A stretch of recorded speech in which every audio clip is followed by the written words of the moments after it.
Good evening, everyone. I'm calling to order the special session of the Board of Commissioners of the City of Tarpon Springs on Tuesday, April 13, 2021 at 5:30 p.m. This is a continuation of the April 6th meeting. Ms. Jacobs, roll call, please. Mayor LaHousas, Here. Vice Mayor Carr, Here. Commissioner Terrapini. Here. Commissioner Donovan, Here. Commissioner Narvatic-Kiotis. Here. The purpose of tonight's continuation special session is to have a face-to-face interview to finalize the ranking and possible to select a candidate for the position of internal auditor. On April 6, 2021, in the special session, we completed 2 interviews for candidates of Mr. Poulos and Mr. Gunkel, Mrs. Gunkel. Tonight, in the special session, we will interview via Zoom the 3rd candidate, Mrs. Sanders. Then we will have public comments following by bills in discussion. Then with a motion to possibly select a candidate to be our internal auditor. Mrs. Niffen, if you please introduce candidate number 1.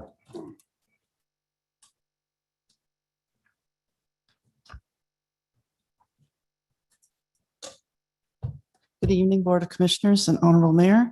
I would like to introduce Katie Sanders from Washington State. I believe Katie's on the Zoom. Mark? Yes, she is. If she can turn on her video and unmute herself.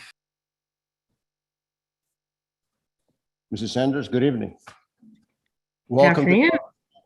And thank you for your desire to work for the City of Tarpon Springs and to be part of our community. Please take a few minutes and tell us about yourself and your experience. Well, my name is Katie Sanders. I graduated from Flagler College in 2010.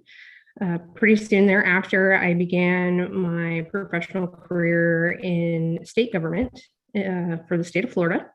I worked for several agencies, Department of Agriculture, Department of Environmental Protection. I worked for the Florida Supreme Court. And I'm currently in Washington State, still in state government. Out here, I've worked for the state auditor's office as an external auditor, and I am currently an internal auditor for the Department of Social and Health Services. I think that's just a pretty good little summary. I don't want to take too much time with that. Okay, well, thank you. Mrs. Sanders, again, I want to thank you for willing to be interviewed. And probably, I don't know if you have any interviews via Zoom. This is probably the first for us anyway. Always happy to be a guinea pig. Yeah. We're going to start with the questions, and I'd like to ask you the first question, which is, your resume is very impressive. You have the qualifications for internal auditor. Why do you want to leave the Washington State to come to Tarpon Springs? Well, I spent a great amount of time in Florida. Just a side note, I grew up in Virginia, but I ended up moving to Florida, graduated from a Florida high school and, of course, graduated college and spent numerous years in state government in Florida.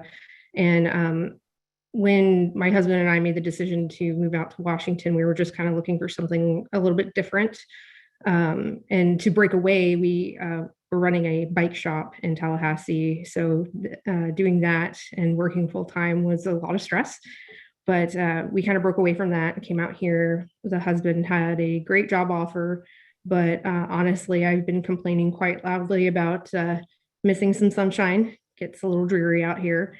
And I'm just kind of ready to go back to Florida. I mean, it was worth a whirl coming out to Washington, trying it out. But, I believe I belong back in the South. And of course, Tarpon Springs presents a wonderful opportunity. Not only is it a beautiful city, the beaches, wonderful history, but, this is a unique opportunity within itself for the internal auditor position, being able to effectively build the department from the ground up. And, that's not something that available to all candidates. It's just a great opportunity overall. Okay. As an auditor, internal auditor, you'll be working under the direction of the Board of Commissioners. which consists of the mayor, vice mayor, and 3 commissioners. Also, you're going to be working with staff, the city manager, and the other staff. To be a good internal auditor, you must have not only the qualifications, and the job knowledge, but also have to be a good communicator and to be able to work with others. How is your social skills? I'm great at communicating. I'm pretty much an open book. I am not one of those auditors that tries to hide anything and, play the I gotcha game. I want to be very upfront and forward. When I conduct audits right now in my current role, I'm communicating with all levels of staff throughout the entire process. So, from the beginning, generally dealing with higher levels of management, cabinet level members to, develop an audit plan. But from there, it's working from everyone from, the person who's doing the basic data entry all the way up to that cabinet level and providing weekly updates on the audit status and, any additional special meeting requests, filling those to answer any questions. I'm very, very comfortable, face-to-face, phone, email, Skype, it doesn't really matter. I want to be very upfront and forward with everyone. And of course, with dealing with those different audience levels, you kind of learn to tailor how you talk to individuals. A cabinet level member is going to want you to be very brief and to the point because they don't have a whole lot of time to talk to you. So drive it home fast versus, the individual doing the data entry, if they just kind of need some general suggestions on some basic ideas to how to improve the process. I may, sit next to them at their desk and, provide them, maybe a printout of policy that's referencing something that they're not doing correctly, or they have a counterpart in a different region that, I have found has a great way of doing something, and just kind of sharing that information and kind of facilitating that contact to reach out to these other facets of the organization so they can talk to each other and learn from each other. So no problems communicating at all levels. Thank you. This is a follow-up question. Ms. Sanders, how comfortable are you at giving your best advice when you know the someone, including your supervisor, in this case would be the Board of Commissioners, may not like it? It's always a challenge. First off, people generally aren't very open and happy when there's the auditor, roaming around looking at things and especially scrutinizing their own work. But facts are facts. The big key when you're doing an audit is having that information, the documentation to substantiate that overall opinion that you're forming to say, issue a finding. And, I've encountered individuals where they don't like the answer, but, you can provide them the information and just kind of, lay it out in front of them. Well, this is why. And it may be hard to swallow, but, generally I found we work through it, myself as well as, the management or, my supervisor, and generally try to sort of, consensus or solution and just work through the issue. Don't just, dump a finding in someone's lap, leaving them, very upset and just walking away. That's one of the reasons why I love internal audit. I briefly did external audit, and it very much came across that way where here's your problem, just, figure it out. We don't really care how you feel about it. And I don't like that approach. It's, when I'm working for the same organization, I want to make sure that we can come to a solution. As an auditor, I can't implement any changes. That's on management, but, we have to work together to ultimately do what's best for the citizens and, the governmental entity. Thank you. Ms. Sanders, your resume shows that you have experience as a government internal auditor in Washington State and here in Florida. The internal auditor will be, this is a new department for us here in Tarpon Springs, and it's going to be only one person, yourself. please tell us what programs you will introduce at first to get the department going. So we're in the audit department. There's several things that need. Of course, if I were to come in as the internal auditor, first things first, I want to, literally put my boots on the ground, and I want to, learn everything I can possibly learn about the city. And I want to go around and introduce myself to, those key individuals that I'm going to be having contact with probably on a regular basis, and start building those relationships, as well as educating them on why I'm there. The auditors kind of get a bad rep. So, people think auditor, a lot of people immediately think, IRS, or here in Washington, they immediately think the state auditor's office. And, I want to just nip that in the bud right up front and make sure that, folks know that I work for the same entity, the city, as they do. And I am there to help any way I can. I always try to put it as, no one likes having their work scrutinized, but it's generally a good idea to have a second set of eyes look at it. We're human, we're fallible. I mean, it is what it is. But, in addition to that, first things first, the audit charter needs to be developed. And that's, going to lay out the purpose, the authority, and the responsibility of the office. That has to be developed, as well as putting in place a quality assurance and improvement program that is actually required in order to put in the audit reports that we are abiding by the Institute of Internal Auditor standards. So putting that in place, of course, I would want to, immediately get working on a risk assessment. So getting my hands on any of the prior audit reports. I know the city has had externals coming in and doing various audits, so I would want to look at those, the CAFRs, anything that, may have resulted sort of, corrective actions or, new internal controls being put into place, just to kind of, figure out, okay, is there something we're missing, something that hasn't been looked at, talk to management, figure out, do they have any main concerns, and really put that risk-based plan together. So, going forward, the office actually, has established, a schedule, if you will, of what's going to be looked at during that year. And, another key thing when developing a new internal audit department is it needs to have policies and procedures put in place. So even, regardless if it's, say, I got hired and left and the city had to go through the process of hiring another auditor, all of that would already be developed and put in place so somebody can basically walk in and just get to work.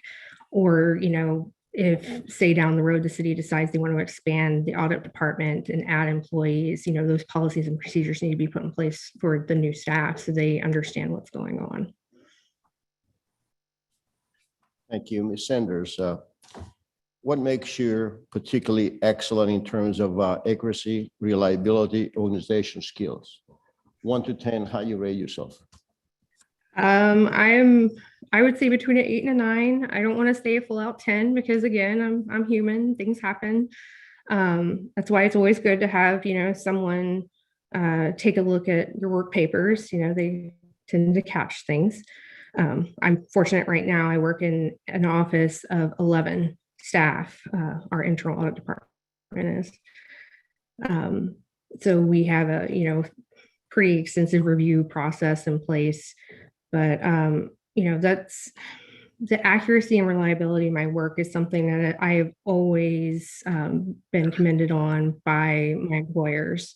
From the time I started with Department of Environmental Protection when I, just shortly got out of college, all the way up till now, honestly, those two descriptors, it's really a big reason why I ended up in audit, because I was in state accounting, and the issues I kept identifying, every supervisor I had kept telling me over and over again, you need to go into audit. This is what you need to be doing. And I'm fairly confident, but again, I'm not going to toot my own horn and swear up and down. I rate myself at a 10 because I'm human. Thank you. Mr. Sanders, thank you for answering my questions. We're now going to Vice Mayor Carr. Thanks, Mayor. Hey, Katie. Thanks for joining us today. Hello. How's the weather out in Washington? Actually gorgeous out today. We're daggone near 70 degrees, which is impressive. Yeah, well, it's a little warm out here today, but thank you. Hey, just a couple quick questions for you. Can you just tell me a little bit, how do you feel owning your own business impacts the way you audit and interact with the staff overall?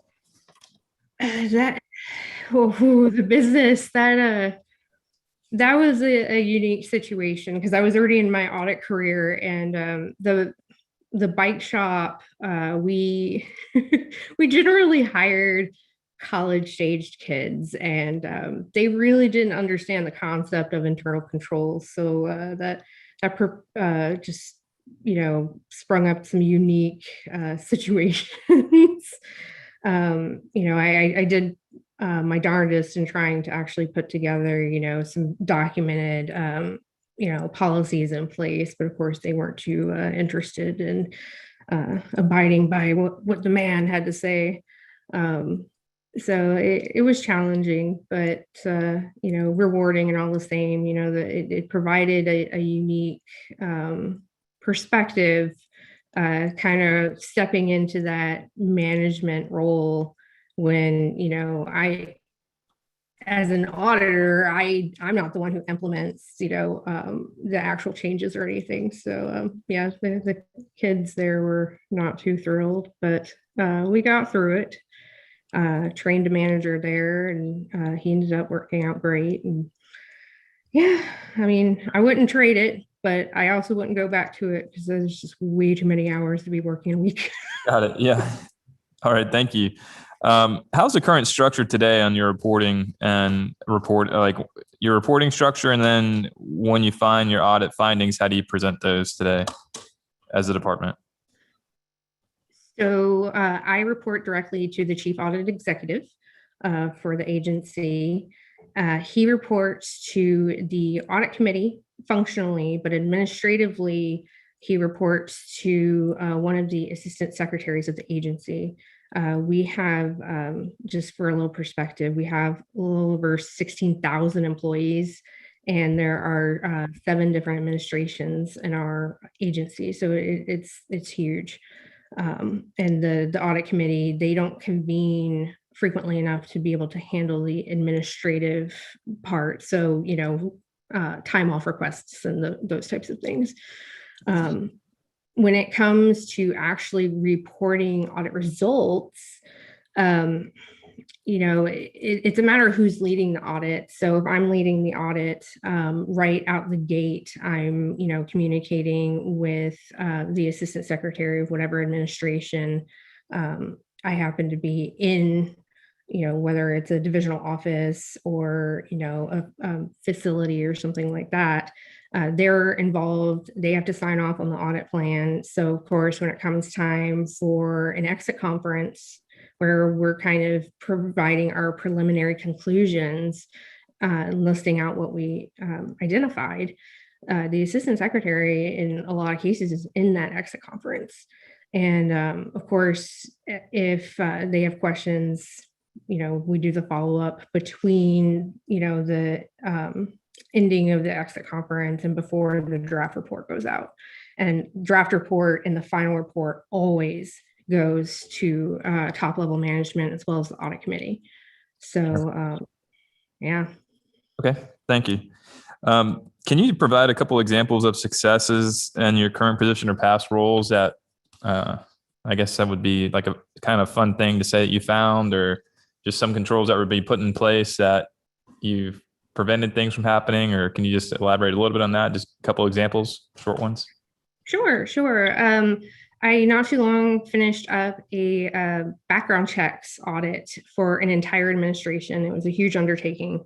And I started uncovering that there weren't just issues within that administration, there were issues agency wide. Again, agency of 16,000 plus employees. And basically, one of the key issues that I found was that our IT staff were not required to have a background check at any level, even though they were dealing with highly confidential information on a regular basis. So, you know, I did my darndest doing some digging around, and I couldn't even find anything in state statute with regards to that. So that's with that audit, I had to issue a special management memo to the cabinet of the agency, bringing this to light of, you know, this is a major, major issue. We're an agency that deals with, you know, personal health information, you know, personal identifying information, things that, you know, cannot, you know, be leaked out in any sense. I mean, you know, our agency, we have to comply with HIPAA. Yeah, it's a big So deal. yeah. So that's gotten moved up the chain. The cabinet is taking it extremely seriously. They've met several times discussing it, and they're trying to figure out how to handle it, since there's, you know, no statutory requirement at all for IT background checks. It's very peculiar because our agency has like its own list of statutes it has to abide by, and it covers background checks. And it's just dead silent on IT. Yeah, that's interesting. Good job on that, by the way. Thanks. Hey, if you were offered the job, how long would you need to arrive here in Tarpon Springs and start? I'd hate to say a month, but when I made the move from Florida to Washington, 2 weeks did not cut it. Like I got here like just in the skin of my teeth in time, like the Saturday before I was supposed to start my new job.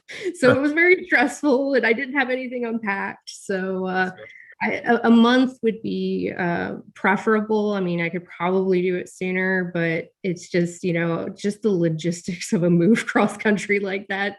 The more time, the better. Absolutely. I think it's fair to ask. A couple other questions. How many audits would you expect to do on an annual basis? Like if you were to come here to Tarpon Springs? Well, the first year, I would say it probably wouldn't be a lot, just because there's all those other items that need to be put into place to really, you know, get the department where it needs to be, and, you know, get it to where we can conform to the IIA standards. So I would say maybe 2 or 3 in the first year. But after that, you know, once like the charter and the policies and procedures and the quality assurance improvement plan, all of that's in place, then it's a lot easier and you can pick up speed moving forward. So, you know, I would say it optimistically like 5 or 6. I don't know if that seems low or not, but it really depends on what the audit's going to entail, because some audits are very, very quick. I mean, like a purchase card audit, you know, that's pretty quick to go through. But if we're talking like, you know, looking at some major construction contracts or something like that, that could take a little while. Sure. Okay. No, thank you for your transparency on that one. Can you just touch base on the certifications that you have, and then also the certification that you're looking to obtain this year? So I am currently a certified inspectors general auditor. That is through the Association of Inspectors General. I was supposed to have part 3 of my certified internal auditor. I was supposed to have that part 3 exam done in March, but some things came up and I had to push that exam out to May.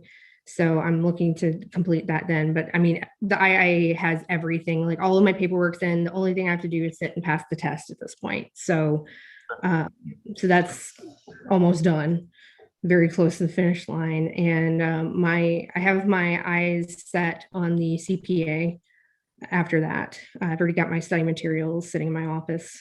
So I'm ready to jump into that as soon as I'm done with the CIA. Okay. That's all my questions that I have right now. So appreciate your time. Thank you. Thank you. Commissioner Terrapini. Thanks, Mayor. Hey, Katie, thanks for being with us tonight.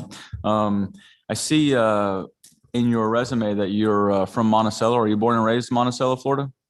No, I was born and raised in Virginia, and my parents split at a very early age. So my mother had relocated to Florida. So to get myself set up for college, I moved down before my senior year of high school to Monticello, where my mother was, and that way I set myself up to get the Florida Bright Future Scholarship.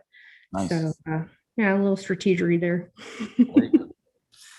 So Katie, my colleagues have asked you some really good questions. I mainly just have two, as I think that this is an area where I think the city will really benefit from having our own internal auditor. And we're at a really good stage right now within our city as far as growth and redevelopment efforts. So my question is, do you have any experience with inventory audits or any kind of construction auditing experience? So for inventory audits, yes, in different types of inventory audits. So fixed assets, consumable inventory, those types of things, even vehicles. In terms of construction, I haven't really been involved in too much of that. I mean, I've kind of, as a technical assistance in certain circumstances, looked at some construction contracts. But my main experience with like construction type contracts was when I worked for Department of Environmental Protection in the contract disbursements unit, because one of the main things that I was responsible for before I could process payment was auditing all of the documentation. And I mean, this could be, folders and folders and folders full, everything from the original contract document, all the amendments, and then of course, all the substantiating documentation, plans, receipts, et cetera, et cetera. But I never went out in the field and that was my purview. Gotcha. Sorry, you streamed out there for a minute. Thanks for your answer to that. And then how did you find out about the Tarpon Springs opportunity? So I've been looking for East Coast jobs, primarily in Florida, because that's where I was before. And it popped up, I think, on may have been my Indeed feed or something like that. So I jumped right on that as soon as I saw it posted. I think I applied like the first week of February. Mm-hmm. So really wanted to get that application in, mainly because it's just, like I mentioned before, it's a rare opportunity to be able to grow your own audit department. I think that's fantastic. Mm-hmm. Yeah, I appreciate that. It's always helpful for us to have some feedback as to where our posts are being seen, and our reach across the country, I think is pretty cool to recognize.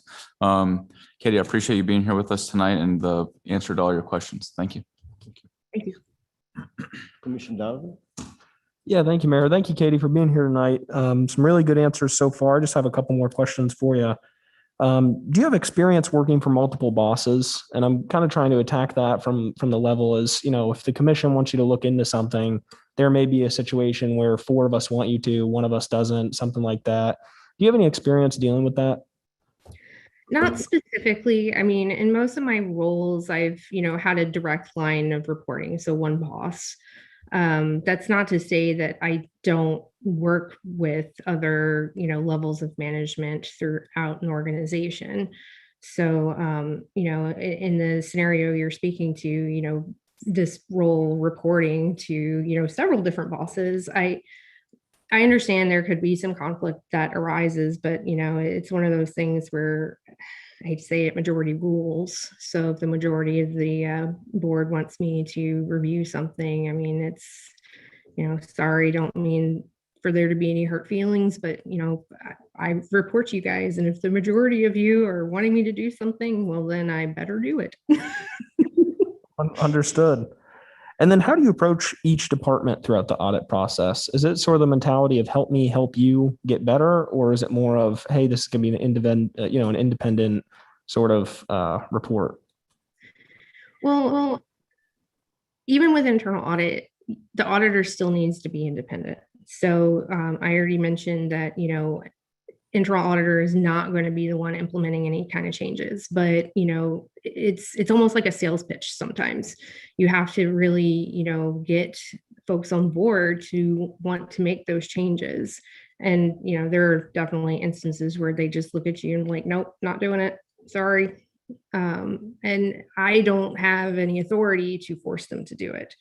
So that's that's that independence barrier, if you will. But at the same time, I work for the same organization. We have the same mission. We have the same goals overall. We're serving the same citizens. So if I can direct anyone I'm working with, it doesn't matter if I'm dealing with a cabinet level member or a data entry person. If I can educate them and somehow provide them information they didn't have before, or direct them to resources they didn't have before to, make things better, then yeah, I want to put forth a little extra effort and make sure that happens. It's just a balancing act. You don't want to cross the line. You're not their friend, but you want to be cordial enough and friendly enough where they're not going to like slam the door in your face or just outright tell you no.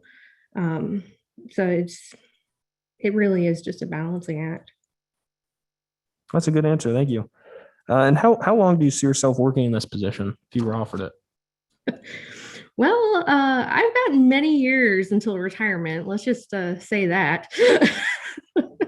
But it's one of those things where, I would stay in the position as long as you guys would have me. You would be my bosses. So if you don't want me, kick me to the curb. At the same time, it's a situation where I want to make sure I'm enjoying where I'm working. And, I generally like to plant roots where I'm at. Honestly, if it weren't for the move out here to Washington, I'd probably still be working for the Florida Supreme Court. I absolutely loved that job. I loved everyone I worked with. It was a great place to work. I've been fortunate enough to be at my current agency, going on 4 years now. It doesn't seem like it's been that long since I moved. But to job hop, it's just, especially with auditing, because there is a learning curve when you start at a new organization, because they have their own policies and procedures, and of course you're learning how to work with different staff that you've never worked with before. But auditing is learning something new every day. It should never be the same thing every day. And I think that's one of the things that's kind of helped me stay planted, where I've ended up in my audit jobs is, I do get that variety. I do get to help the organization I'm working for. So if I believe in the mission, then yeah, I definitely want to be there. So I guess the main takeaway is as long as you guys will have me, I stick around. Thank you. And then my last question, there's been some mention from past candidates of teleworking. Are you comfortable working full-time in person at City Hall? Honestly, that would be a sigh of relief at this point. I have been working from home for the last year. And there's in my current role, they're still talking, probably not going back to the office until around September. So a little human interaction would be nice for a change. I currently have a flex schedule, but I mean, when I worked at the courts and all my other prior positions, I always worked, 8 to 5 or 7 to 4:30 or, something like that, but generally 8 hours Monday through Friday in some fashion. Okay, thank you. Commissioner Vaticius. Thank you, Mayor. Good evening, Ms. Sanders. I'm going to, actually, most of my questions are fairly new. You may have answered one or two of them, but I may have missed the answer. With this position, I would hope that you would be interested in living within the city limits. Is that what your plan would be? Most definitely. I think working for the city from Washington would be a little bit of a challenge. But yes, I would be willing to move within the city limits. I think that would make the most sense. Do you know much about Pinellas County? where Tarpon Springs is located? A little bit, not a ton. You got to forgive me. I lived in the Panhandle. The point was that we're very much an urban area, and there's many communities that surround us, and we are actually a real city, and it would be of interest for our internal auditor to live within the city limits. Continuing education courses, what have you done lately in that regard? So with my current certification, I'm required to have 40 hours of continuing professional education, I believe every 2 years. But in the roles I've held, it's always been a requirement to have 40 hours every year. So I'm always, participating in various webinars, of course, in-person trainings have been off the table for some time. But I'm a member of the Association of Government Accountants, the Association of Certified Fraud Examiners, Institute of Internal Auditors, the Association of Inspectors General. So there's always a plethora of trainings amongst those organizations that, I take. And I mean, we're talking everything from ethics to IT, audit, behavioral, ethics. It's just varying topics, but all still relevant to the profession. Okay. Your current supervisor, Mr. Hanson, who does he report to? He reports to the Office of the Secretary's Assistant Secretary. Or is he, in that regard, then a genuine, your department, or however you would describe it, division, is it genuinely an independent auditor position or department, or is it part of a staff operation? So, apologies. So he reports administratively to that assistant secretary, but as I mentioned before, that is more for things like, time off approvals, timesheets, those types of things. But in terms of overall reporting, so functionality wise, he reports to the audit committee. I mean, in your Does opinion, that answer? complete independence, or the audits are, he's reporting to a boss that also oversees departments that you audit? So it is independent. We actually had a quality assessment review a couple of years ago now. The external assessor actually came in, and we were not reporting in such a way where we could be viewed as independent. So we got hit with a finding for the auditors on our reporting structure. And our external assessor, she was absolutely fantastic. She had lengthy conversations with the cabinet to make sure that our internal audit function now reports functionally to the audit committee. So we do have that layer of independence. Okay. How many others like yourself in your specific position, internal audit manager, is on the staff with you? So there is our chief audit executive, and then there are 10 auditors that report to him, including myself. Are you one of those 10? Yes. Okay.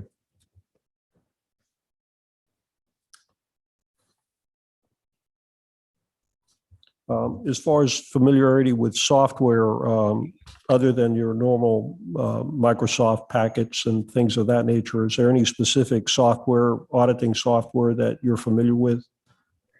I've worked in Teammate before. Not the biggest fan of it. It's kind of glitchy.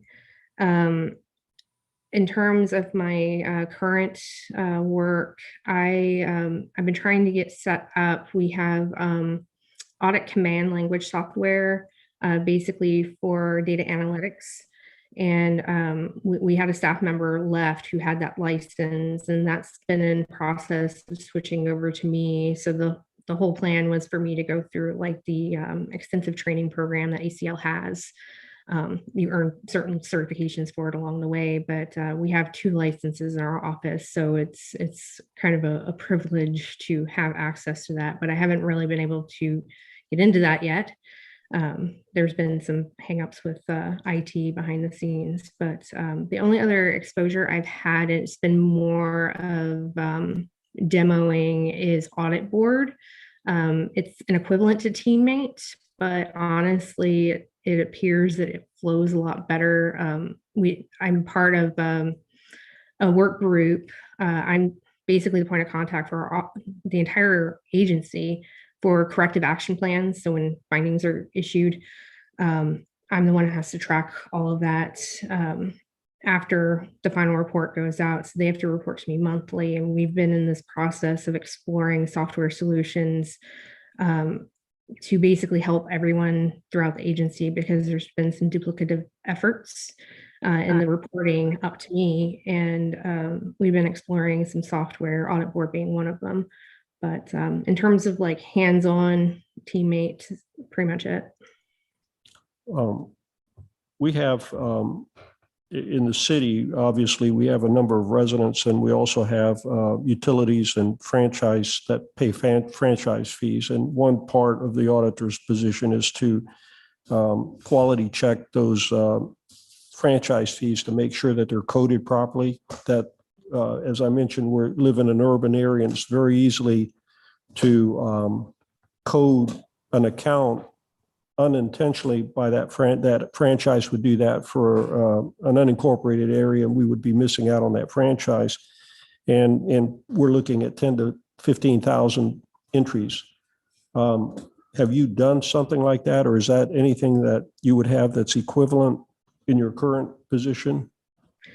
Current position, somewhat. I can speak more heavily to positions I had in Florida, both in accounting and audit. One of my responsibilities when I worked in accounting, both in revenues and grants management, that was something I was responsible for, given my level within the accounting department. I was a professional accountant, so I was basically checking for errors keyed by staff I worked with.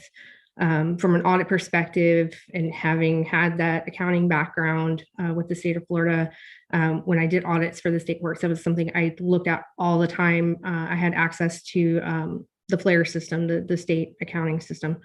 And, because I had that knowledge of the coding, I could quickly identify, I would do massive data dumps and just do basically data analytics to see if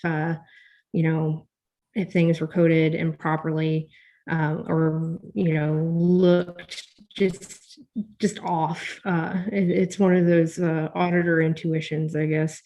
But of course, using Excel to its fullest, pivot tables are a favorite. But yeah, I mean, the accounting is a little more convoluted with its coding here in Washington. They're trying, the state's trying right now very hard to consolidate, because the coding setups that are just all over the place, and that's statewide, all the agencies. So it's a cumbersome process. Okay. How are you assigned an audit now? And not just you, but your department. Do you get together with your 10 auditors and your boss and determine what you're going to do for that year? Or is this something that is handed to you without that process? So it can go both ways. Of course, my boss will have the annual audit plan developed. So we have a list of projects for the year. And generally the list is way more than what we can actually handle given the staff size. So, we try to prioritize the best we can. And there's different logistics that come into place, come into play with this. So Washington's a bit unique.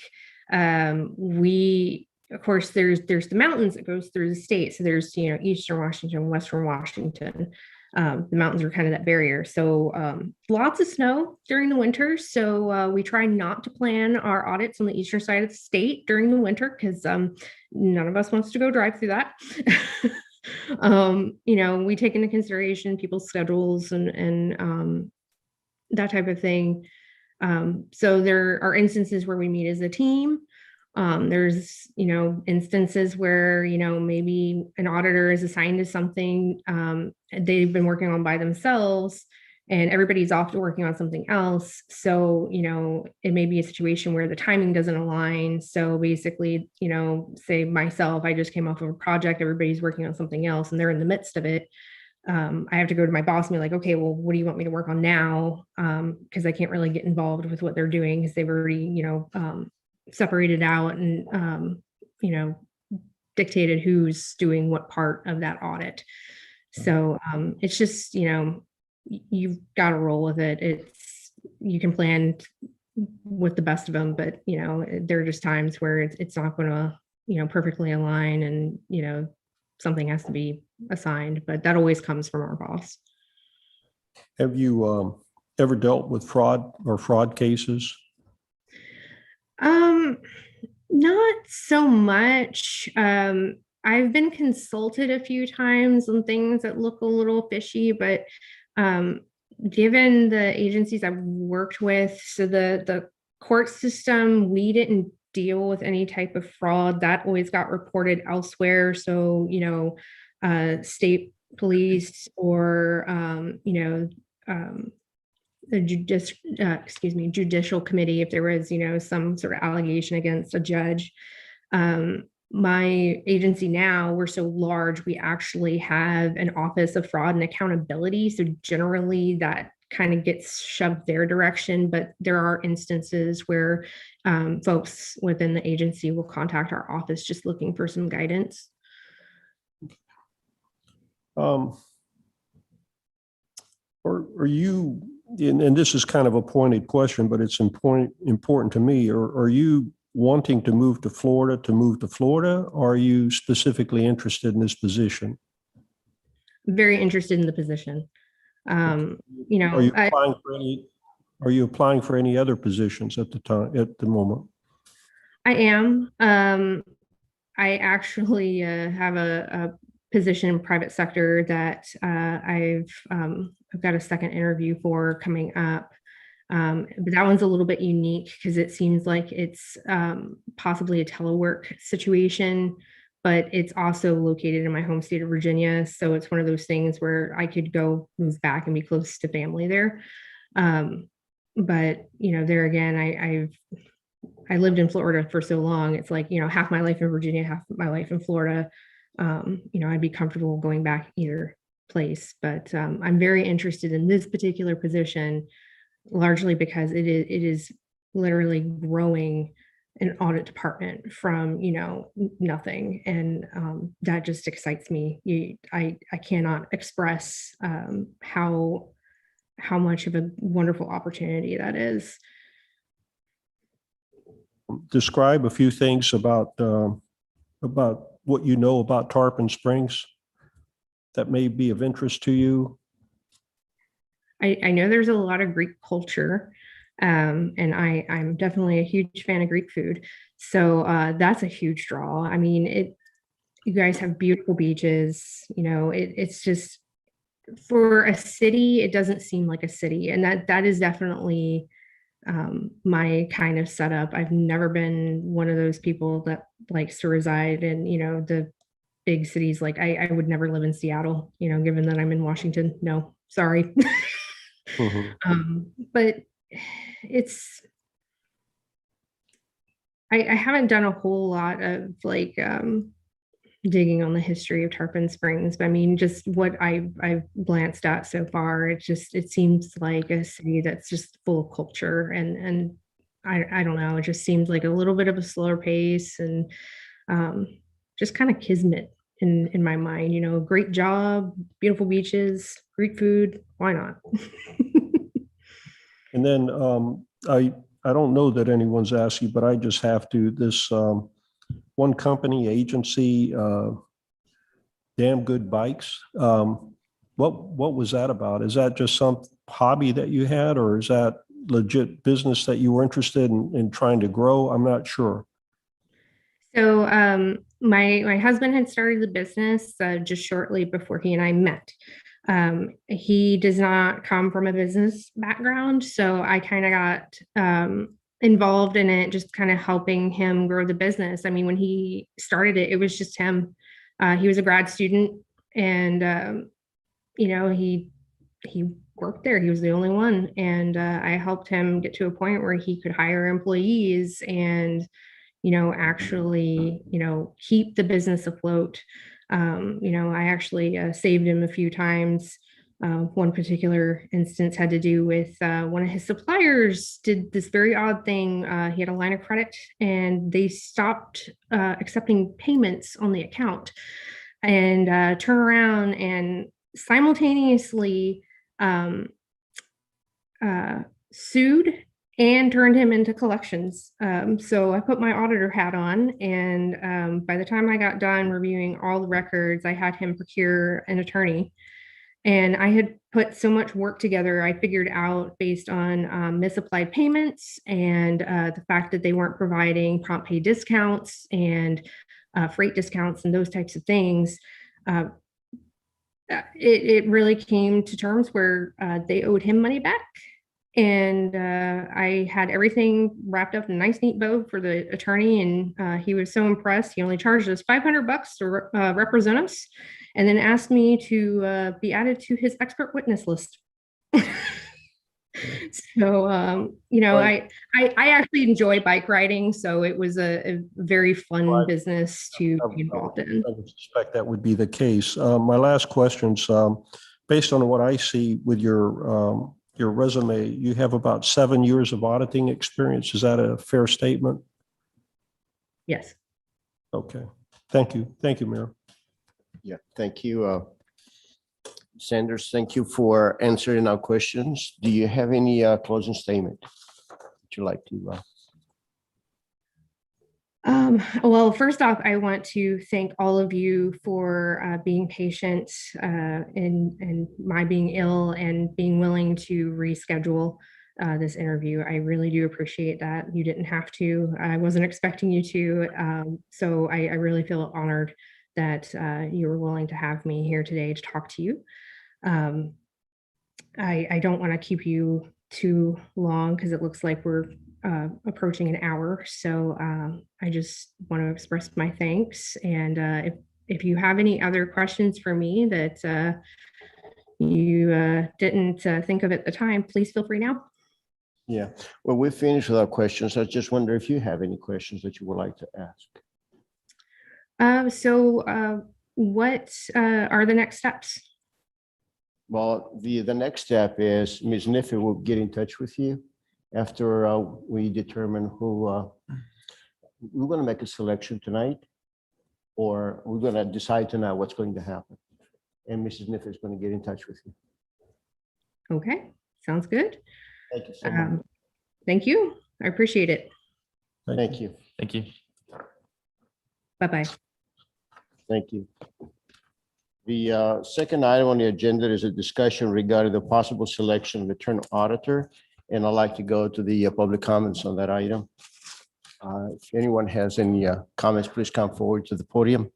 State your name and your address for the record. You begin in 4 minutes.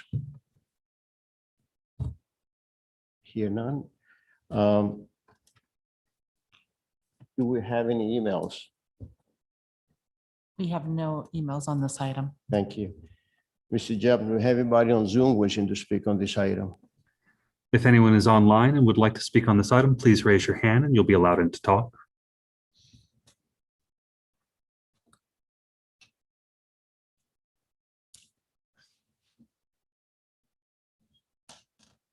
And we do not have any raised hands at this time, sir. Thank you.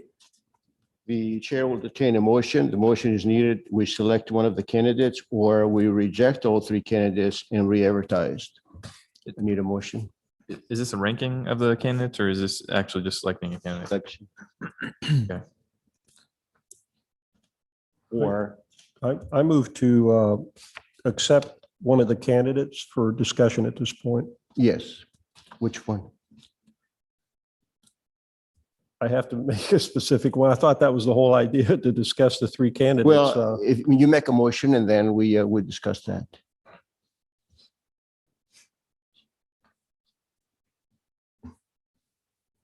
Anyone?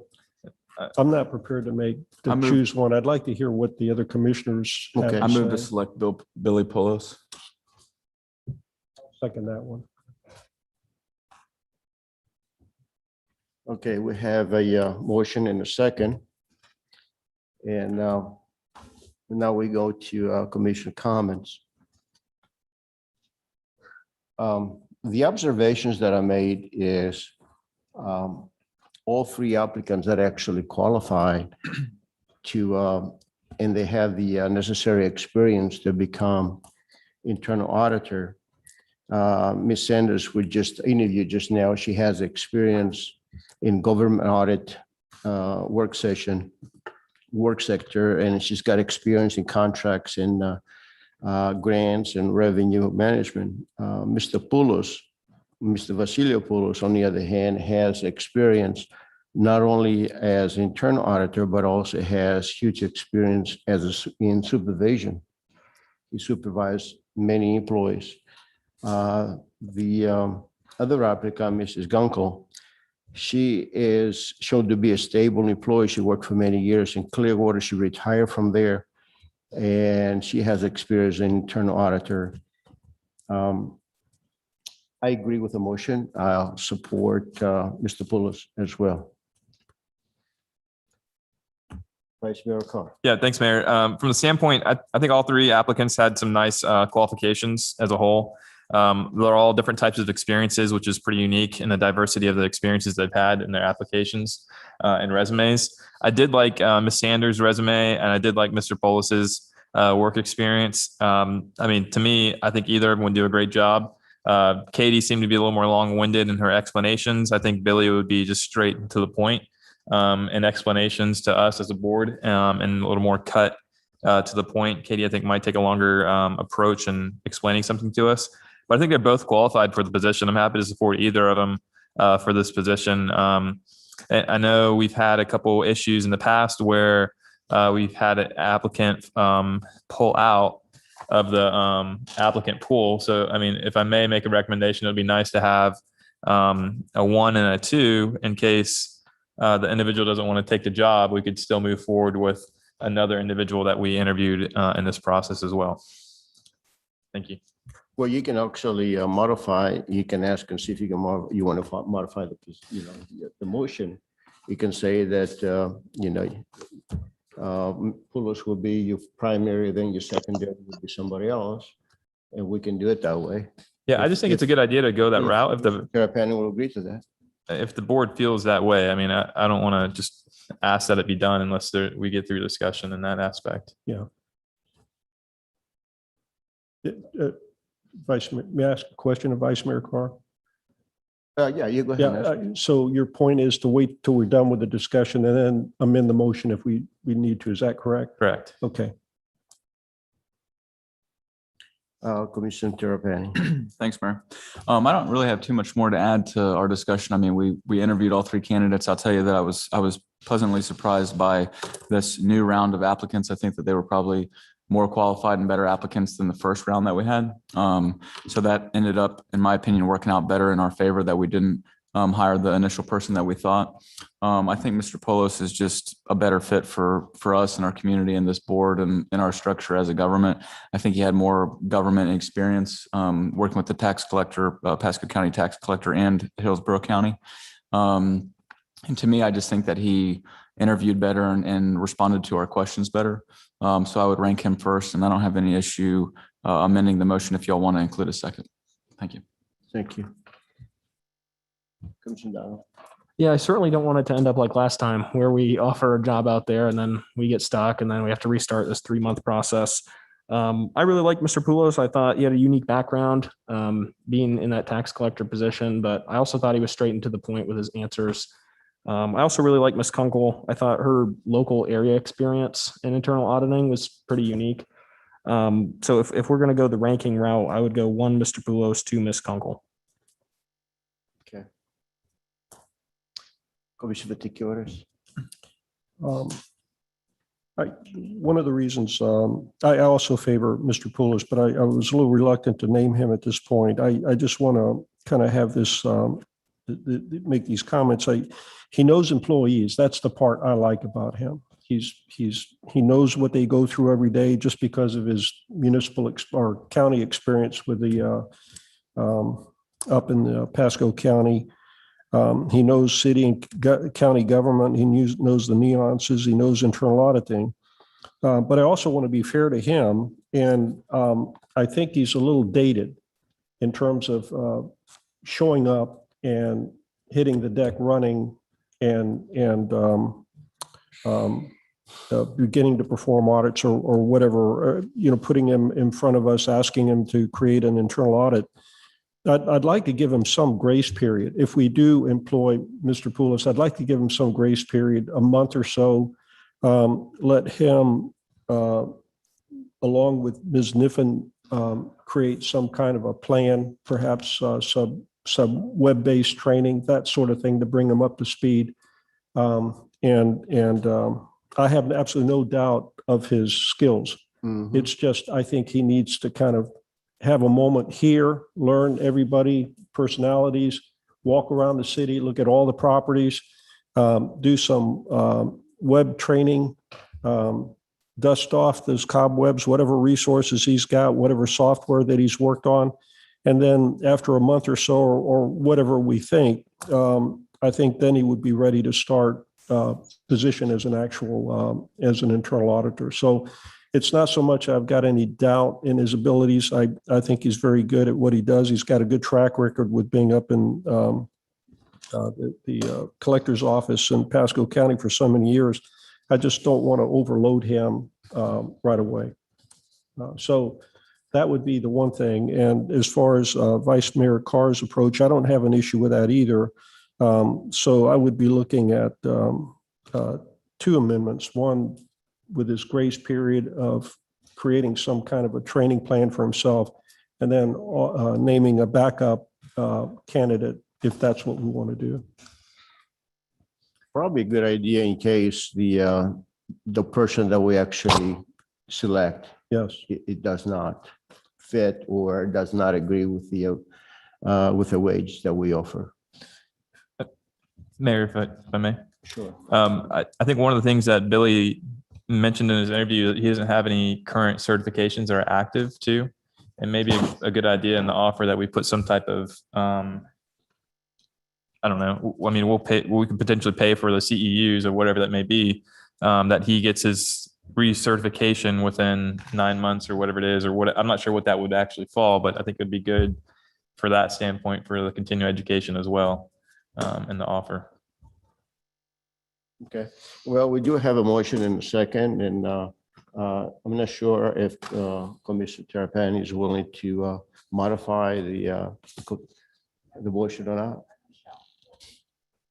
So we're going to modify it to include a grace period for Mr. Poulos, and also This what is- were the certifications he didn't have, Vice Mayor? He has 2 certifications that he's had in the past. They just weren't active. It's a CIA and CGAP.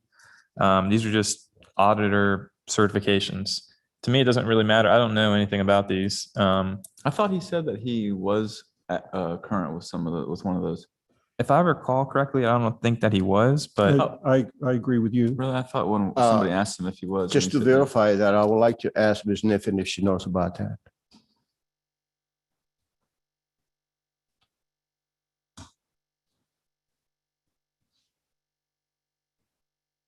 Mr. Poulos did not indicate on his application whether his certifications were current. What you heard in the interview is what he actually has. And to be honest with you, I would have to go back and review the actual interview to make sure that he either did or didn't have his certifications current. So I'm not much help right now.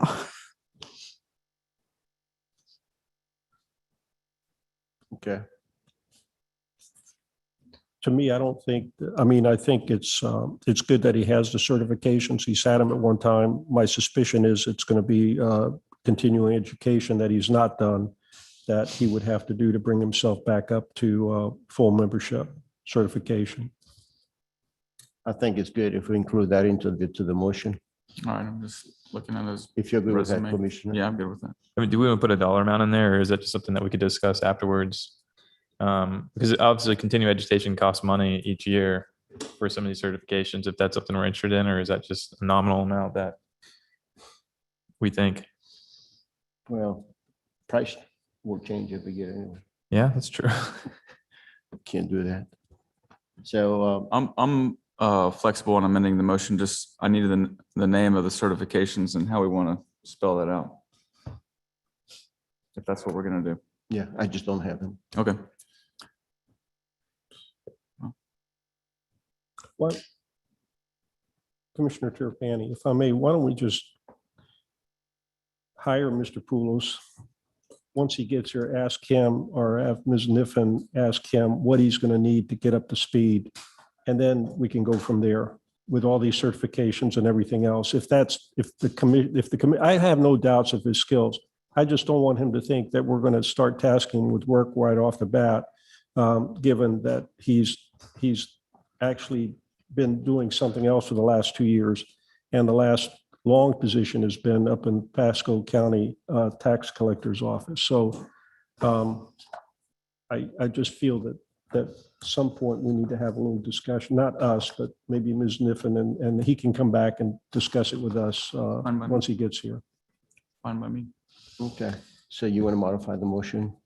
I move to select Billy Poulos as our internal auditor and ask him within the first year of employment to recertify whatever existing certifications that he has that may be expired. And in the event that he declines or does not accept the position, to hire Miss Katie Sanders. I accept that amendment. Okay. We have a motion and a second. Any other comments? If not, we go to roll call. Commissioner Vaticiotis, Yes. Commissioner Donovan, Yes. Commissioner Terrapini. Yes. Vice Mayor Carr. Yes. Mayor LaHousas. Yes, thank you. So Mr. Clovis is our guy. Hopefully he accepts. Sorry? Said hopefully he accepts. Yeah, of course. Well, that concludes the special session agenda, and we go to staff comments. Police Chief Young, No comments. Mr. Trask, No comments. Thank you. Mr. Licouris, No, sir. Ms. Jacobs, No comments. Thank you. Vice Mayor Carr, No, sir. Commissioner Terrapini, No comments, Mayor. Commissioner Donovan, No comments, Mayor. Commissioner Vaticiotis. I have one. I would like to express my condolences to the family of Mrs. Carol Martin. Ms. Martin was a civic minded and upstanding citizen who cared for our community. Her presence will be missed, and we will never forget her kindness and her generosity. In honor, in her honor, I have requested that we prepare a memoriam resolution to be presented to her family and a tree to be planted and dedicated to her name. And tomorrow afternoon, tomorrow at 5 o'clock is her memorial service. Mayor, I have a question on that. Would your in memoriam be done at that No, it Tomorrow? will be done tomorrow, but we're going to separate have, here? we're going to present it here. And what I would like to do, Commissioner Vaticiotis, is to invite the family and others who would like to speak, and everybody will have the opportunity to say the things about Miss Martin, because she touched just about every life in Harbor Springs with the things that she done, That's- including the library, the hospital, the high school, and so many other things. Thank you. Thank you. Well, that concludes the special agenda, and it's adjourned at 6:38 PM. We're going to take 5 minutes break. We'll be back to start the BOC meeting.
What's that?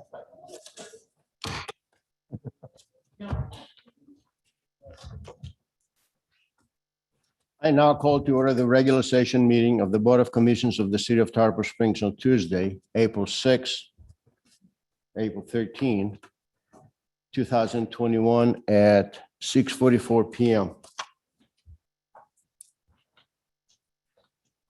Ms. Jacobs, roll call, please. Mayor LaHousas, Here. Vice Mayor Carr, Here. Commissioner Terrapini. Here. Commissioner Donovan, Here. Commissioner Vaticiotis. Here. Tonight's invocation will be given by Reverend Kurt Snare from the St. Timothy's Lutheran Church, if you please, and it will be followed by the Pledge of Allegiance. So please stand.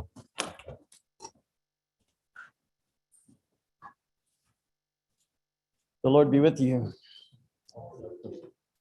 Holy, sovereign, gracious Creator God of Abraham and Sarah, we thank you, and we thank you for the city that you've allowed us to live in. We thank you for the residents that live and serve here. We ask that you protect and guide them. We ask that you would bless and prosper them. We ask that you would help us to be good stewards of all that you've entrusted to us. And Lord, we pray that you would be with our leaders that you have allowed to be here. We ask that you would guide them with your wisdom to make good choices on behalf of our city. We ask all of this in the name of the Father and of the Son and of the Holy Spirit. Amen. Pledge allegiance to the flag Of the United States of America and to the republic for which it stands, one nation, under God, indivisible, with liberty and justice for all.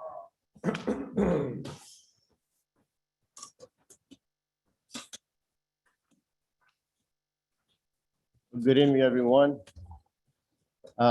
Before we go to the public comments, I would like to remind to everyone that based on our city code, all public comments must be directed only to the chair of the meeting in a professional manner with respect, without a personal attacks. And I want to thank you for your cooperation.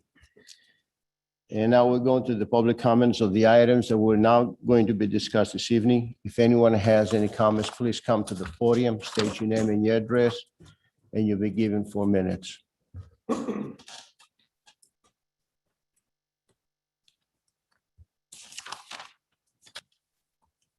Good evening.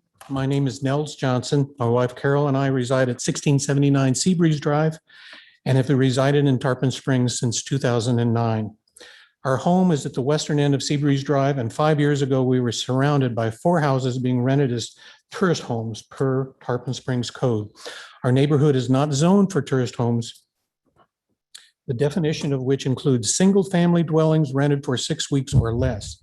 Back then, we requested Tarpon Springs officials to enforce the 6-week minimum, and this was actively and successfully completed by Officer Christopher Lemon of the Tarpon Springs Police Department. Officer Lemon strongly recommended that the resident homeowners not try to personally enforce the prohibition of tourist homes and allow the police and code enforcement to do their jobs. Now, 5 years later, the problem of tourist homes has returned. Let me divert for just a moment and say how thankful we and our neighbors are that Tarpon Springs has such zoning laws in place which predate the state's attempt to take away all local enforcements of tourist homes or vacation rentals. And we beg you not to alter or change these in any way. Tourist homes bring a host of negative issues to our neighborhood.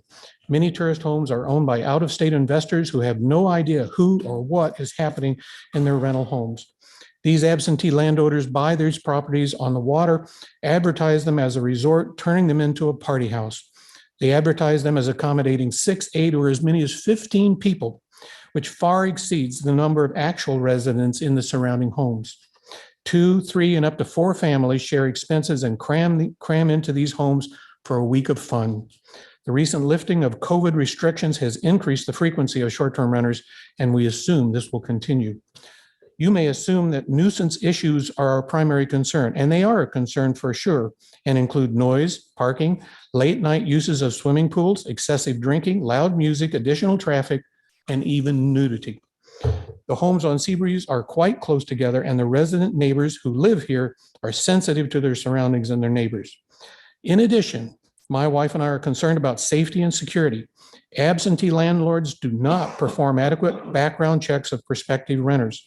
transient renters can observe residents' family, schedule, and property, thereby jeopardizing our safety and security.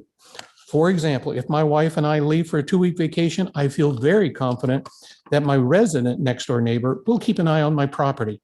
However, if I have a short-term renter next door, I'm concerned that they may recognize the house as unattended and unprotected. In conclusion, we request that code enforcement vigorously enforce the current code requirement of a 6-week rental period. And we request that the city provide additional resources to code enforcement personnel as needed to correct the current situation. To get this under control will not only entail monitoring and advertisements and calendars that show when the property is available and rented, but also visiting the transient renters and interviewing them as to their duration of their stay, as Officer Lemon did. These actions are necessary now as they were in 2015 to catch the absentee landlords in their game. Furthermore, fines need to be levied that are sufficient to impact the income from these properties. We want our neighborhood returned back to the residential neighborhood it became before these practices resumed this past year. Thank you. Thank you, sir. Next speaker, please.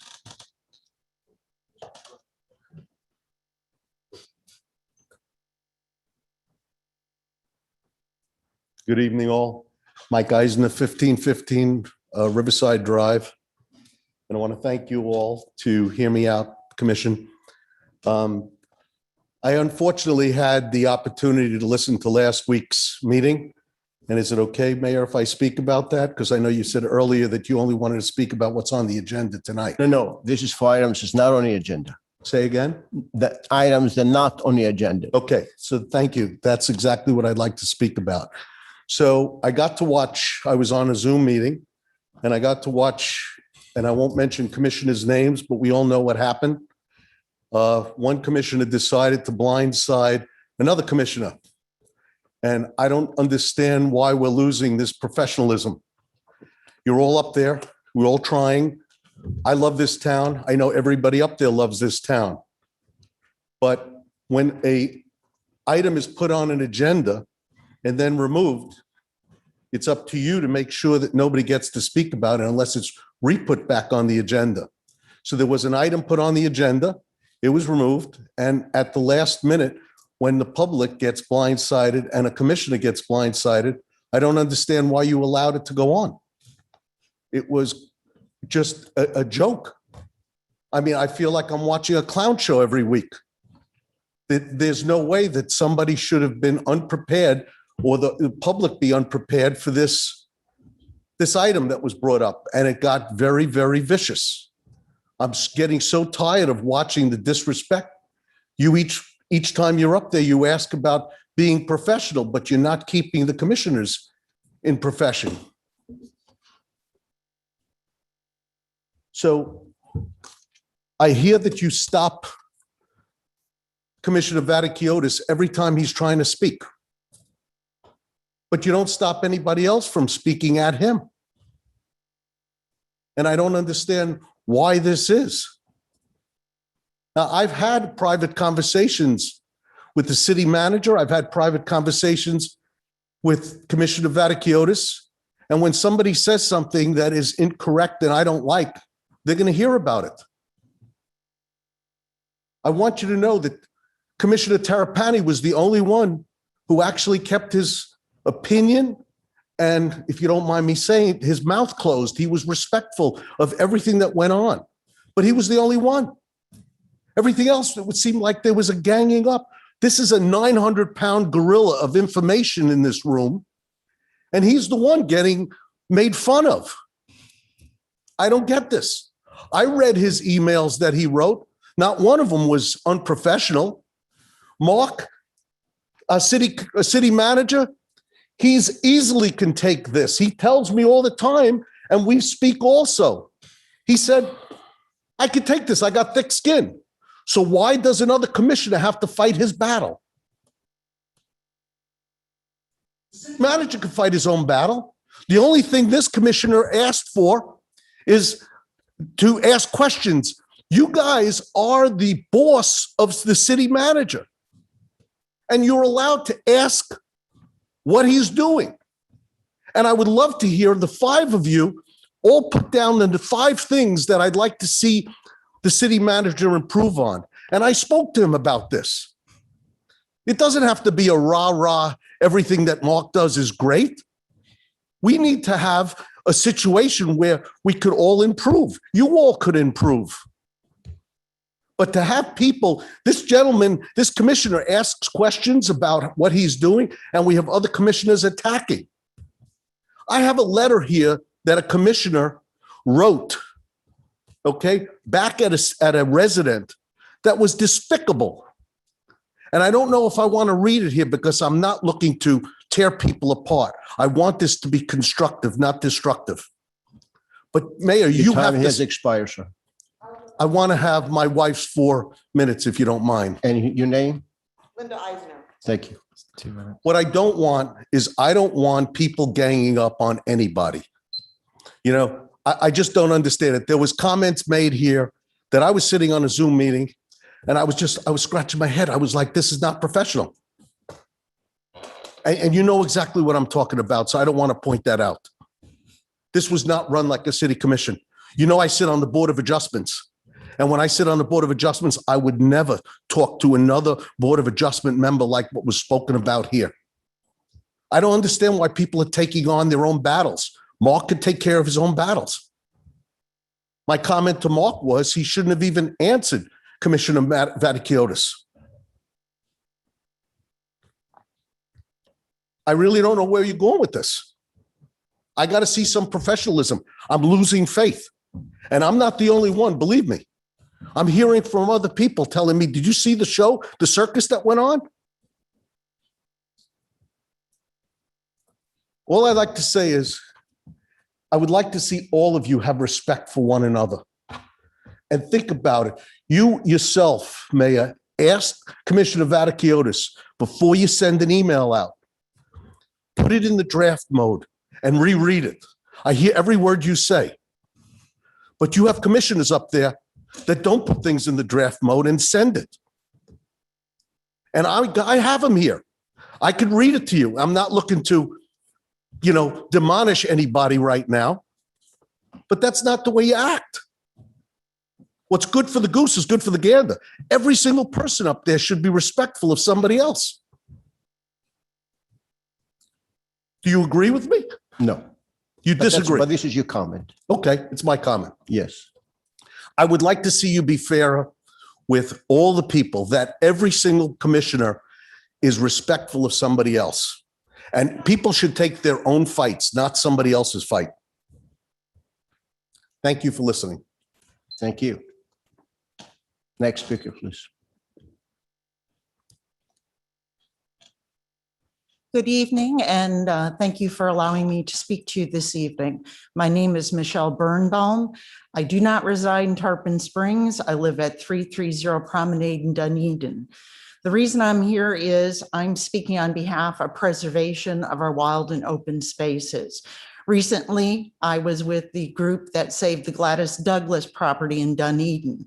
It was a community grassroots effort. We saw the value and the true priceless nature of the remaining undeveloped spaces that we have here in Pinellas County. As I'm sure you're aware of, Pinellas County is one of the most densely populated counties in the entire state of Florida.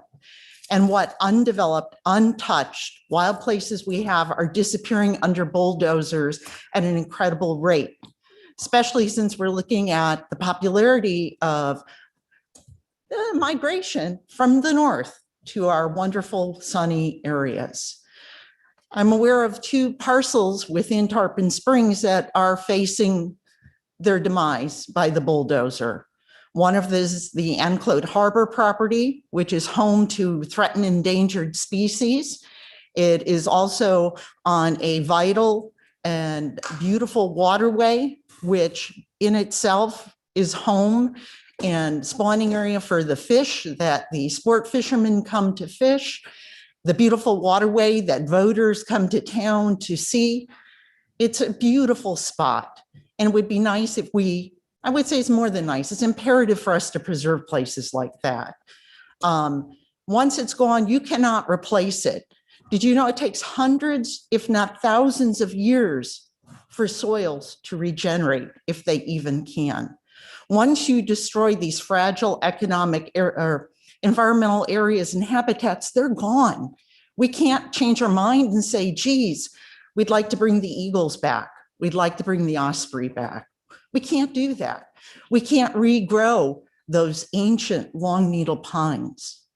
So what I'm doing here this evening is asking that you, as the City Commission, support the preservation of these places. I know it's not easy work, and I know it's not necessarily, how should I say, profitable to support preservation. But in the long run, not one single community that's preserved a rare and fragile place has ever said, we wish we didn't do it. There's another parcel that I'm also trying to save, which is the Klosterman parcel. It's small, but it is full of life. And it also is relatively untouched. And it also abuts to a much larger natural preserve and is a vital part of that ecosystem.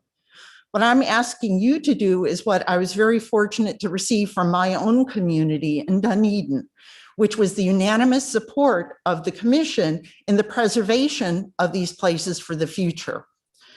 What a commission's job is not to think about what benefits people today in the here and now. It's to look and have great foresight as to what the future holds for your community. And I would like to ask you to join us and work with us and partner with us to preserve these beautiful places for our future, for our children and their children. Thank you very much. Thank you. Please do not clap. Don't do that. It's not allowed to do that, please. Please, thank you. Next speaker, please. Hello, my name is Sandra Blaker. I live in Riverwatch, 1176 River Edge Drive. It's about a quarter of a mile north of here. And while I agree with all the preservation, I also want to say traffic is already horrible. We can't get out of our development in the morning or after 3 o'clock in the afternoon. And with the young people in the community that are just getting their driver's license, if they do get out on 19, they have to cross 3 aisles of traffic in order to make a U-turn to go north. So with 400 units and probably 800 more cars, it's just going to be all the worse. In the morning when I have to go to work between 7 and 8 o'clock, what normally would take me 7 minutes to get from Riverwatch to Tarpon Avenue now takes over 20 minutes because of the stop and go traffic. And it's only going to get worse. So I ask you, please vote against this. Thank you, ma'am. Next person. Good evening. My name is Stephanie Gillespie, and I live at 1193 Riverwatch Avenue, and I live in the same community that Sandra lives in, and I'm here to speak about the same thing. I would ask that this panel strongly consider voting unanimously not to allow this apartment complex to go up. One, for the reason that to preserve the habitat there. I'm a science teacher, I'm a Girl Scout leader, I'm an Army reservist, I'm a mom. I care about all of these things, not just for today, but for the future. The gopher tortoises, the eagles, the spawning area. It's just such a fragile ecosystem that plays such a large role in the surrounding community, not to mention the migrating birds. And what a tremendous example we could just set for our children to say, hey, let's put tomorrow and the gift of nature and a healthy ecosystem over our pocketbook. It's just unnecessary expenditure of energies that could be put somewhere else.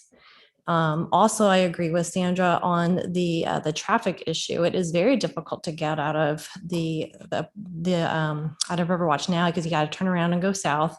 And during morning traffic, it's difficult to get out. It's dangerous because you have to cross 3 lanes of traffic to turn around. And then coming home, it's already very, very, very congested.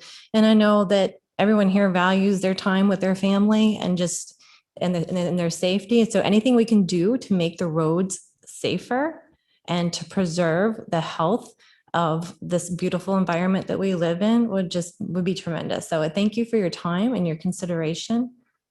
That's all. Thank you, ma'am. Next person.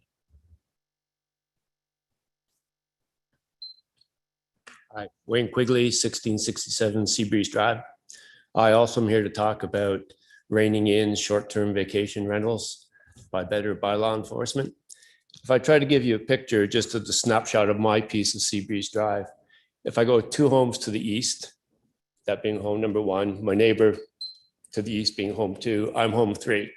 If we go consecutive homes down to home 9, in that consecutive area, 3 of those homes are obvious vacation rentals.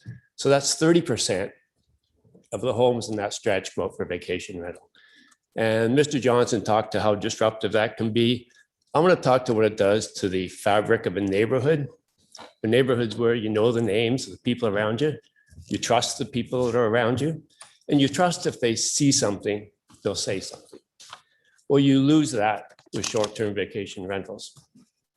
I was concerned enough about it when I bought my house, so I asked my realtor about vacation rentals, and she assured me there's a bylaw that says 6 weeks minimum.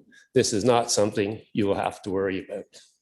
Well, clearly it is something we have to worry about. And the homes that we would expect are short-term vacation rentals, they were all purchased after I moved in. So it's not like this wasn't on the books already for them. So I guess I'm just saying that to protect the fabric of our neighborhoods and the values of our homes, I also request more strict enforcement of short-term vacation rental leases in the bylaw. That's it. Thank you, sir.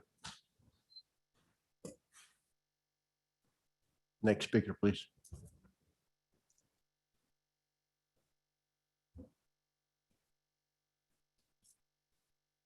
Do we have any other public comments? Yeah, they're walking up now. Irene, have you passed them down? Thank you. Peter Delacus, 514 Ashland Avenue. I have Ms. Joan Jennings. I have Sylvia Ioana, 2 people. And Mr. Jump, will you confirm Margot Leiser online, please?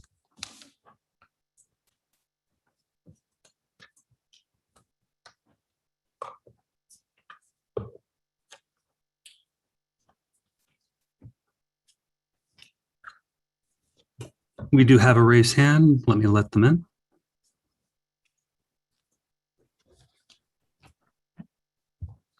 If you can unmute yourself and state your name and address.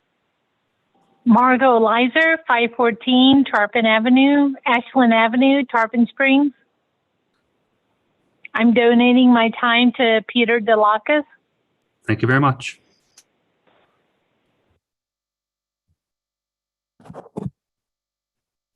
Have you all received something? We'll talk about that in a moment. Yes, thank you. My first proverb. This will be Psalms 44, 12 through 16. This will be a theme you will hear tonight. You sold your people for a pittance, gaining nothing from their sale. You have made us a reproach to our neighbors, the scorn and derision of those around us. You have made us a byword among the nations. The people shake their heads at us. My disgrace is before me all day long, and my face is covered with shame at the taunts of those who reproach and revile me, because of the enemy who is bent on revenge. That's the first one. We'll get to another one later. 2 things I will speak about tonight. In previous meetings, I continue to hear this board find ways to shut the voice of the people out. We elected you to represent us. And how do we do that? We share our opinions and thoughts. But this board finds ways to try to cut that out. And in discussions now, they're talking that once we can have a full auditorium, we don't need to have Zoom or people calling in on the phone. We've moved into a new era. That needs to continue because there are people who cannot get to this meeting who would like to participate. So I don't want to hear any more from this board about trying to cut the voice of the people out.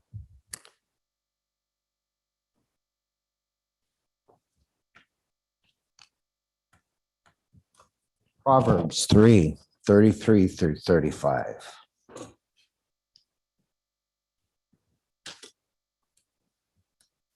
The Lord's curse is on the house of the wicked, but he blesses the home of the righteous. He mocks proud mockery, but gives grace to the humble. The wise inherit honor, but fools he holds up to shame. Fools to shame. You heard two ladies come up here and speak about Riverwatch. I bet you $10 right now in my pocket, right here, that they knew nothing about any of those hearings going on to speak before you voted on that. We didn't find out till like a week before the first meeting. You snuck it in. You snuck it in under the covers. But we're here now and we're awakened. We're awakened.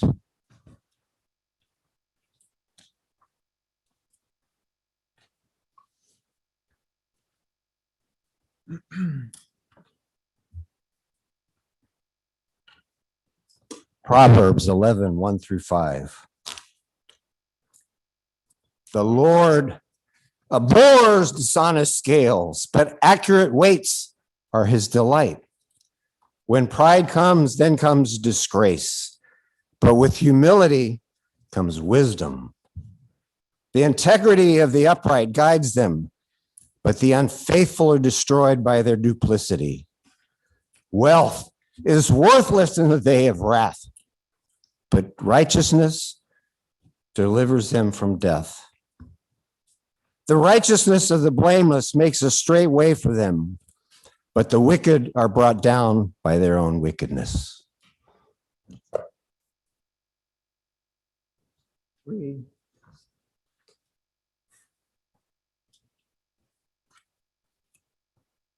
Now, everybody get this? Everybody see this? Everybody on the board got this. You see this? See this, Mayor? This is directed to you. Do you see this? Did you get it? Look at it, all of you. The hypocrisy.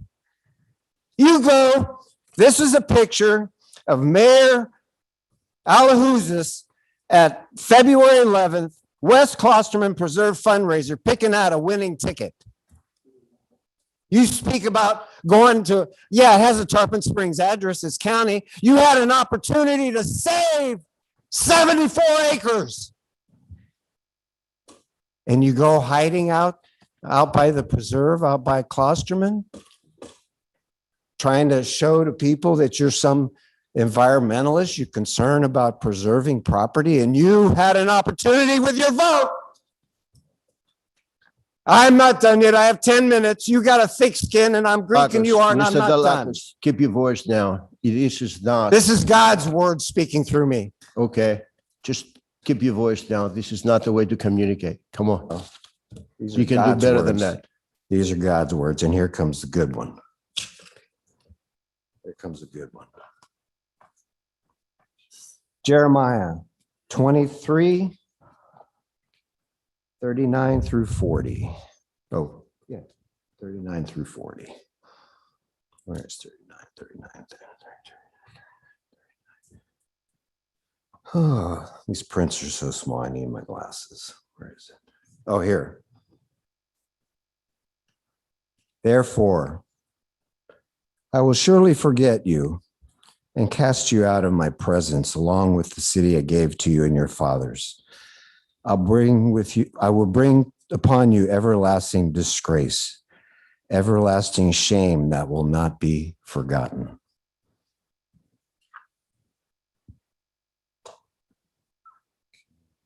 So,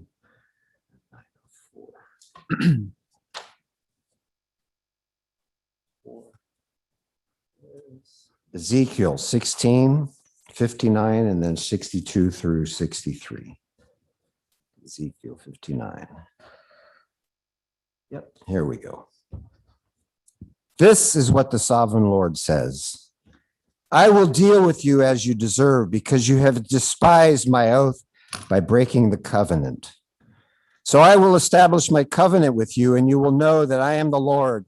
Then when I make atonement for you, all you have done, you will remember and be ashamed and never again open your mouth because of your humiliation, declares the sovereign Lord.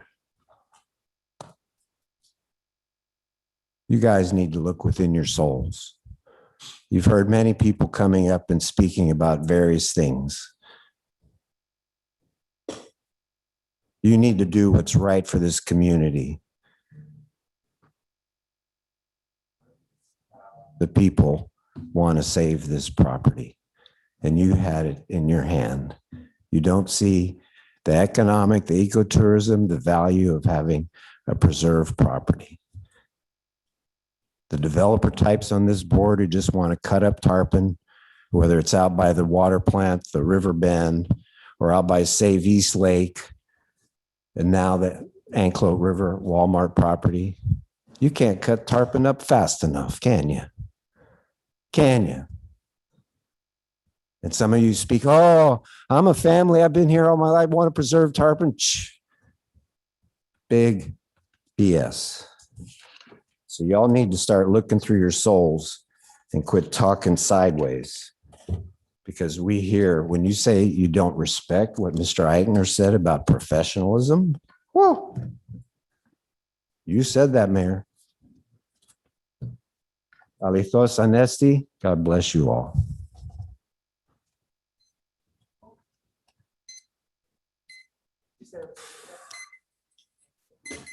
Next speaker.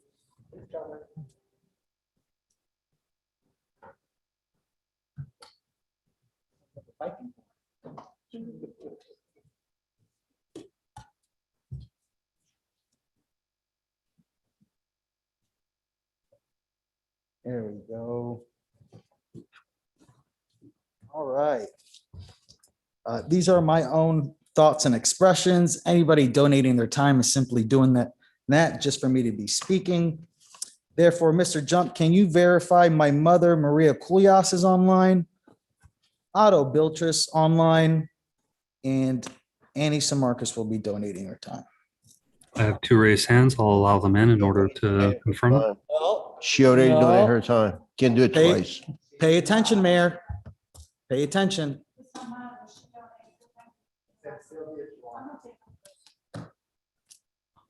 We're already off to a bad start, Mayor. Okay, go ahead and start.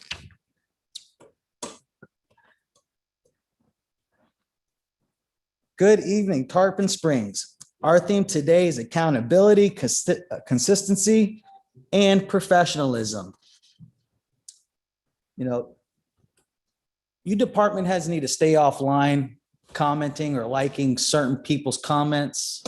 I respect the strong women of some of these men up here giving their opinion. I respect strong women.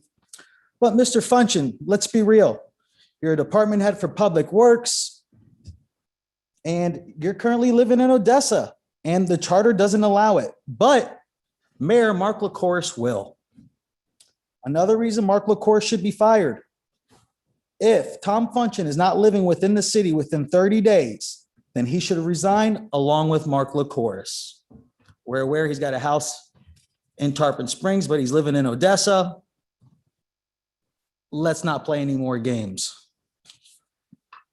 Now, Mayor, I will address you, but that doesn't mean I can't look at the people. I can address you and still look at the people. So hold decorum. Now, what Mr. Delacos was talking about was this picture right here. Turn around, will you? You're supposed to face in the I'm board addressing here. the chair, sir. You're facing the board. If you don't, I'm going to ask you to stop. Okay, well, look. This was the big picture of your mayor at the You West need to start Boston- listening, because if you don't, I'm going to ask you to stop. Sir, Okay? this is a picture of the mayor at the West Klosterman Presentation Group. Why don't you give a chance to fight for that acreage? It was sitting right on the river. You guys snuck it underneath. Look at all the people in support of it. You guys got to be transparent with one another.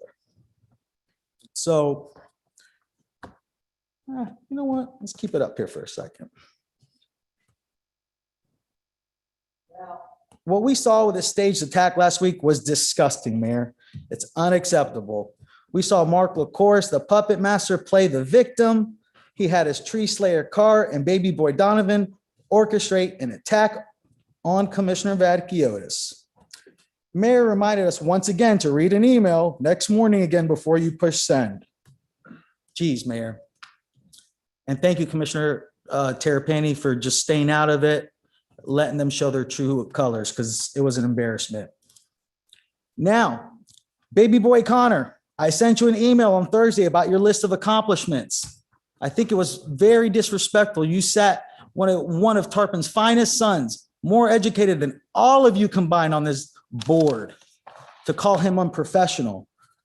You responded back to all the other petty emails I did within 5 minutes, but you didn't reply back with your accomplishments.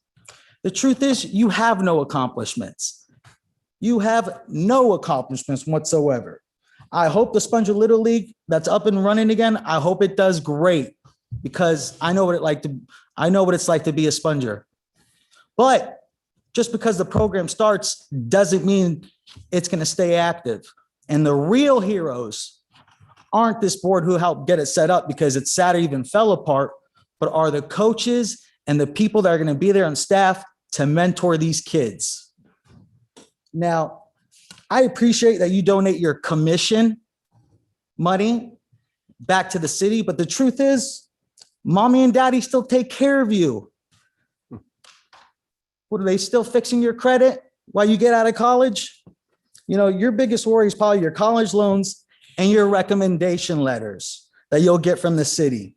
And we want you to go on the record that you will present all recommendation letters as a public record, so we can all see the mistake it was to have a child like you sit at the dais. That way we can see why you're sitting there protecting Mark LaCourse so much. Remember we had that talk at Copenhagen about your principles, about commissioner's interest? You fell back from them, Commissioner Donovan. It was all a joke and you lied to my face, baby boy. You stopped fighting against other commissioners' interests, and now I know why. Your father even told me he'll do business with anyone when I spoke to him. I saw one of the developers leave your daddy's office. Tell me I'm lying. Daddy gets his insurance deals, you vote yes, and the network is happy. Baby boy Connor, let's talk about the bully you are. I mean, for as soft as you are, you act like a political bully, and it's embarrassing. And the fact that you're defending Mark LaCourse, Mayor, which I don't care. He's not addressing the board as mayor. Mayor, I He's am also- addressing you. And the fact that Commissioner He's also calling Donovan, commissioners, honorable commissioners that have been elected, baby boys. These are words Hey. that shouldn't be talked about in public comment right now. well, we're going to get to Mayor. Jacob Carr too. Excuse me, stop for a second. City Attorney, is that allowed what he's doing? He should address the commission members with respect. He should not be calling them names. He should be addressing them as commissioner, vice mayor, or mayor. But commissioners can come up here and call each other names, right? How professional is that? How is it? So the way you defended, Mayor, the way he defended Mark LaCourse, it reminded me of somebody. I couldn't put my hand on it, Mayor. But then it all came together. Look, picture from 1976. This is Commissioner James Jim Colianos. Stop. Stop. Blank floors. Oh, no. Mayor. You attacking people. I am They're not. not here. Please sit down. Please sit down. All decorum. Please sit down. Please Look sit at this down. picture right here. Sir, please sit got down. Blaine LaCourse. You're stepping out of line. No. Please sit down. Mr. Young, you'll just have to address, Chief Young, walk would me you away if please that's going to remove be the him? case, because Chief you Young, are would you please violating the remove him? rights of individuals. And let's talk I am about Mark asking you to sit down. LaCourse. Your violations on how you pick on people from the irrigation stuff, as well as your commission, as Operation Songbird, which you got slipped into. Yes, sir. Yes, sir. Thank God, Chief Young is our chief. You will be hearing from my First Amendment rights lawyer. Good, thank you.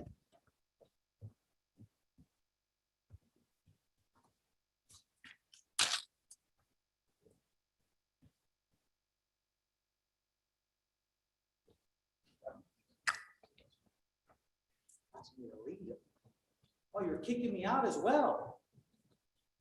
Okay. Well, Mayor, you're just as corrupt as all them. You treat me that extra special because you can't handle the truth. And the truth is, most of you should be doing 100 years in prison.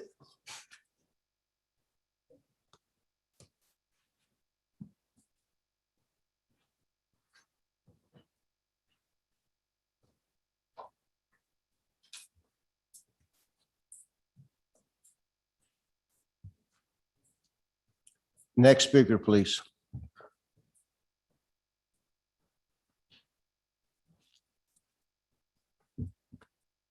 Are there any other public comments?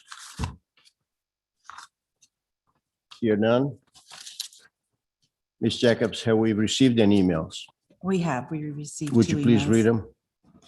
The first one is from Randy and Mary Kostenbatter, and it's regarding short-term vacation rentals, tourist homes. To whom it may concern, we lived at 1653 Seabreeze Drive in Tarpon Springs for 10 years. During this time, we have seen more of our neighbors rent their homes and register with Airbnb or HomeAway each year. Currently, the local ordinance requires renters to be here a minimum of 6 weeks. While some of our neighbors abide by this, some of the time, most flaunt the rules and rent their homes out each weekend and for times much shorter than the 6-week minimum. We purchased this home because it was in a relatively quiet neighborhood on a dead-end street, and we live here 365 days a year. We did not buy a home on Clearwater Beach or downtown Tarpon, which are zoned for businesses. Thus, we are displeased when our neighbors use their homes as local hotels. Some homes on our street are large, and on tourist sites, they can accommodate 8 to 16 people. This encourages 2 or more families to split the rent and large gatherings of folks that want to party, sometimes all night long. Besides the late night music, yelling, and sometimes drunkenness, as evidenced by the empty beer cans and clothing strewn about, we don't know who these people are, and we really don't want transient people in our neighborhood each weekend. We have known some renters who are here for the 6-week time frame or longer, and they have generally been good neighbors. But the ones who come for a week or weekend just want to seriously let go and party. They have no ties to the neighborhood and often display disruptive behavior. We sincerely hope the City Commission will continue to uphold the 6-week minimum short-term rental ordinance and enforce the current regulations pertaining to home rentals in our residential neighborhood. The concerns of the full-time residents who live in our neighborhood should carry more weight with you than those who purchase second homes here and seek to profit through short-term rentals at the expense of our peace and quiet. Thank you for listening to our concerns. Randy and Mary Kostenbatter, 1653 Seabreeze Drive, Tarpon Springs. The next letter is from Jean Dintna, 525 West Spruce Street. I have been attending the BOC meetings via the government access channel for over a year, and what I have observed recently is disturbing. Pay for play. While this sounds like money is being exchanged hands, it does not have to be. Favors are also considered pay for play. What I have observed is that if City Manager Mark LaCourse wants something, he somehow gets specific commissioners to back him.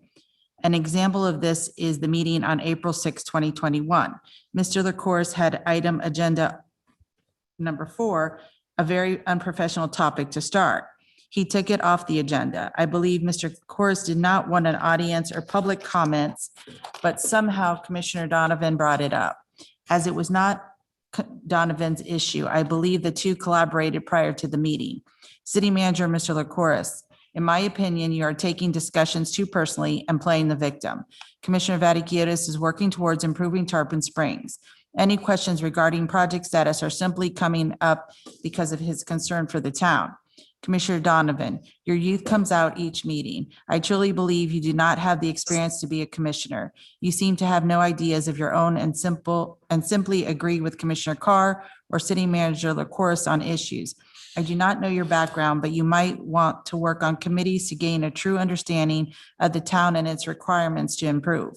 Commissioner Donovan, you were very disrespectful to Commissioner Vaticiotis and rude. You owe him a public apology.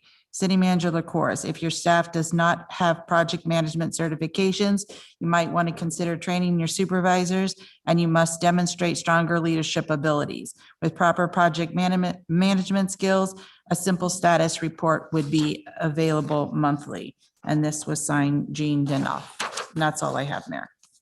Thank you. Mr. Jump, do we have everybody on Zoom wishing to speak?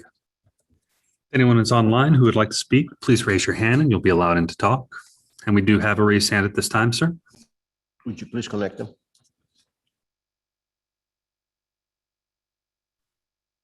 Hello, Yes, if you could state your name and address for the record, please.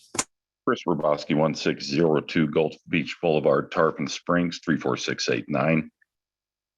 Yeah, so at the last meeting, at the end of the meeting, the city attorney decided to comment about my comment about people's First Amendment rights, which was a good thing because then it gave Commissioner Vaticiotis a chance to ask the mayor if that was going to be addressed and if we were going to have a policy discussion on whether or not emails would be read into the record. And the mayor did go on the record and say, yes, you will be discussing that. So that worked out. And then I realized that Commissioner Vaticiotis and Mayor Alahousas were the only two who voted to have those read into the record. And the remaining 3 commissioners voted to silence the voice of the people. So the other thing that's interesting to note is the law firm, the same one that commented on my comment. They are the ones who gave you guys, the commissioners, bad advice. They told you you could vote on removing people's emails and not reading them into the record during your comment period. It was for commissioner comments. You can't vote on things like that. And so you might want to consider getting a second opinion when it comes to your legal team. I mean, it's in direct violation to city code to vote on anything during commission comment period. That's pretty simple. And so if you happen to know better than the advice you're getting from the attorneys, then you need to speak up and do what's right. Don't just take their word for it and do what they're telling you to do. Just because they don't want to sit through 3 hours of hundreds of emails being read. So you have to pick a time to discuss this issue. This has to come up on the agenda. And you got to have a policy of, yes, we're going to read everybody's emails into the record as you were doing tonight, the 2 that were there, whether there's 2 or 200. Or you pick a number or a deadline, whatever. You have to have a policy. As of now, you don't. And then some of this stuff, it may change down the road after COVID. But most likely, you're going to want to keep that because you want to hear from the people. You need to hear from the people. And you need to listen to them. You need to do what's right. You can't keep hiding things that are uncomfortable. Just because the hundreds of people were opposed to that project that you guys were ramming through, you know, you have to hear that people don't want it. They don't want the Anclote Harbor. And even the people that would want something like that, they darn sure don't want their voices to be silenced. Everybody can agree on that. Whether they agree on building a Walmart in town, apartment complexes in town, some people may want those things, but everybody agrees they want their First Amendment rights respected by the city. So you must do that. Thank you. Thank you. Mr. Job, do you have anybody else online? We have another raised hand. I'll allow them in to talk.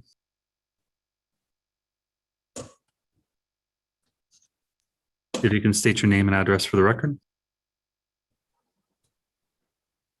Maria Cullas. You already donated your time, ma'am. Avenue. Ma'am, you already donated your time. My son did not finish his time. And I want to tell you something, Christodule. Shame on yourself. You don't deserve to be a mayor, okay? Because first of all, John, would you please disconnect this lady? Thank you. She already donated her time.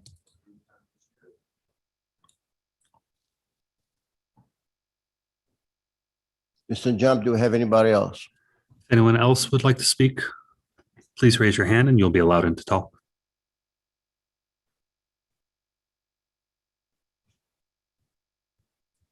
And we do not have any raised hands at this time, sir. Thank you. We're now going to the presentations. The first item is timekeeping and overtime internal audit report by Bob Broline.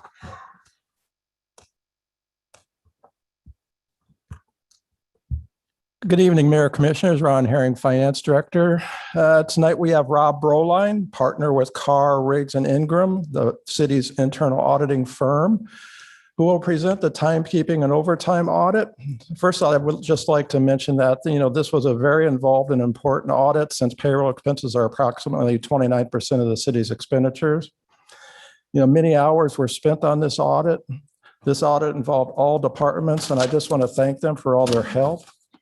I also want to thank Darlene Houston, our payroll coordinator, and Michelle Mims, our assistant finance director, for all their work with this audit. And with that, I'll give you Rob Broline. And I guess, thank you, Mike. He's got the presentation up here.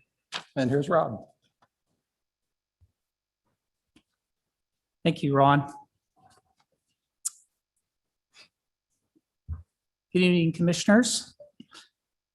I'd like to begin as well by thanking Ron and his team, Michelle Mims and Darlene Houston. They also were extremely helpful in performing this audit. You turn to page, oh, that's right, I got to advance it with my.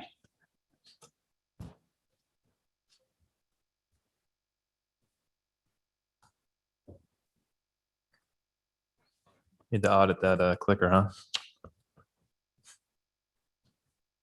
You know what? It's on, but now it's not working. Here we go. Tested it out before, it worked great. Okay. All right. So start with page 4. Let me back up. Page 3. So this is our typical transmittal letter, but the reason I want to pause here is because we are, as Ron described, we are your internal audit function, your outsourced internal auditors. We are in our 5th year of the contract. And in the very first paragraph, back in December 5th of 2017, we did a risk assessment and identified 10 internal audits to perform. Based upon the resources that the city wanted to allocate, it worked out to be us to be able to perform an internal audit for each year. Just a quick listing of those internal audits. First thing we did is we did an internal audit of the reverse osmosis plant. Secondly, we did actually follow-ups. They were follow-ups of all the audits performed by the predecessor auditors. That included looking at the cash receipt cycle related to Parks and Rec, cultural services, utilities, and procurement. So we did one whole audit where we went in and verified that all of their findings were actually implemented by management. And then next, we performed an audit of the purchasing card program. And now here we are today looking, having performed an audit of timekeeping and overtime.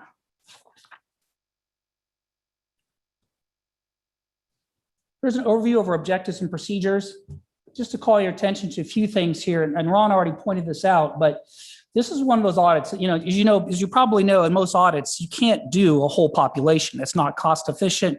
It's not practical. But through the use of surveys and questionnaires, because timekeeping and overtime is so important, as Ron described, given the materiality of it to the city, we were able to circulate questionnaires to all the timekeepers and actually cover all the departments and programs as part of our audit process. And through that, we're able to identify specifically, communicated back to us, what is your timekeeping process steps? So we identified that for every single timekeeper throughout the city. And then we did various sample techniques to test the controls around that process, checking for compliance with the procedures, and then identifying any potential observations and findings. You'll also note later in the report, we have very select statistics regarding the timekeeping overtime function. And finally, we always have an exit conference with management. This is very important. We're not here to try to surprise anybody. It's not a got you. We sit down with them and we vet those results. We get agreement on those. We're objective in that process, but we want to make sure we got our facts straight. And that's a good process to go through. And then we work collaboratively through a solution in terms of the recommendations and the management plan in terms of how to resolve any of those observations.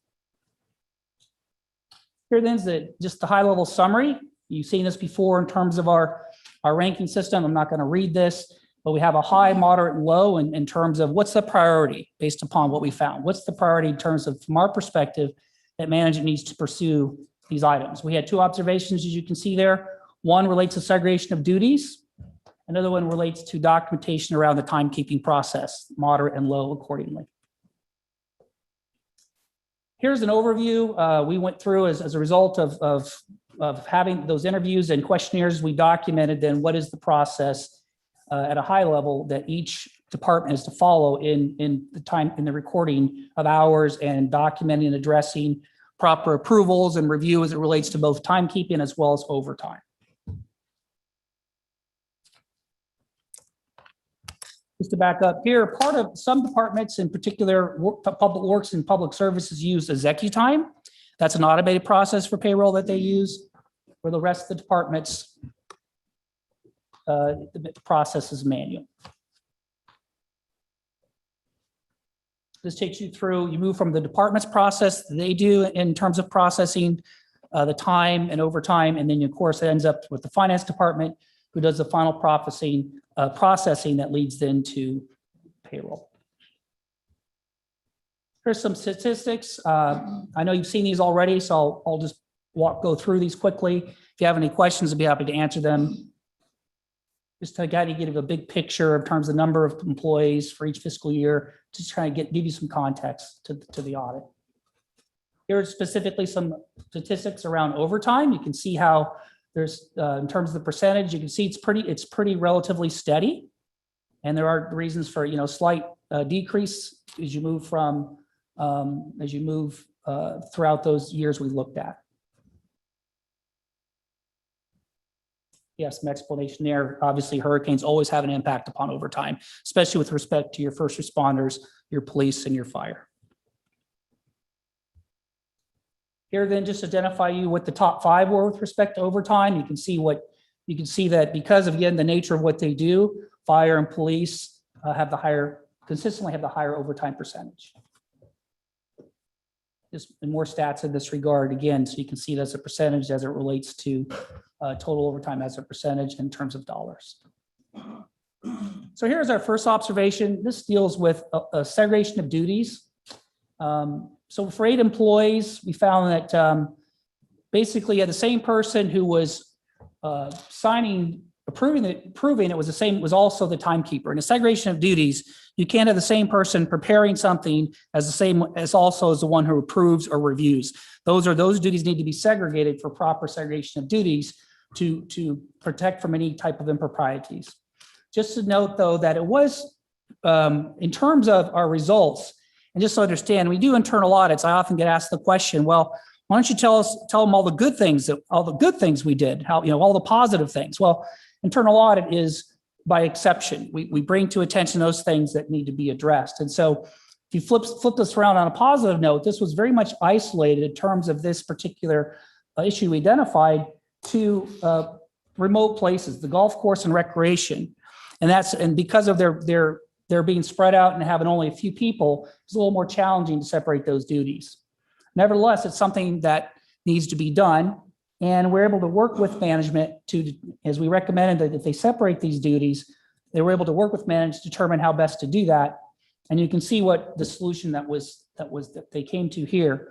And they're able to take advantage of some other folks there that were on site, that they could actually separate those duties and have a proper segregation of duties to protect against, to facilitate completeness and accuracy of the timekeeping function. And you can see already how proactive management is, that you see we're already past that date. They've already implemented this process, this management action plan.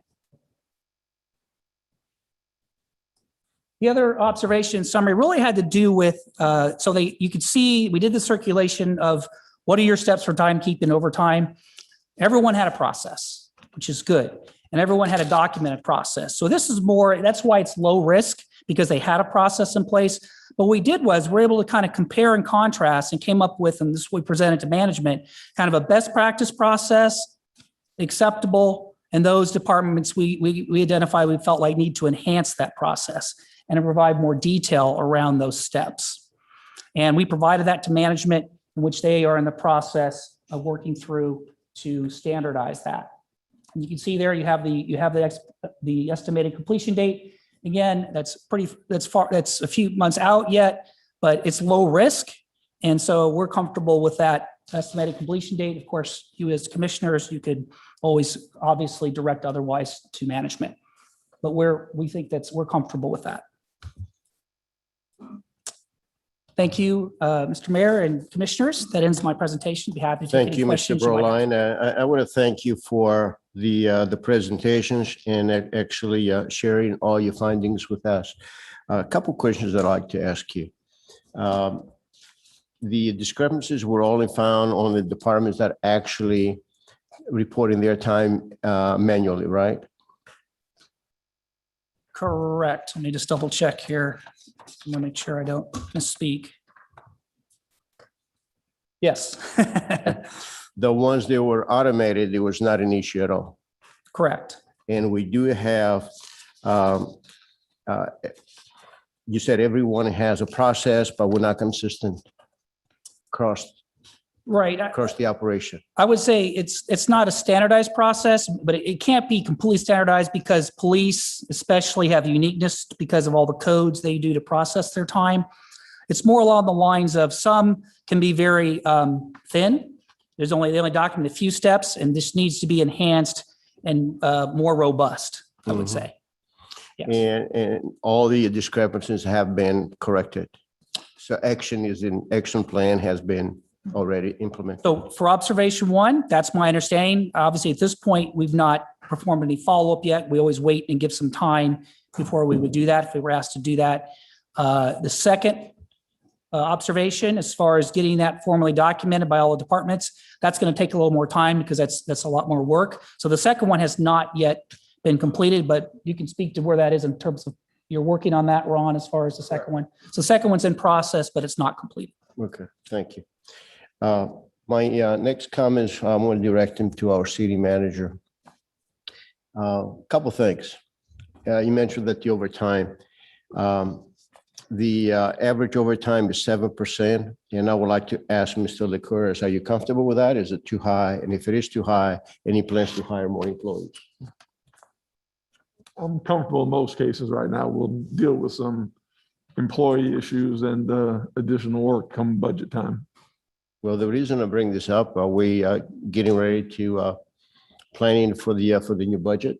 So this is the time if you want to address it. And Yes, look sir. and see if you need to hire more employees. Now is the time to look at it based on the information that we just received. The other thing that I would like to say is that we need to update the method of payroll time reporting to be automated. Seems like when it's automated, it's not a problem because as an example, if you have an automatic dispatch system that provides controls and tools, that will increase the efficiency of the department. Plus you monitor the productivity and the manpower that you have, and what manpower do you need for the future to be able to accommodate the workload that is every department has.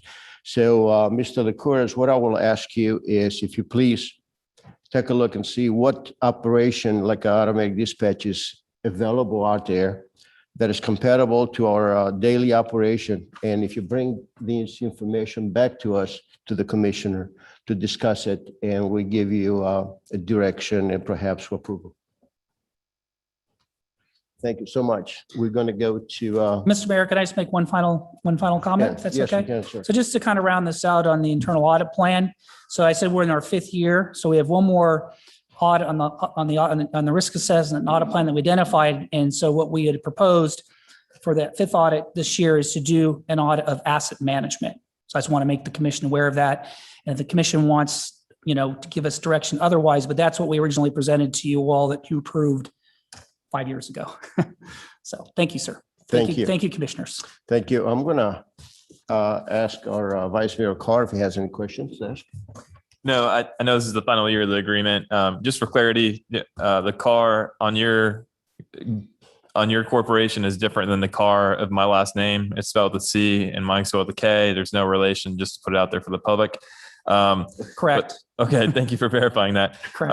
But overall, I think your audits have been well over the past couple of years. I know I appreciate your presentation. It's been very professional. From the next steps, what other options would you say, or would be like a risk area? When you say assets, is that like our tractors, our desks, our vehicles, or where would that go for the next steps? So short answer is yes, that's Okay. exactly what it is. And so just to give you quick, I was ready for that question. Sure. So just some high level procedures would be to validate proper maintenance of property records. It's very important. Review for proper tagging and capitalization of any additions. So as you add to that inventory, add to that those assets. And then we also look at proper tracking and recording of dispositions, including surplus type properties. And a key thing, which was I think was brought up as I was listening to the interview, was a question regarding physical inventories. That's part of that audit as well. And we look at that as well. Okay. Performance of those. From a vehicle standpoint, do you look at like when the city sells the vehicles as well at a certain mileage? And could the city have held on, or is there a break-even point, or is there some type of standard that you could provide at all for the city too in that audit, or how does that work? So a very good question. Thank you. So that's so good about internal audit is you have flexibility, unlike external audit. You got statutes, you got to do certain things. So we could have that discussion. Typically, we do that part of a fleet internal audit. Sure. But to your point, we can say, look, that's something we're concerned about. Can we include that in the audit? Yes. Okay. Certainly. I think it's nice to have a third party if you have some type of benchmarking of some sort to be able to use. I don't know what we use today. It's not my job to manage that. I don't know if Mark has that information or not, but at least that would be interesting, I think, to see, because that's a significant amount of our budget that we spend each year on vehicles, to see if we could hold on to them a little bit longer or get some better useful life out of them. So. Right. And just a word on that. We do that on a regular basis. We'll bring, because we have so many different experiences in that regard, we'll bring benchmarking as well to those projects. Okay. Yeah. Like other physical inventory, is that also, give me some other examples of what that would entail. Well, it's really another way of looking at it. Public sector, we call it asset management. It's kind of like, property, plant and equipment. Mm-hmm. So like you said, it's computers, it's laptops, and you go around, you tag everything. Is everything tagged? And so the physical is to include all of those things. So like, for instance, we have a water plant and you would count how many pumps we may have that are sitting on the shelf ready to go Yes, if one goes down, That's right? exactly right. Okay. We did one recently for another client of mine. We would go around, take the staff and go around, and we would go around with the counters. Got it. Obviously, we do on a sample basis, but because they do cycle counting because they're Okay. so large. Yes, Great. All right. Thank you. Appreciate your audit and your presentation. you're welcome. Questions, comments? Yeah, thank you. Appreciate you being here tonight. I saw you in the hall and I recognized you. I couldn't place exactly That's where okay. I recognize you from. Especially the but mask. Now I do. Just a couple things on page 13 with your observation one as it relates to segregation of duties. You elaborated some on that, which I can appreciate, and it's somewhat self-explanatory. My one question is just for some clarity on the two departments that you noticed this or are recommending more segregation of hours in terms of the supervisor who also signs the timesheet, right? You're saying that you notice these areas in the golf course and also our recreation department? Is that right? Correct. And so, that's a good point. Just to emphasize the fact that we tested 80 timesheets, which is a really good sample size. Mm-hmm. And to only find really a few items, in sense, you say 8, but it was isolated to those particular locales. And I think because of them having just a few employees there and being, I don't want to say off of the sticks, but removed kind of on their own with only a few employees, I think that's kind of what led to that. Mm-hmm. In that situation. So the 80 timesheets that you sampled, they included areas outside of just the golf course and Oh, yes. To be clear, thank you. It's a really good question. I should have commented on that. So we make sure we take our sample and try to make sure we get a representative sample, and we look at the number of employees in each department and program and really try to allocate that out to get a good coverage. And so that's what we did. Mm-hmm. Yes. Great. Yes. Thank you for elaborating on that. And then based on your findings, as far as the overtime goes, based on what you saw, do you think it would be wise, and I don't see where you made an official recommendation on this though, to hire more employees to offset some of the overtime expenses? Is it more beneficial just to go ahead and bite the bullet and hire that full-time employee? So I'm going to give you the standard consulting answer, and I mean it sincerely. It really depends. I think earlier there was a question asked regarding the city manager about taking a look at that. I think that's the right answer, is take a look at it, because really that wasn't the purpose of internal audit, to really dive deep into what's going on in terms of overtime, but it'd be worth taking a look at. As far as my experience with other cities and doing these internal audits, it's not, I don't see it as being excessive or unreasonable. But our overtime. Your overtime is not excessive. No, not based on my experience, but you want to look at that individually, because maybe you might look at one department and say, wait a minute, for that department, that might not make sense. Mm-hmm. So I think taking a look at it, as has been discussed, I believe would be a good idea. Okay. Thank you. That's all I had, Mayor. You're welcome. Commissioner Dodd? Yeah, thank you very much for the presentation. Thanks for all the detail in it.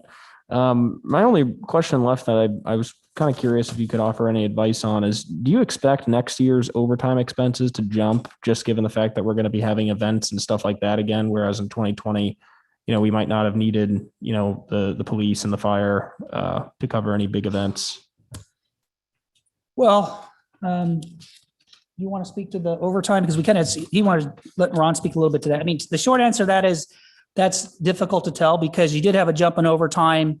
Again, where's most of your overtime? It's the police and fire.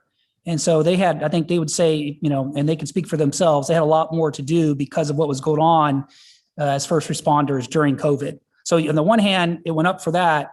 So as far as comparing, it's very difficult. I'm doing a flux analysis for various clients right now. When you compare the COVID year, as we call it, fiscal year ending 9/30, and COVID happened in March of 2020, it really throws things out of whack. I'm sure you're struggling now when you're looking at, whatever budget you put into place last time and as you do your budget now, it's very challenging, right? Because you're still dealing with COVID. So it's difficult. That's difficult, but I'll let Ron speak to that a little bit more. Yeah, Commissioner, are you talking about the current year 2021 overtime? Yeah. We checked it today, and we actually are down in both police and fire compared to this time last year. I believe fire is down about $55,000 compared to last year. And they're going to get some of that back also because it's COVID related from the doing the vaccinations, about like 35,000. Police is down about 65,000. They're also going to get some of that money back for doing for part of their grant for the doing their work as far as COVID. Okay, thank you both. Commissioner, Commissioner Vaticius. Thank you, Mayor. I understand the audit, Mr. Berline, and I really don't have any issues. The question I do have though is back in your transmittal letter, because I need to understand what we're actually looking at. It says the procedures performed did not constitute an audit in accordance with generally accepted auditing standards. Can you kind of tell us a little bit about that? Yes, so when doing these, we're just making it clear that this is not like a financial statement audit where we're issuing an opinion. That's what that's saying there. But instead, we perform these internal audit under the statements of standards for consulting services under the AICPA. So it's distinguishing the fact that, when you get your external audit, right, it's coming out now, it's going to be issued, and your external auditors are actually, it's an attestation function. They're actually issuing, as I know you understand, an opinion, which is different. And so when we do our work, we make it clear in our transmittal letter, we're not issuing an opinion as if this is an external audit. So you're just telling us what it is. I'm not sure what you mean by that, but you showed some results and everything. I guess I'm trying to understand, is this audit really for the city manager or is it for the city commission? It's for the city commission, sir. Yes, definitely. And so I kind of said during my comments that we still need to be independent and objective, and that's our approach. So under these AICPA standards, it still requires us to be independent and objective. And that's, I'm reporting to you, I don't report to the city manager, I don't report to the finance director, I report to you. I don't have an issue. It was for the city manager. I'm just trying to understand. Sure. Would the findings be any different or of different quality or different packaging if it did comply with general accepted auditing procedures? No, sir. So what's the difference again? Well, it has to do with, again, the statutory, those are certain standards there's different standards for an external audit, certain things that have to be done to meet the statutory financial audit. And so we're just saying we're not subject to that. It doesn't take away from the quality of what we're doing. So my answer is no. In terms of what we're doing in internal audit, and because we're looking, it's really a deep dive looking at the specific process, in this case, right, timekeeping, overtime, and looking at the risks, the controls, and identifying any gaps or issues in there. And so it's actually a more focused deep dive, because an external audit can not even look at a whole area if it's not material. Okay. So thank you. Thank you, sir. Thank you. We're going to go to public comments. Do we have any public comments on this item? Mike Eisner, 1515 Riverside Drive. This is a very small item, but I do want to make a comment. Vice Mayor Carr specifically wanted to make a point that his name and this name was a different name.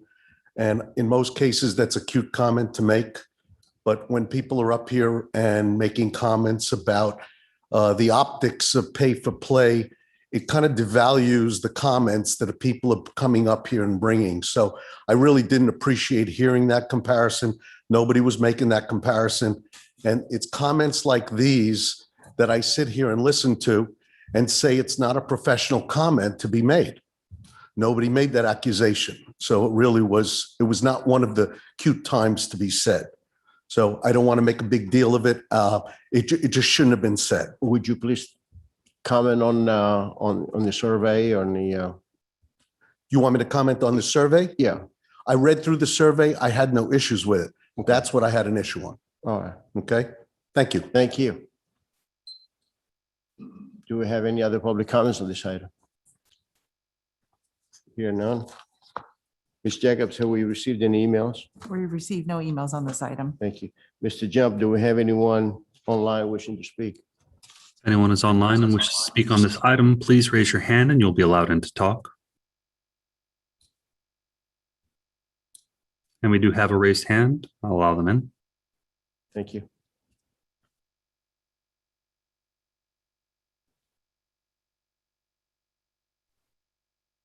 If you could unmute yourself and state your name and address for the record. When you dirty and corrupt, you can't handle the truth. Chris Alajuso, That's that's not, who you are.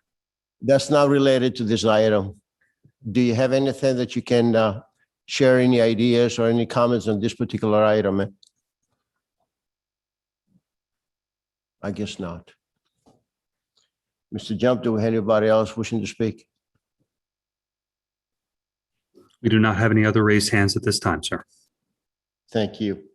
Mr. Broline, thank you so much for the update and the presentation. Thank you. Thank you, Mr. Mayor and Commissioners. I appreciate that. Thank you. We are now going to item number 2, which is another presentation for the Manatee Village. It was requested by Commissioner Matiquiotis. No, they will have a presentation to do. There's a person here to tell us about it, and then you can speak. You want to say something before that? Well, it was my item. Well, you go ahead, but there's a person that came all the way from Tallahassee, I believe. Jacksonville? Go ahead, sir. I'd actually, and I was going to state that I appreciate the staff's initiative for taking that staff Okay. with Mr. Whitfield of Ash Properties. I'm well aware that he's here. This is something that I'd asked for because of some of the discussions I heard in the community after Icaria was built, and of course the Anclote Harbor apartments. People were very much worried about what was going to be happening with Manatee Village. There was a little bit of discussion between the past owner and people around town, and they were talking about in terms of apartments and how many should we get, and the densities were way off the scale. So I thought it might be best to be proactive and bring this to the commission for the residents to hear, and which it is, and I very much appreciate that. And then as part of that, the staff took the initiative to contact Ash Properties. I think Mr. Powell, our building director, first introduced that idea, and he's here this evening to tell us a little bit about what they're going to do. So the staff is here to answer any questions concerning what can and cannot go on that property. And I believe I would like to, if you don't mind, I would like to Yeah, I have was gonna say, Mr. I think Whitfield Ms. to tell Lemons us, was gonna say introduce something himself, yeah, first. and Okay. tell us about it. Mr. Wolf, please come to the podium, if you would, please.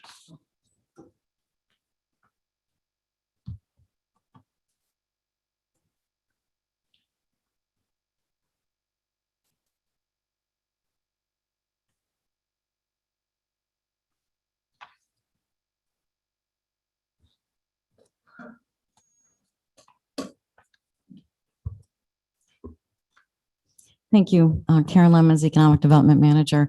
To start the discussion, I just wanted to provide some background history of the plaza.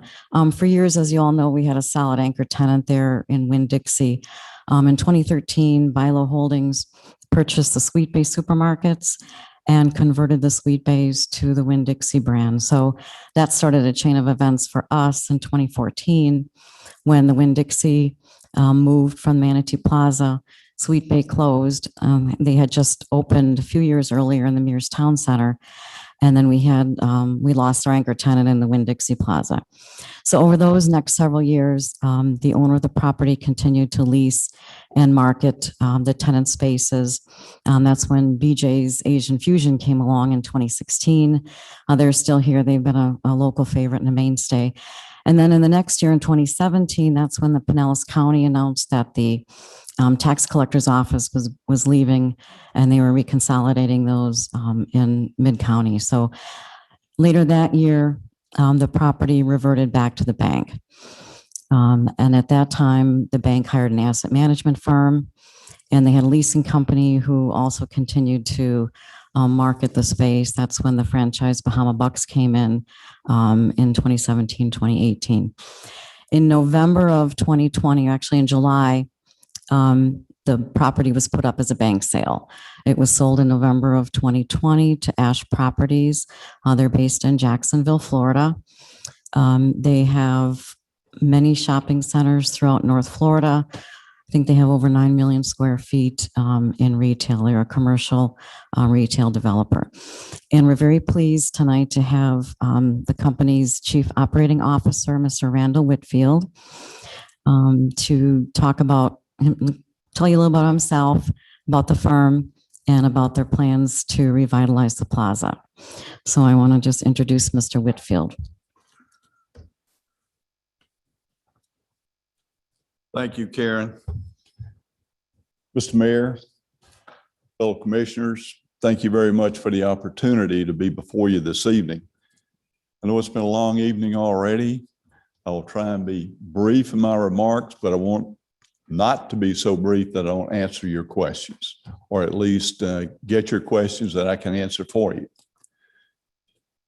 As Karen stated, we purchased the property, and that's why we're here this evening, because we now have some ownership of property here in your wonderful city of Tarpon Springs. We purchased this in November of 2020. We have a Jacksonville-based operation. We are a family-owned and operated entity. One of our various entities purchased the Manatee Village. And as we did so, we realized that it was in a state of flux. I mean, it was at the bottom it could be. We recognized the value there. We recognized a vibrant community. And we said, let's use this as a catalyst to get us into a new area that we can do things. So we hope this is not a one-shot transaction for us. Our intent is to make it a multiple transaction. We would like to do many properties here of the same nature of upgrading and increasing the value of property. Increasing value helps us, it helps the city. It's always great to have a larger tax base. I was going to give you a little bit of a history of our company.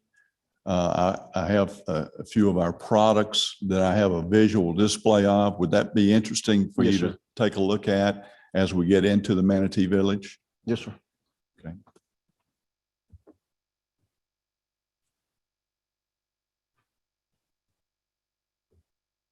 We have, as Karen has stated, we're almost 10 million square feet now of commercial, retail, office, and warehouse products. This is one of our latest. It is Flagler Center on Phillips Highway and St. Augustine Road. We have a beautiful plaza there that has restaurants. It has eye care. It has a dental group. It has many medical services there. And we have Premier Home Essentials is going in there for the home improvement area. This is a pullback shot, and it's kind of jumping on us, of the entire plaza there. On one end, you can't quite see it yet. We have Planet Fitness. Planet Fitness occupies 22,000 square feet in one building. The building in the background is the, does this have a pointer? Yeah. Right there. Yeah. This building is an office building. We built it at the same time. It's about 54,000 square feet. So we have retail product, office product. That building now is about 88% occupied. This is a property we have in St. Johns County on County Road 210. It is just now being finalized when these photos were taken. We were getting our CO. This property has single story and then a two-story in the rear.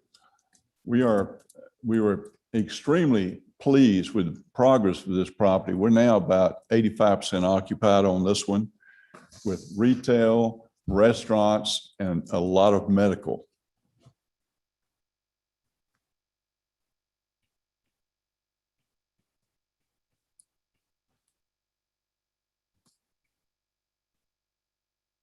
And that one we call the Forum in Greenbrier.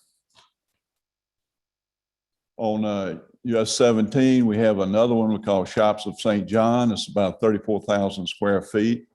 We have restaurants in there. We have an Ace Hardware in there. We have a school, Broach School. It's a fantastic school in Duval County. We have Cure, and that's a health service. This is the overall aerial view of the plaza, right on US 1. And that's a night shot of the Ace Hardware section of the plaza. This is an office building that we have built at 295 and Gate Parkway, right across 295 from our office building. That's where our corporate headquarters is. This is about 54,000 square feet of office space, and we have leased that to the CSI companies as their corporate headquarters. They have about 4 or 5 locations across the country. We also have, in addition to many properties we have a downtown location. It's the BB&T Tower. It's a 285,000 square foot office tower.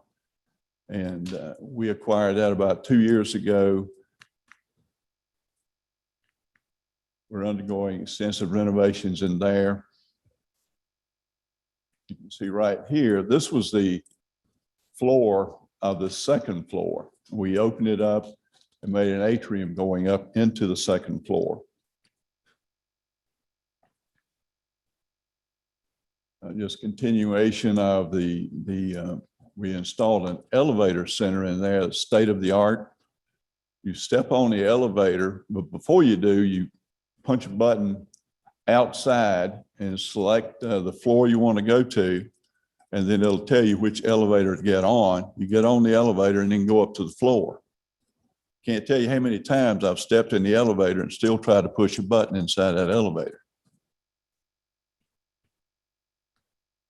And we want to bring the same quality that we bring to all of our projects into the Manatee Village here in Tarpon Springs. As we do that, we have a great team. Our company has a full range. We have a development team, we have a construction team, we have a leasing team, and we have a property management team. All those are based in Jacksonville. We felt we needed to have some local expertise, so we've done that.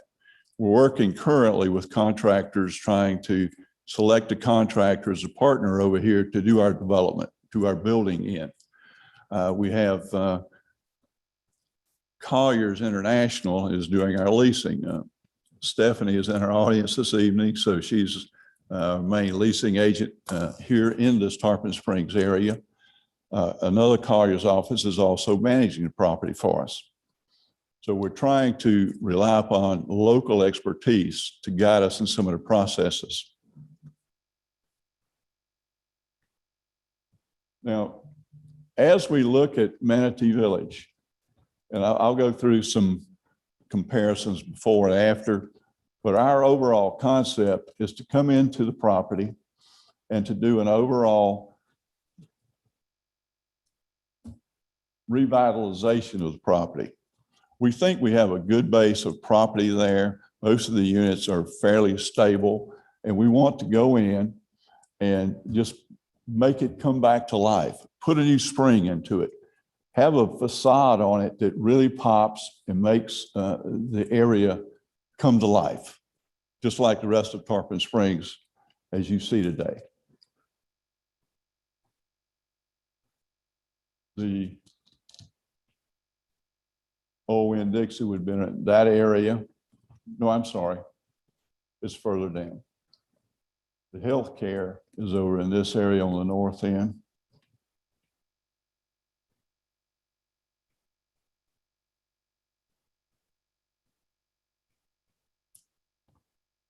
This is the north end, and healthcare is there. And there. That will be a new tower element that we plan to put in there.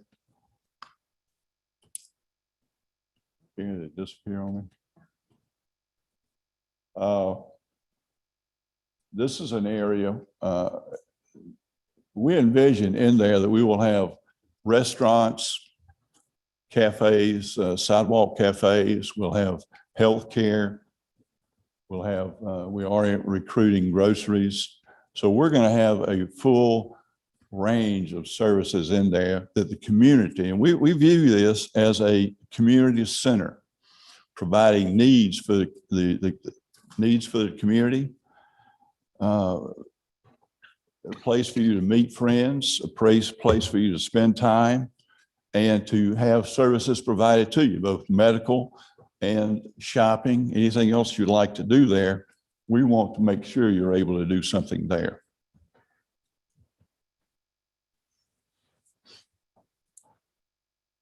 Now, the names on the center, don't pay any attention to those. Those are just names up there.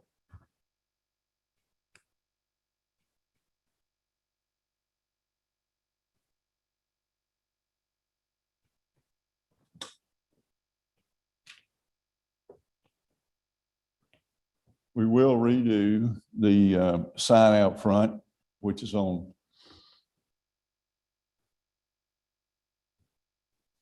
the main boulevard there. And our facade, we're going to have stone. We will have various materials, stucco, and it'll be it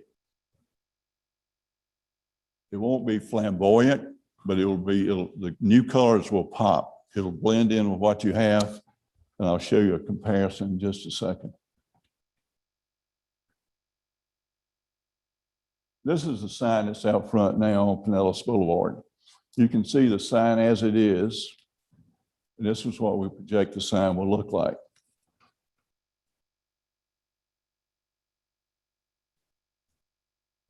This is a section where Bahama Bucks is located now. And I love that little store. That's a great one. But where Bahama Bucks is now, this will be the facade. And we will still have the seating outside. So we will still have that cafe type feel outside. And I envision people coming there to meet one another and spend some time outside.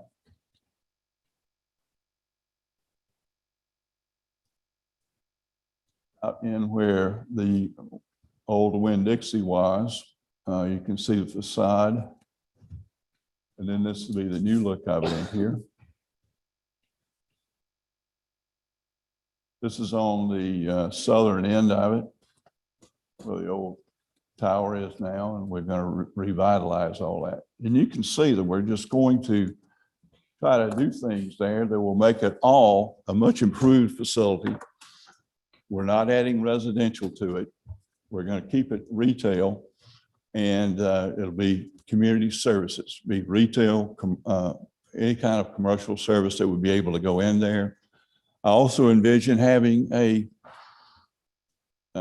museum of type there, a souvenir, not a souvenir shop, but something that shows the artifacts and the history of Tarpon Springs, a place that people can go and do things that they want to do and see things they want to see about their own community.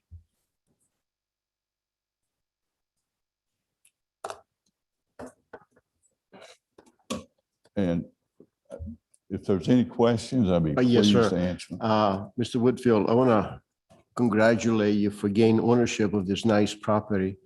And I want to thank you for taking the time to come all the way from Jacksonville to talk to us. You have answered most of the questions that I had. One was, are you going to rebuild the current structure? And yes, you are. And you're going to convert it to a community center. I think this is a great idea, and I am for that. Also like that you comment that you're going to use local contractors when it's possible.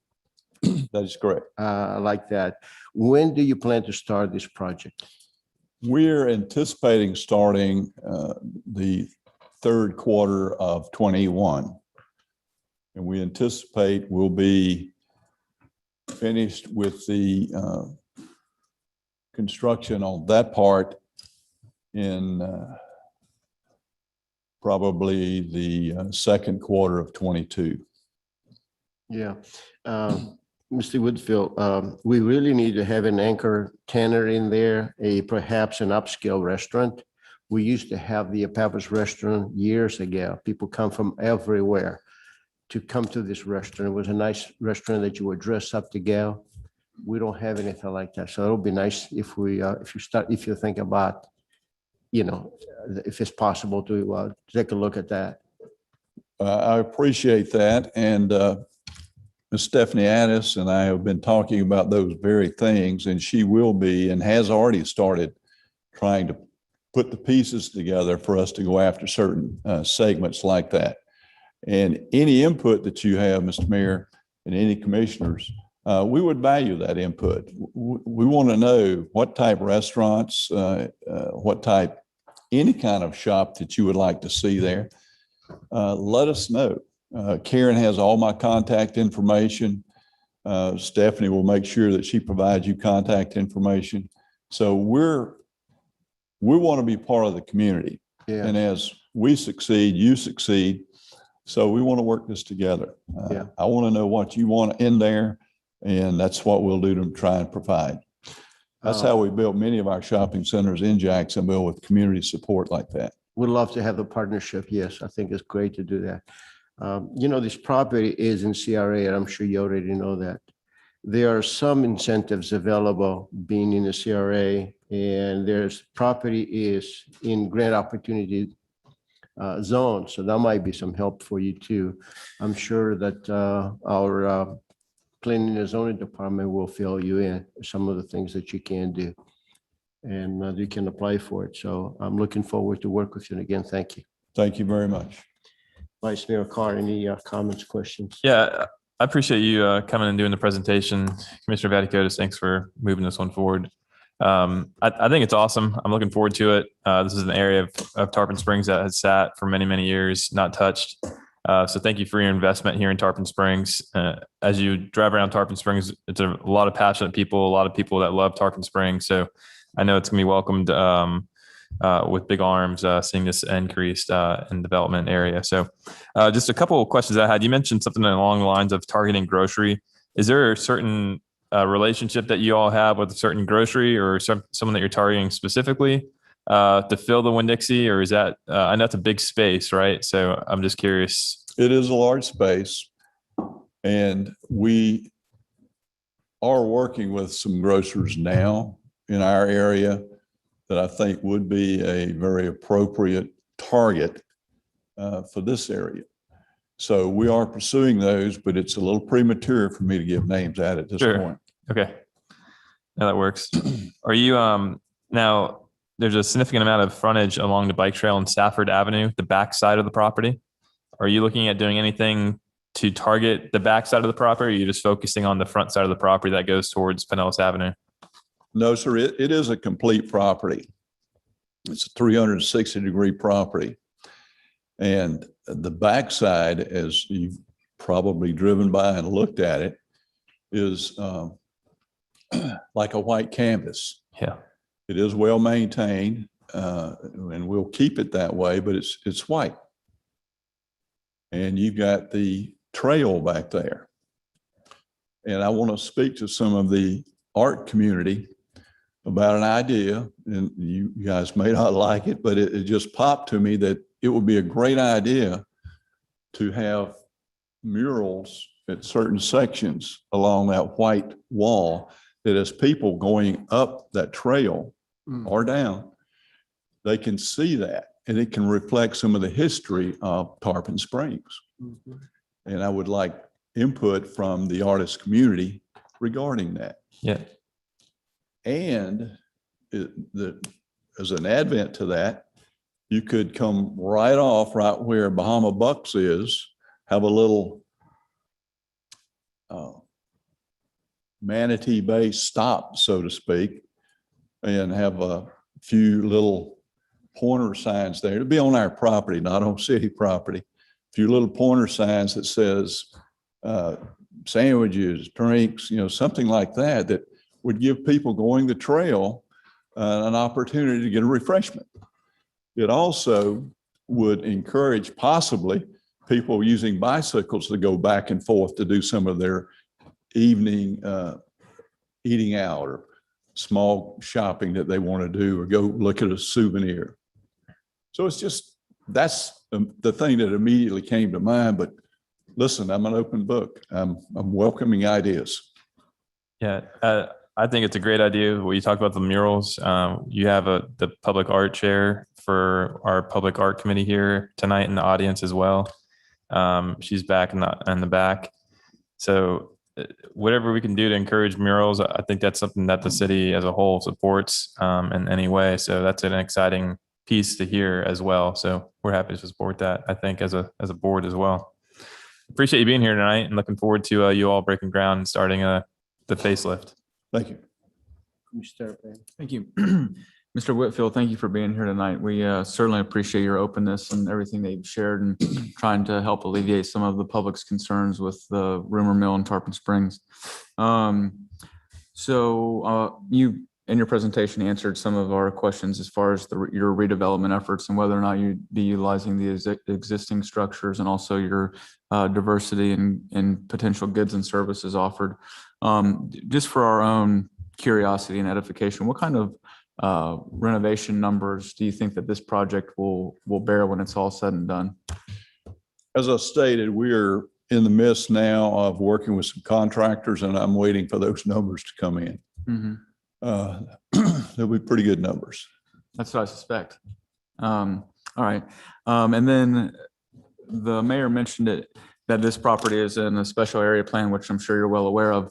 Just out of curiosity, in the pictures that you showed, it looked like some of your other projects were more so, highway related, such as this, but maybe less in the urban core. Do you have any other projects to date in your 10 million square feet that are within other municipalities, special area plans, or community redevelopment areas? We do have others that are in other municipalities. The ones I mentioned in St. Johns County, those are in very high trafficked areas. We do not have any like in an opportunity zone. Our properties basically, we're a family owned company. I work for the company and have for 32 years. And we don't buy a property, rehab it, and sell it. When we do a property, we take it, we do the construction work, except in this case, we're coming to a new area. We're looking for assistance here in this area to do this. So we develop it, we keep it in portfolio, we manage it, we lease it out. So you'll see us on that property if we hold our history as we always have done for my tenure. You'll see us there for another 30 years doing the same thing. We do continually, tenants turnover. You'll have some tenants that remain for years and years. I have one center that that tenant's been with me for 32 years. As long as I've been in the business, he's been at that center. So you have some like that, but others will turn over every 5 to 6 years. Gotcha. Thank you again for your openness, and you're very well spoken tonight. So we appreciate you being here. Commissioner Donovan, any comments? Questions? Yeah, I want to say thank you very much for the presentation. Really appreciate your thoughts. I would feel a lot better about it moving forward after seeing that. You mentioned one of your properties is 88% occupancy already. What makes your company better or more confident that they'll be able to retain tenants, than the prior owners? Well, the prior owner, and Ms. Addis, I'm sure, can give you a history on that, but the prior owner was not motivated to fill the property with any kind of quality tenants. He put nothing back into the property, and I'm not down in him. That's just a financial situation he was in. He put nothing back into the property, and so the property went down. You had tenants. I'm losing a tenant out of there now because nothing was done. So he went ahead and bought a property to move to. So he's moving. I understand that. Congratulations. Job well done. But we feel that we will have a quality space at an affordable price that people will want to stay there. And if we can generate the business that I think can be done there with the mix of tenants that we're proposing, we still got to put them in there, that we'll have a vibrant, energetic, and a mix of tenants that just generates business for one another. Thank you. That was a great answer. My only other question is just, should we appoint some sort of point of contact for residents in the audience or online that want to get in touch with you with some ideas? I know you'd mentioned, you wanted community feedback, some different art ideas, that kind of thing. Is there any, contact information that we can have to give to residents? Absolutely. Karen, do you mind me using you as a point of reference, and you can give my contact info out? Okay. Karen will make that information available to anybody that wants to get it. She'll put it where she needs to. Okay. Thank you. Thank you. Commissioner Vaticius, I want to thank you for placing this item on the agenda. This is something that it's very good information for a property that has been neglected for a long time and is in the center of our city. Thank you so much. Can I ask Mr. Whitfield a question? Of course. Mr. Whitfield, thank you very much. You relieved a lot of residents' minds this evening. There was a lot of discussion of another high-rise apartment complex like the one across Mears Boulevard from you. So you've helped a great deal in that, so I very much appreciate that. There's a couple of residents here that have already expressed a great interest in a Trader Joe's or an Aldi as far as the recommendation goes. If you could land something like that, not only would it be beneficial for residents of Tarpon Springs, but it would draw others here rather than going all the way over to Del Mabry in Tampa, which my wife does, by the way, to travel that location. So you wouldn't happen to have any of those in your other properties, would you? We know the contacts, we know to who to hit, but they have their own criteria now. So we will do everything in our power, and Stephanie will, I understand, likewise, to try and lure those people into our properties. And I know she has mentioned those specific names to me before, so I know she's in contact. That would be a big win for Ash Properties as well, I know, as for Tarpon Springs. So that's just a thought, but I'm very happy that you're keeping your goals very high, and I think that's what's needed in Tarpon Springs as well. You mentioned the construction, and I didn't quite interpret what you were saying. Is this going to be a phased construction? You've got one part first, and then you're going to follow subsequently with others? It won't be phased per se. We will go through and do the entire 103,000 square feet on a facelift.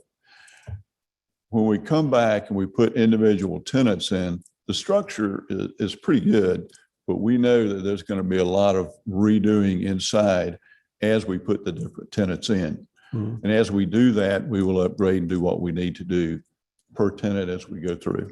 Do you think all of the facade work that you showed is going to be done within 2 or 3 quarters? As you mentioned, that's what I was getting at. That's an awful lot of work I think you've got. We're projecting about 9 months once we can get started. Yeah, I know materials are scarce these days. That is the unknown question right now. And I know the tenants that are in there, I'm sure you're going to take care of them through this process. Is there anybody else that's on a waiting list or anything that you've landed that says, just let us know when you're ready to go and we're ready to open up a store? I know you can't probably divulge that right now, but I mean, we do have some very serious leads. Yes. Okay. The last question I have for you is how can we help you? I mean, we want to welcome you to Tarpon Springs. We very much appreciate you being here. Is there anything that we can do to help you? Any questions that you might have of us? Well, Karen has been very helpful. She has outlined a lot of things that I've asked her. She has supplied me with a lot of information. I met with Kevin, your CBO, tonight. So, matter of fact, I know him from Jacksonville, so that's a good transition. So I think we're off to a good start with you, and we just look forward to continuing the relationship. And we're not going to ask for special favors, but we would ask that you look favorably upon our project and what you can do to help, say, hey, how about this? Because I don't know everything in your municipality. So if you've got an idea that something would help me, let me know. Yeah. And you mentioned Mr. Powell, is that correct? He's up in your area in Jacksonville. He's very clever at expediting things as far as inspections and things like that goes. So I think you're going to That's appreciate important. him. Yeah. That's Yeah. important. Thank you very much, Mr. Whitfield. Thank you, sir. Thank you. Mr. Whitfield, we're going to public comments now, if Okay. you want to wait a few minutes. Are there any public comments on this item? You can sit down if you like, sir. You don't have to stand.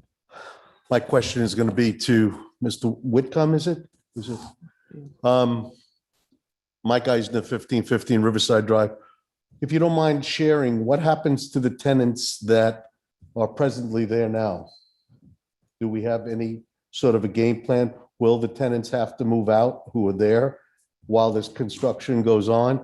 I don't know how in-depth the construction is going to be.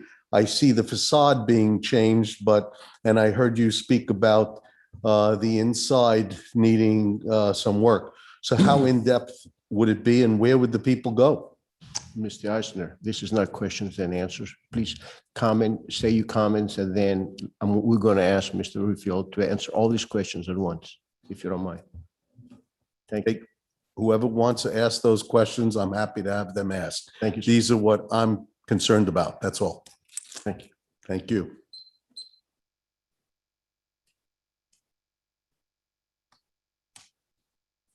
Good evening, Jackie Turner from 792 Chesapeake Drive, and welcome to Turpin, Mr. Whitfield. Thank you very much. Jacksonville's my hometown, so nice to have someone here. So like Mr. Eisner said, I think we're all excited to see these changes and developments long overdue to this property. Glad to hear Mr. Whitfield is saying that wanting to make this part of the community, become part of us, which I think is what we're looking for. Is there a possibility for, maybe a town hall discussion or something maybe with Ms. Lemons to help the community connect in a more formalized way with what's going to be happening at this? I think we really are excited about the ideas of engaging our public arts committee and what we can do on the backside. Of course, the sustainability committee. So how can we work with Ms. Lemons and Mr. Whitfield to make this happen a little bit more of a formalized process, and also being respectful of his timeline? I know he's probably wanting this to, be expedited, as we all do. A question I do have for us to consider is the traffic. This is Alt 19. It's a 2-lane road. It gets really busy. And if an exciting development like this only going to get busier. How are we going to look at this? Is this a DOT thing? Again, just looking at some questions to ask up there. Have we also engaged Advent Health? There's been reference to bringing in some medical, practices and services, which is fantastic. That area is only growing and growing, as we know. So where does Advent Health fall into this? So just some food for thought. Thank you. Thank you.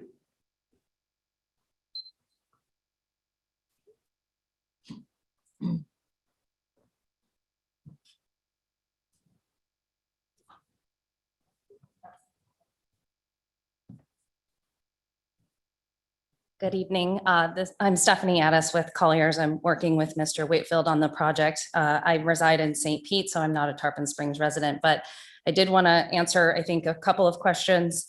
I've actually been engaged on this particular property for a long time. I leased the anchor spaces for the prior owner before they lost it to the bank. And to answer your question as far as why it's been sitting as long as it has been is because when a property is in receivership and then in foreclosure, usually the bank has it. They're very hesitant to spend money on a property like that because they don't intend to hold it long term. So it hasn't been for lack of effort. We've actually had quite a bit of interest over the years in the property, and I'm very confident that with Randall's vision and Ashco's involvement in the project, that it's going to be very successful.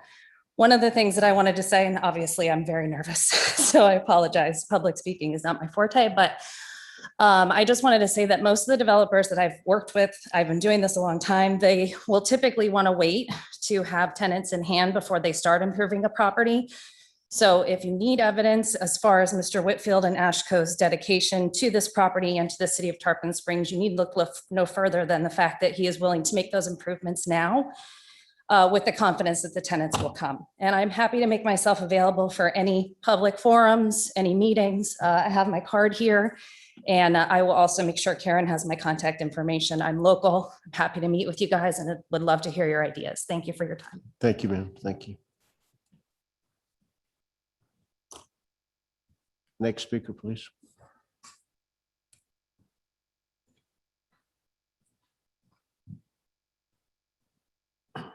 Peter Delacus, 514 Ashland Avenue. If I need be, Ms. Marcus has donated her time if I need an additional 2 minutes. Good evening, Mr. Whitfield. It's a pleasure to meet you. And I understand what you're trying to do here. And the city has long been waiting for someone to come along and do a renovation of this project. So I think if you take the proper full advantage, everyone will benefit. As I know, I sense from you that you would like yourself and the city to benefit. And part of that is because Tarpon Spring is the Venice of the South. And Mr. Whitfield recognizes that. Something we've recognized about our community for a long time.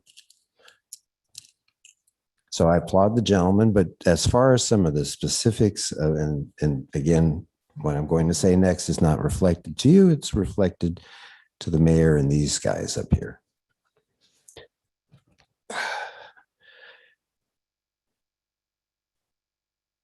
You got Renee here and Karen here. Why is the public not hearing about the other options that are available for this property? Commissioner Carr asked about what the backside and basically, and if you're going to leave it that way, because basically it's a loading area and entry for those back stores, and painting with murals is a wonderful idea, but the concept is to leave it the same. And nothing personal. I get the Business Observer every Friday. In fact, there's a company, Morgan Point, out of Pennsylvania, just spent $253 million to buy 4 apartment complexes around the Bay Area for almost 2,000 apartments. Not related to our Morgan Group, but another Morgan Group. Maybe related, I don't know. But I've spoken with staff. I've went and looked at the codes, go to the land development code, and you see that there's more opportunities for this property. One of the things is workforce housing. Workforce housing, not rentals that just are high-end workforce housing. You're also allowed townhomes. So basically, and I understand I have an inactive real estate license. I'm going to renew again in September, but I keep current on this stuff. And what he's doing will be the best that he can do with just renovating this particular property. A new facade, some interior redone, murals on the back, repaving, a new sign. I understand that. And that's his property and that's his vision. But my thing is it the city's vision? And it's not something we're going to be deciding on unless he decides to tear it down and rebuild what some in the city feel would be the most advantageous thing for that property. Then he won't bring a site plan. There won't be anything to prove. So what we have to go on is what they're planning. But I do think what the lady here just mentioned about a town hall, you've talked about a town hall for the Hoffman property. Well, this is even more valuable. It's this gateway south. In fact, if you look under, it's the SDA gateway property in the smart codes, right? Right, Karen? Right, Renee? Yeah. See, thumbs up. Gateway. Let's make it a gateway and help the gentleman do it in the vision of Tarpon. So if he's willing to have the town hall meeting, the people from Anclote Harbor, they set up a town hall meeting, Zoom, with some of the people out at Leisure Lakes. It can be done. Let's share our vision so our vision and his vision can match up so it's successful for everybody. Because as the lady said earlier, once you do something there, that's the way it is. Welcome, Mr. Whitfield. We wish you luck. God bless. Thank you. Thank you.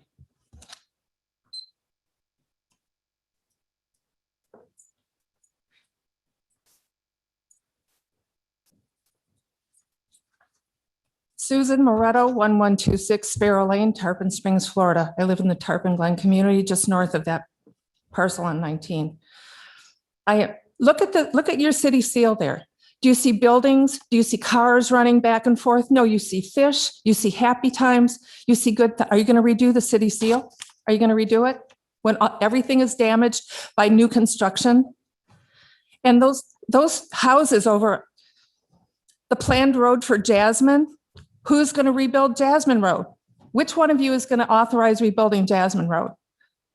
It can barely be expanded now because you approved those yellow apartments over there, Cypress Gardens or whatever they're called.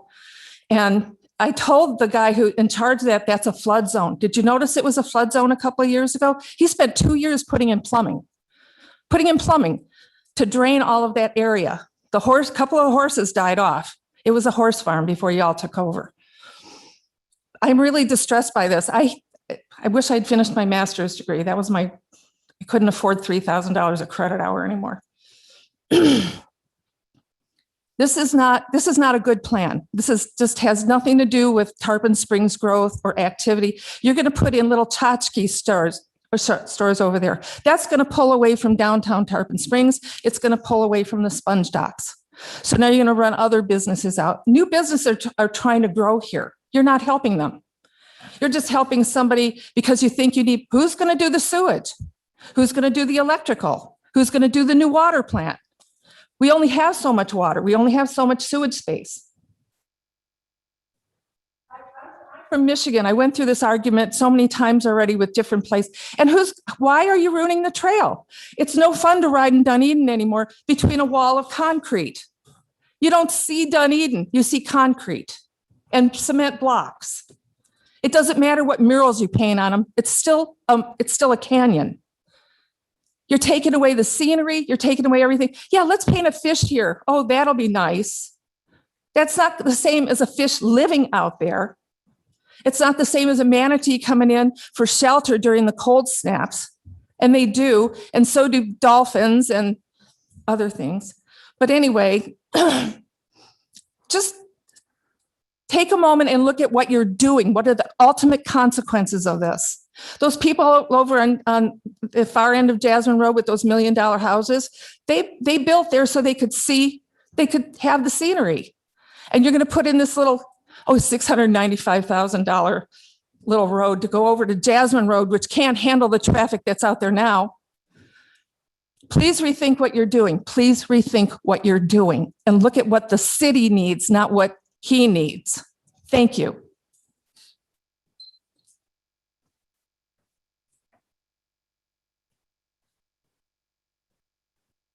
Joan Jennings, 2204 Pine Drive. I live in the Green Dolphin Complex, which is diagonally across from Manatee Village. And I can say with great confidence that you made just about every resident of Green Dolphin very happy and very relieved, because we originally thought that there was going to be high density housing. And since the property already exists, one of the positive principles of good development is smart development. And I think that's exactly what's happening here. You're taking an existing project and improving it and attracting new businesses and restaurants. And I think it's nothing but positive. And thank you, Commissioner Vaticiotis, for bringing Mr. Whitfield here tonight. And thank you for making the trip from Jacksonville. Thank you.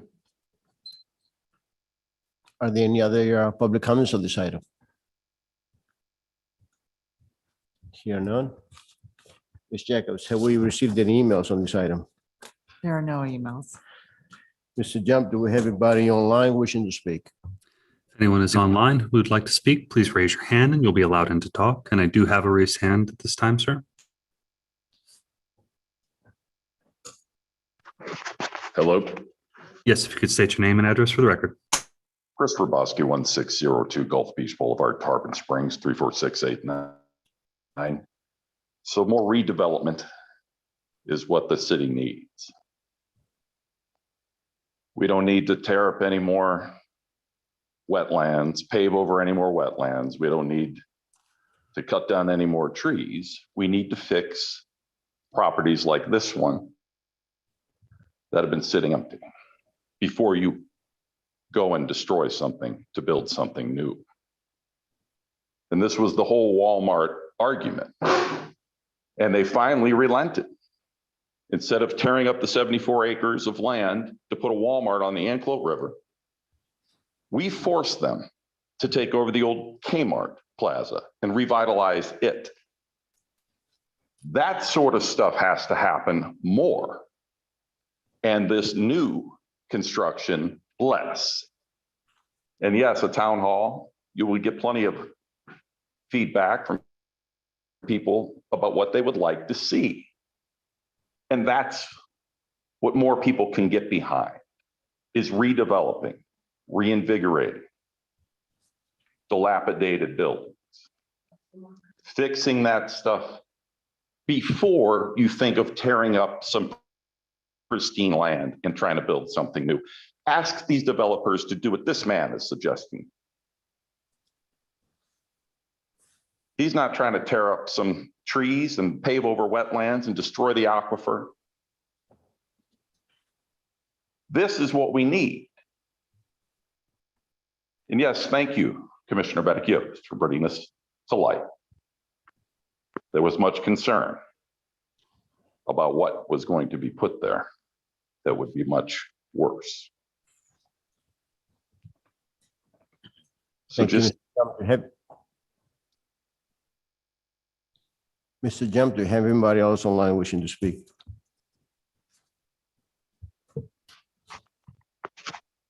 If anyone else would like to speak, please raise your hand and you'll be allowed in to talk.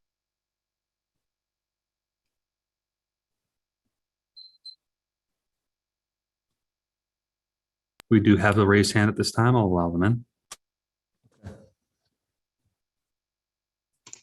Hi, my name is Bennett Kraus, 39650 US Highway 19 North, Tarpon Springs 34689. I am the president of the Woods of Anderson Park, and I would like to remind everyone the definition of revitalize is to give new life or vigor. And I agree with the last caller that instead of tearing down, rebuild, make things better. So I'm in total support of this. Thank you. Mr. Jump, do we have anybody else? At this time, we do not have any other raised hands. Thank you. Mr. Whitfield, I want to thank you for coming down. There is one question if you would like to answer. What happens to the tenants that are currently in the plaza?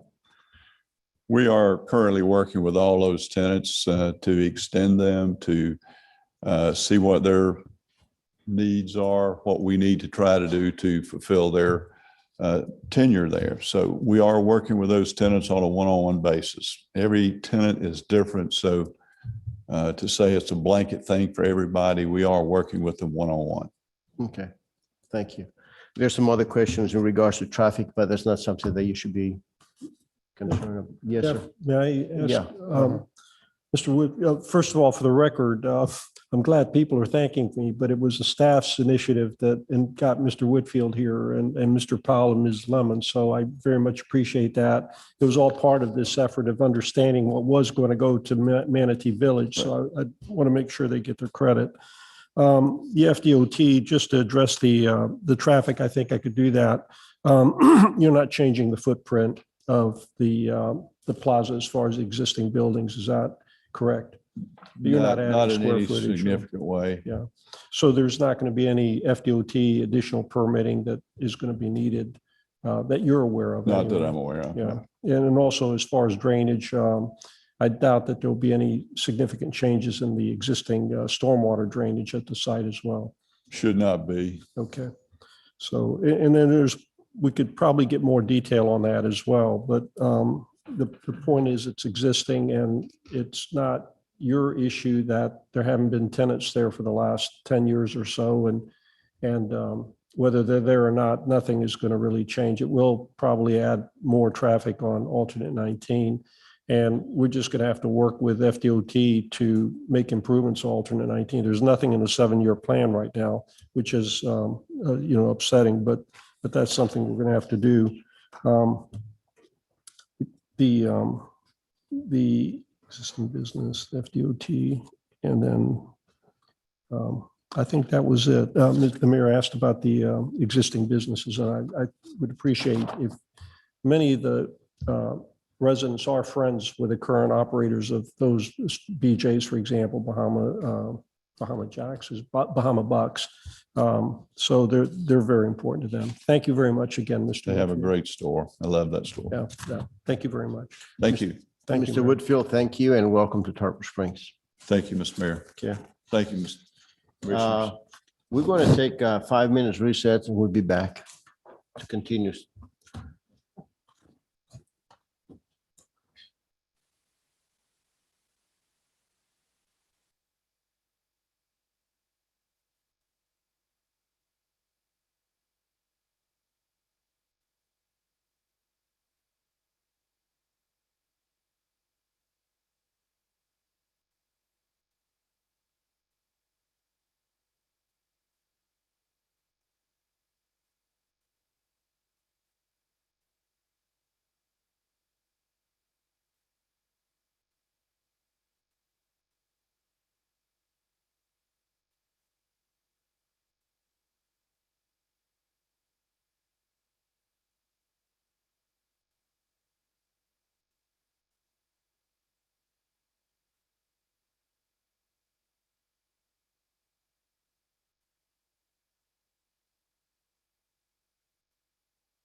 However,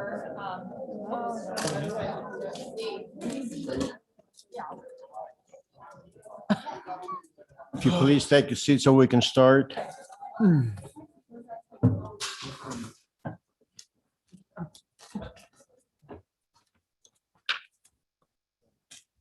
We now reconvene the BOC meeting at 9:06 PM.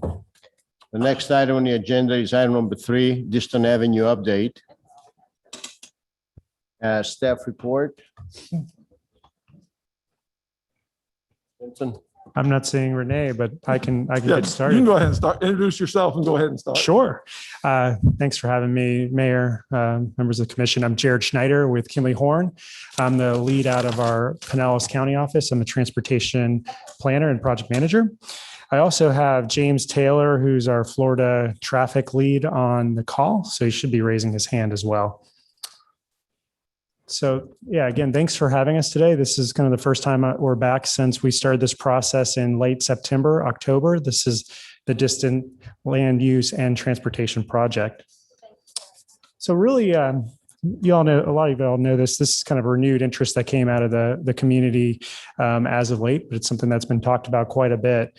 What we wanted to do is conduct a land use analysis, and with this initial phase that we started in October, was to have some initial meetings, stakeholder meetings that were identified for us to move to the next phase. We also had kind of an initial traffic analysis that we conducted to see what the impact would be. And then we looked at what were some initial recommendations to kind of move to the next step. A big component of this first phase was the Ford Pinellas Complete Streets Grant that came out in October. So, we submitted that and helped the city kind of package that up together. And that was a $100,000 grant.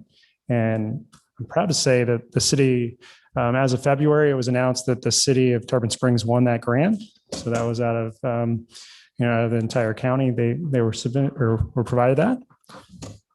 So that, the importance of that grant is going to help move to the next phase to really get into more detailed concepts.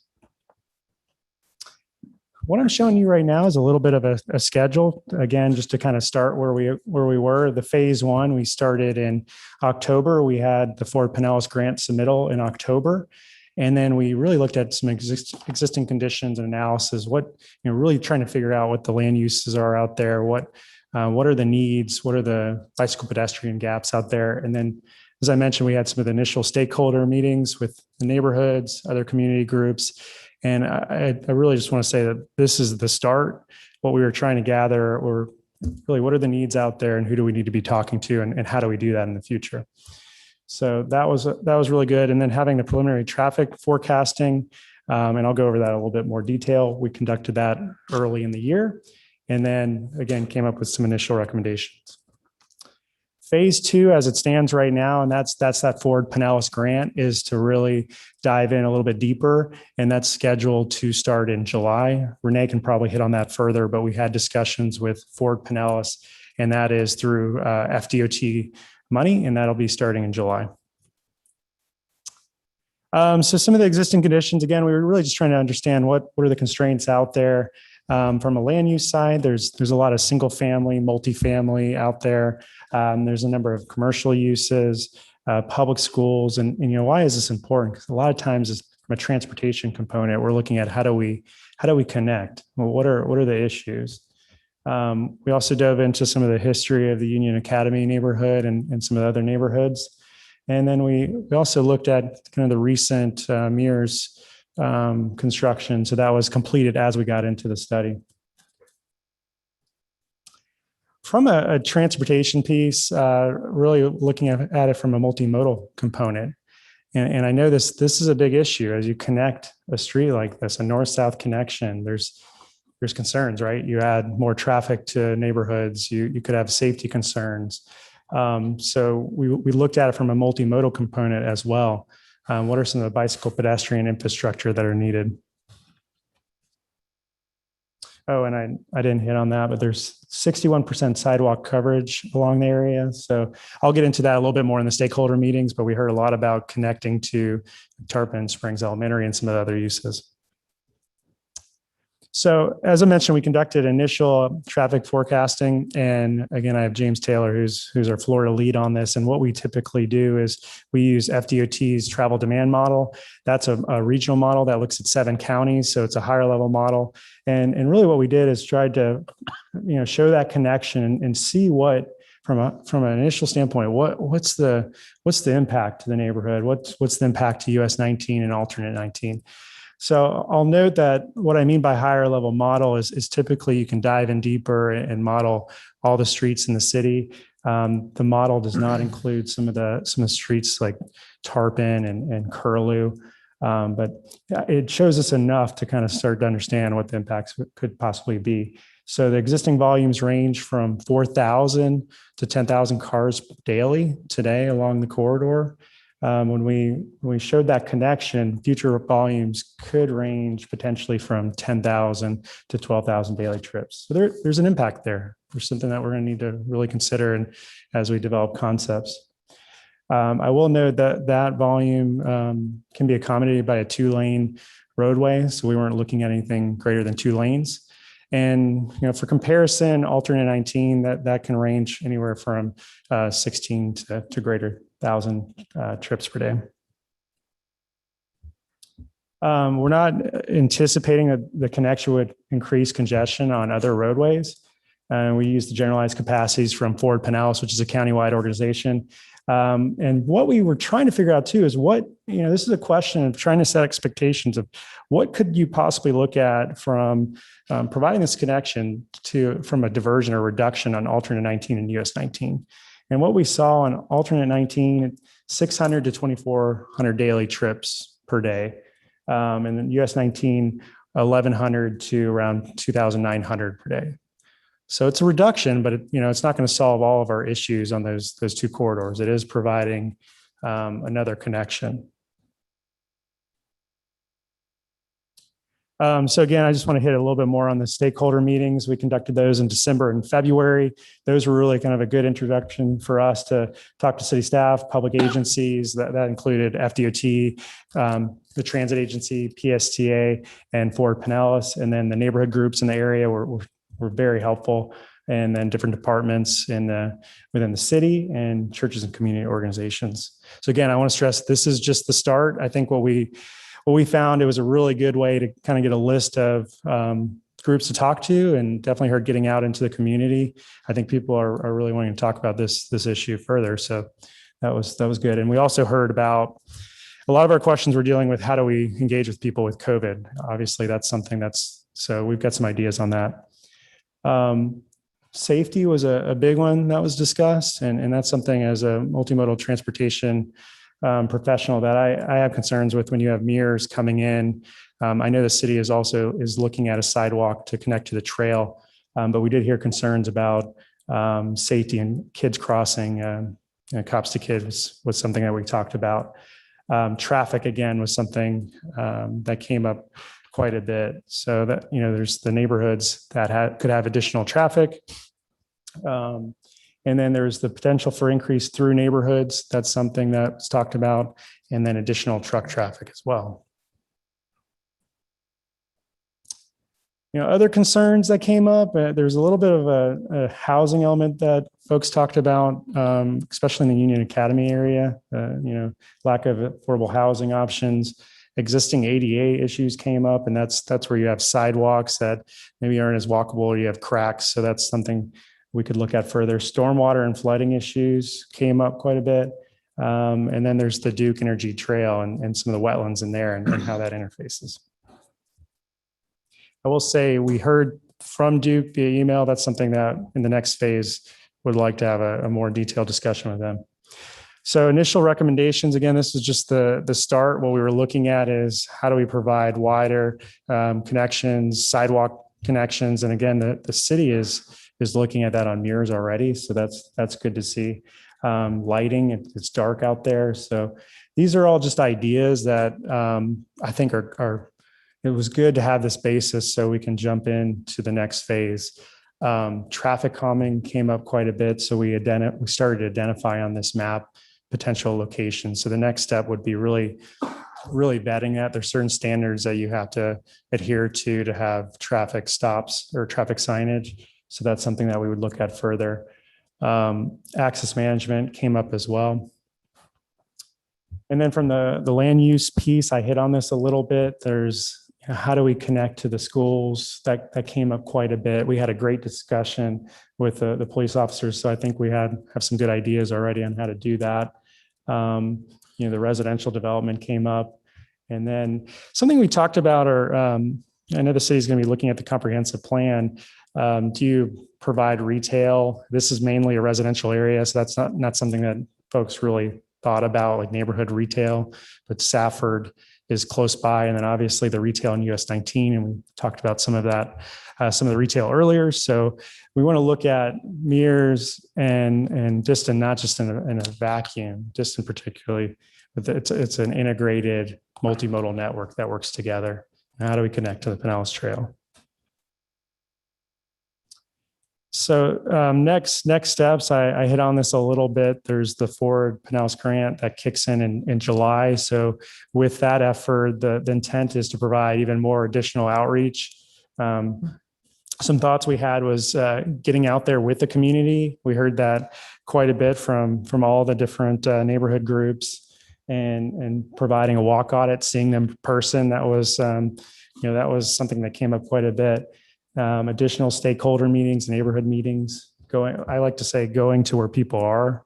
So if we can, as much as we can do that.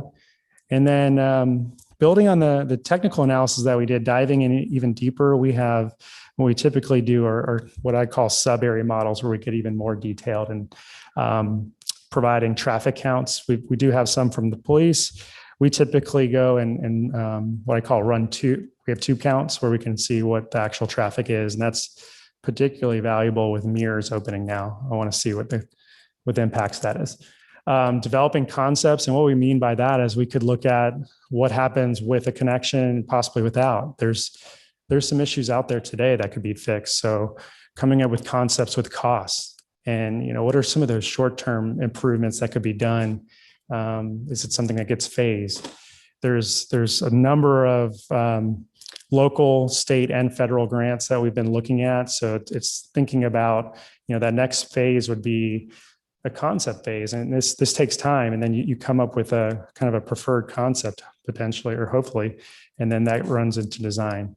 But you have to have that funding lined up too. So that's something that I see the plan helping with. And then just further partnering with DOT. Obviously, there's plans on 19. There's nothing funded as of today, but there's changes coming on US 19 within the next 10 years. So how does that interact? And then Commissioner, I know you mentioned alternate US 19 as well. So I went over a lot pretty quickly there. That's, again, I just wanted to give you kind of the update of what we've been working on since October on this initial phase. And with that, we'll take any questions. Thank you. I want to thank you for the update, and I want to congratulations for completing the study of phase 1. And with the grant that we are going to get, the $100,000 for phase 2, is that going to be enough to cover it, to finish it?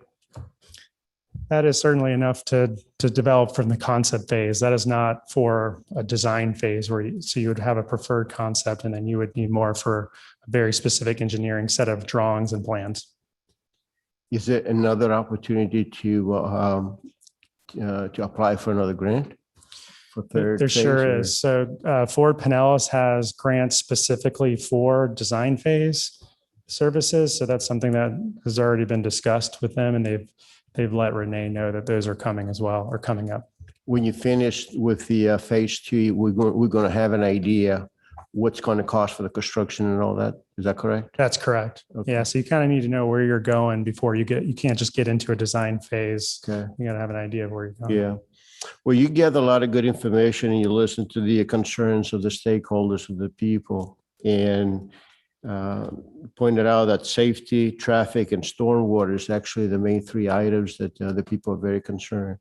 The traffic is going to help the alternate 19, because traffic is going to be deviated to go to Belcher Road.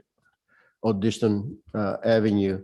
But that is going to go through the neighborhoods. So that's what safety concerns that's going to create. Is that going to disturb the people's lives? That's the things that I want to hear more about. Mhm.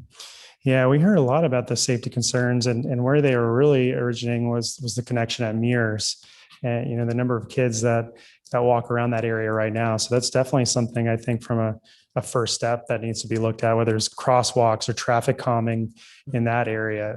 Union Academy came up quite a bit. The woods at Anderson Park, obviously it's a little bit different. They have safety concerns as you're in a vehicle. And if you were to do a connection, now you have people that are trying to get into their neighborhood. Whereas, right now it's really just their sole access. So, or their turn lanes, there's things like that could be looked at and access concerns. Okay. Does that address the question, Mayor? 1 second, please.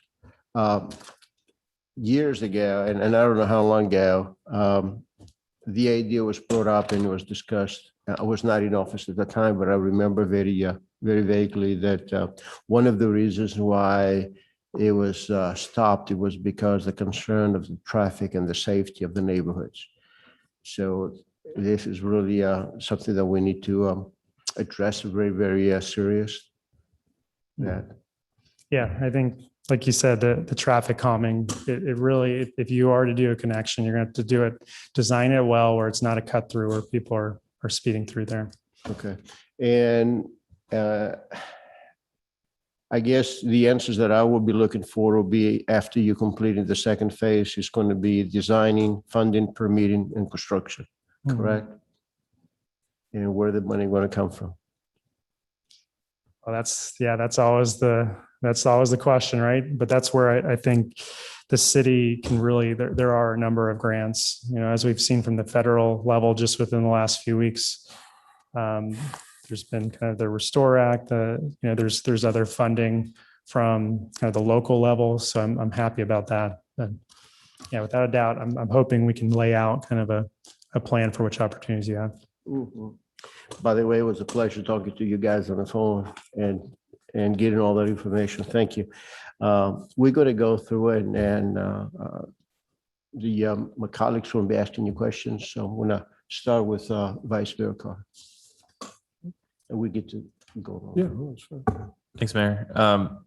Couple questions I have for you. I appreciate your help with applying for the grant. I think that was a huge win for the city of Tarpon Springs and the residents. Super excited about that.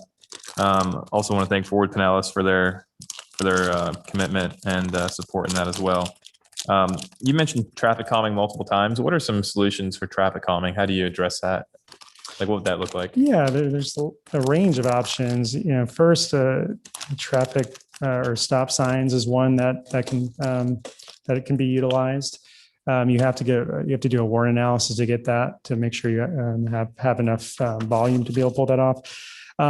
There's some simple things too, and I know you all have tried this a little bit, even just the presence of landscaping sometimes to create that street edge on either side of the roadway. It tells somebody driving that, you need to slow down. There's, speed humps, speed bumps, you can call them speed cushions. Not everybody loves those, but those are things that you can look at. You can look at diverting vehicles. So it's not just a shotgun approach where vehicles are going straight for long distances, all the way up to kind of neighborhood traffic circles to roundabouts. Those are a little bit more expensive, but that's something that could be looked at in the area as well. Okay. What are the next steps in this situation? I know you talked about phase 2. What, like from a timeline perspective, what would that look like to have that completed? Sure. So phase 2 could, depending on how fast you want to move it, it's typically about 6 to 9 months, somewhere in that time frame. And the idea would be, as the mayor mentioned, look at the funding and have some funding idea already lined up. The worst thing you want to do is have concepts and then you have no funding and it sits there for 5 years. So, start getting that, that can go concurrently, start thinking about that process. We just did one in Manatee County where the funding was lined up. It was fully funded for design construction, but then we developed the concepts to get us straight into design. And then the concept was developed and then we're moving. So that's the best case scenario. I know that can't always happen. This takes time. Oldsmar is another one that we're working on right now where we're doing design, but they have in their CIP, they have money funded for construction. So, but yeah, to answer the question, it's 6 to 9 months. We can go as fast or slow, but I want to do the process properly and make sure we have that outreach, and talking to the public. That starts in July. As of right now, from what we've heard from Ford Pinellas, the funding will be available in July. Correct. There's two issues that we run into, right? Is the traffic on Ultra 19 and also the traffic that's currently in the neighborhood today. And then you've obviously mentioned plenty of other issues that are up and down the Distant corridor from both sides, from Live Oak to Klosterman Road. So I do find this as a really interesting presentation and backup that you provided. So appreciate your work on this one. Thanks. Thank you. Commissioner Terrapini. Thanks, Mayor. In an effort to just kind of keep it brief, some of the things that you touched on that I think are important to note is obviously we got the $100,000 from Ford Pinellas. The 61% sidewalk coverage, I definitely think is something that moving forward, once we get to the design phase, needs to be addressed. And as we sort things out with funding and public-private partnerships and things of that nature, I definitely would encourage this commission to make that 100% sidewalk coverage. You said that the 2-lane road would be enough to handle the volume of traffic. To me, that suggests that there won't be any kind of right-of-way impacts as far as some takings or anything of that nature. As of right now, no, from what we've seen. I think that that's a plus. So that's definitely something that I think is worth noting in the commission, keep it in mind. For me, this project, is futuristic for our community. I'm actually a little bit surprised that I'm fortunate enough to sit on the board while we get this project off the ground. But for me in the community, I think it's extremely important from a connectivity perspective. And I think that your traffic analysis in terms of alleviating some of the other arterial roads will be greater than what you're projecting right now, depending on how you measure that. But so from a connectivity standpoint, multimodal, and also the walkability, I feel like this project is definitely very important. And I know that it's going to take time, but I'm glad that it's starting to get some legs and get its feet off the ground.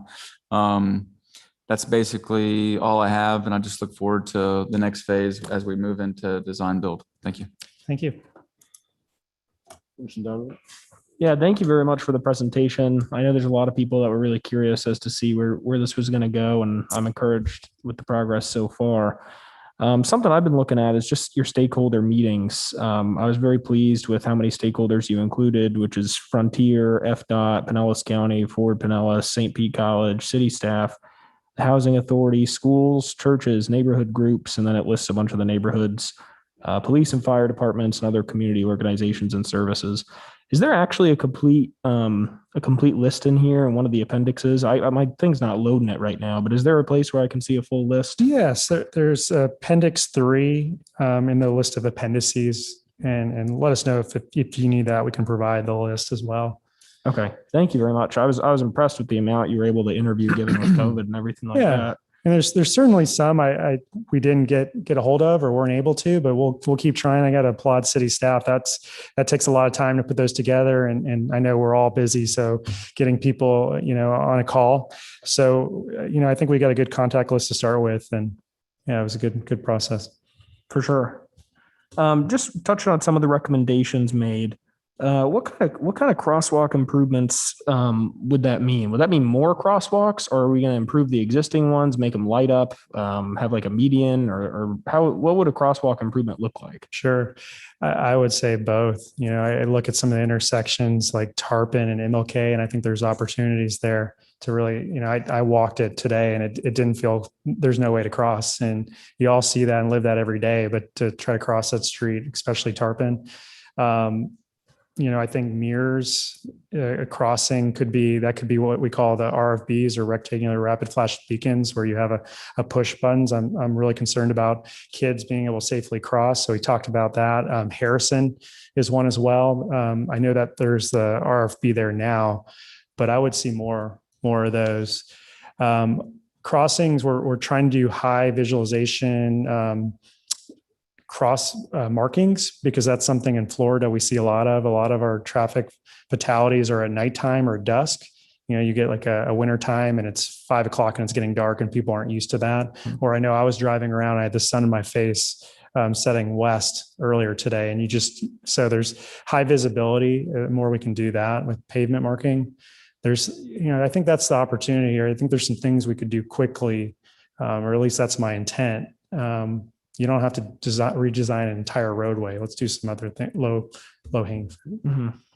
And do you think there's a risk for some of the traffic calming analysis to kind of delay the process? Because me personally, I worked with our police department and Cops and Kids earlier, I think last year, on a crosswalk to connect the Cops and Kids buildings. And I was very surprised with how in-depth the process is and how long it actually takes. Are you worried about any of this traffic calming analysis type of stuff to, delay us past the timeline? No, I don't think so. You do need the data. You need to make the case, and it has to be there. I'm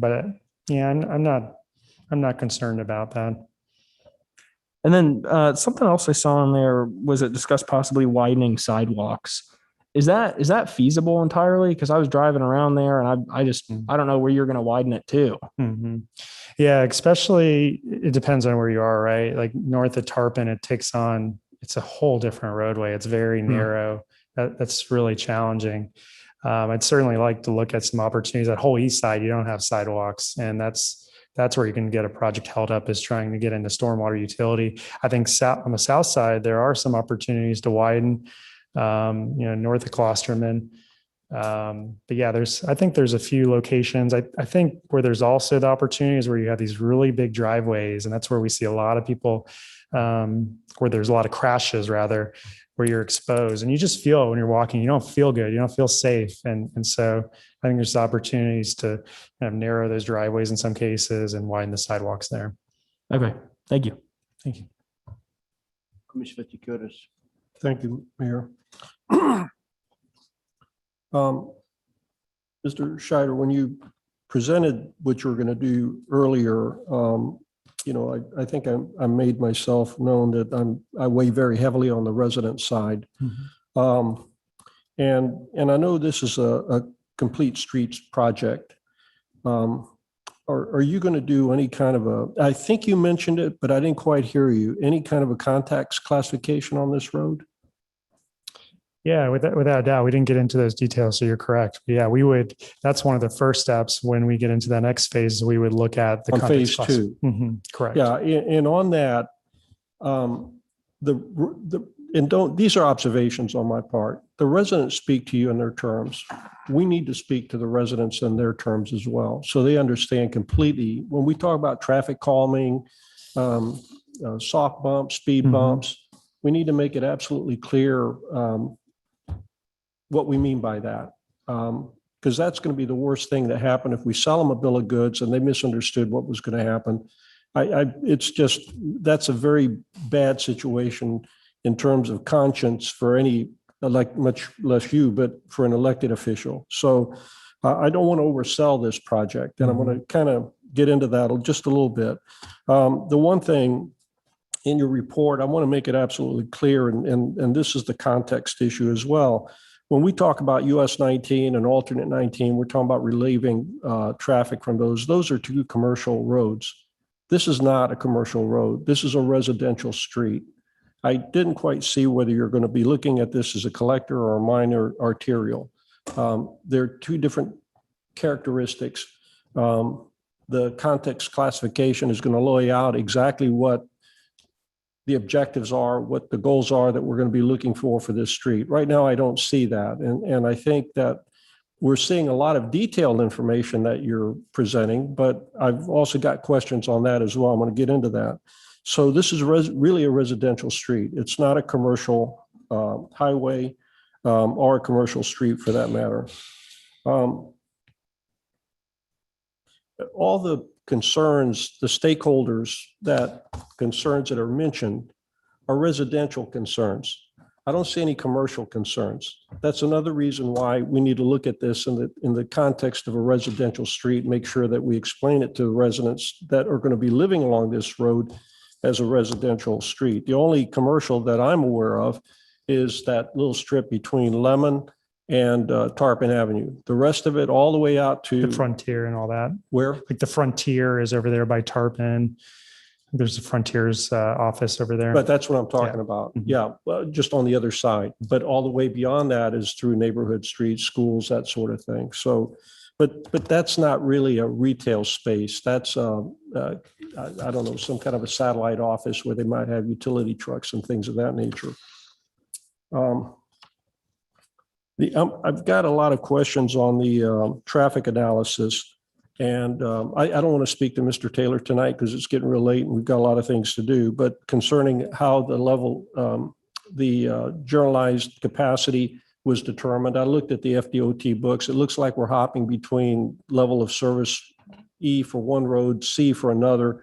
And I'm not sure I understand what's going on, but it's all tied to that volume capacity. And again, I don't want it to try and make it look like things aren't going to be as bad as what they are when this road gets done. So I wouldn't mind Ms. Vincent or through the city manager, arrange some discussion with Mr. Scheider and Ms. Vincent at a later date, just on the traffic analysis. The one thing that I want to make it clear to everybody, when we talk about reducing traffic on alternate 19 and US 19, based on your numbers, the only real impact I've seen is between those short segments between Mears Boulevard and I'm sorry, between Klosterman and Mears. The savings falls off dramatically from Mears to Tarpon Avenue. So it's not like when you get onto alternate 19 down by Alderman, it's going to be easy going because we put this segment of Distant in. It's only going to be that and I could give you the percentages if you'd like, but they're not that big. You know, we're talking about less than 20% on all of them, just for that little section. On the rest of them, there's hardly an impact at all. So I want to make sure that the commission understands when we get to that point of making a decision, exactly what we're buying here in exchange for impacting the neighborhood. I'm not saying that anything that it's a deal breaker, but these are observations that we're going to have to explain to residents if the project goes forward. We'll continue on here. Yeah, for example, the Klosterman and Mears is a 4% decrease on US 19, alternate 19, 17%, but the increase in traffic on Distant is 153%. So that's what the trade-off is.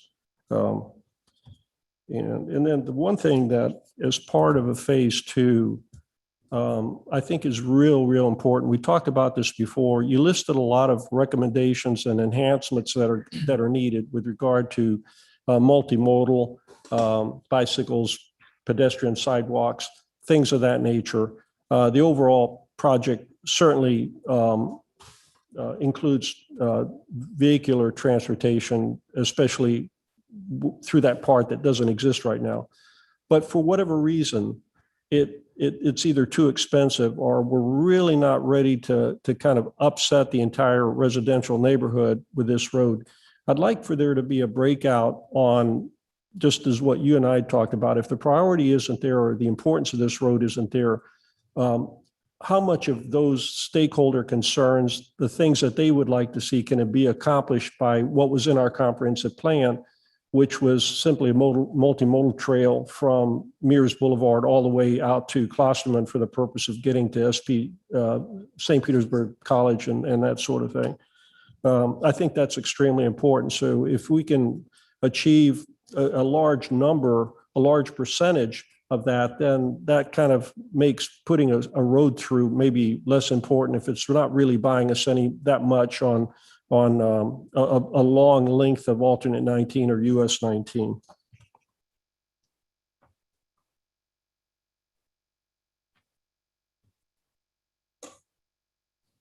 Yeah, I think it was the lighting, the sidewalks, the bike trail. So the phase two is going to take about 6 to 9 months, you said? Yes, sir. Right? Okay, and then and I saw your list of what it involves, but it's not clear. I didn't see, maybe you listed it, but exactly what do you mean by a concept? Right. So it's almost exactly what you were just talking about. It would identify what I envision is usually we're coming up with 2 or 3 kind of street sections and we lay it out. It's not an engineering plan to that level. No, I understand. Yeah, we're laying it out kind of. So is it 2 lanes? What's the sidewalk width? What are the bicycle lanes? And then we'll have kind of an itemized list of those improvements. So from the bike infrastructure, the ped infrastructure, the vehicular infrastructure, what is that from a conceptual phase level? What does that cost? Obviously, as you start to drill down into engineering, the numbers get tighter. But we're typically providing ranges, and without being in that phase right now, what I envision is having, again, some things that can be done even without the full improvement. So you mentioned the trail connection. Are there some intersection improvements? And those could be No, you're right. No, and I very much appreciate that. The extension, that little short piece is one part of it, but an overall enhancement of that interior on that entire corridor is really the objective here. And that section is just, I think, one aspect of it. So that's very important. And so that's what we're going to be looking at as far as alternatives of okay. And then there'll be cost out. Those items will be cost out. As well. Correct. Okay. Yeah, and that's the other thing. At some point, as a consultant, you're going to have to provide us the real rationale of why do we want to do this. I had a very interesting conversation with earlier today. I won't mention any names about how this will actually help emergency management with a serious crash on US 19, diverting people from there through this road. I said, and so that's the emergency management. I said, yeah, but in terms of priority, we've also have to take people out on the west side of town, Florida Avenue, out Carlton to Mears in order for them to evacuate. So what's higher priority? To elevate the roads on Whitcomb, Riverside, and Mears, or is it to build this section? So I think those are the things that we need to get to at some point as far as what are our priorities with this road as compared to other things that we need to do. If we don't get a grant, even if we do get a grant, maybe we should pursue a different grant. So I see that your role, and it's kind of like the same thing I said when we first introduced this project. So you're going to hear me say it again. So I just want to be, I want to make sure that the residents understand what we're doing. Not just us, but the residents. They're going to have to live with it, not me. So, all right. Thank you, Mr. Schneider. Thank you, Mayor. Thank you. We're going to go to public comments. Do we have any public comments on this item?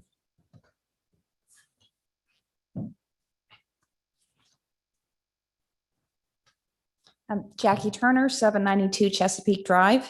Just very briefly, question is, if we have included PSTA on this with public transportation, if there's been an opportunity maybe to extend something down distance to serve those communities. I know pre-COVID, I would take the 66L straight down, which is great. Picking up around Huey and everything, I would take it to work down to downtown Clearwater. So I don't know if that is on the list. Just throwing it out there. All right. No, we're going to get all the comments first. Thank you. And you can answer that later if you would. Thank you.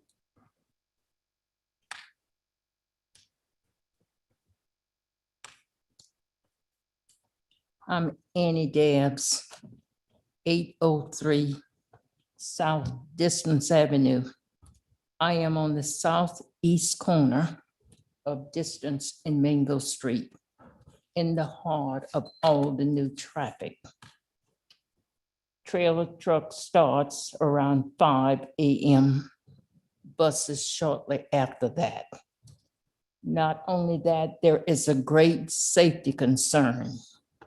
There are 4 brand new, very large stop signs.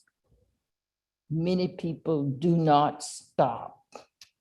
Yesterday, I stood in my yard and I watched a flatbed carrying a very large van going east towards US 19. It had no way of seeing what was around the church. it did not stop. It's not the only one. I've seen local officers, I believe 2 times since the road opened, pulling people over for not stopping. And yesterday I saw a sheriff car pull another drive over for not stopping. There needs to be some safety measures there on that street, a crosswalk, even a flashing light, because I don't know if they'd stop for that either. But there is, like I say, a great safety concern there. I don't really know what planning went into this project, this road project. Doesn't seem like a lot of safety issues were included. I live it every day. I'm in it every day. Some days I'm afraid to sit in my front yard because I don't know if a car is going to speed and come and hit me in the driveway. And that's another thing. My driveway is a constant turnaround. So there is a real problem there. I don't know how it's going to be addressed, how it's going to be fixed. And as far as the roadway, it's barely enough room now for 2 lanes. It would never be enough for 4, even from alternate 19 to US 19. Unless you take somebody's property, mine too.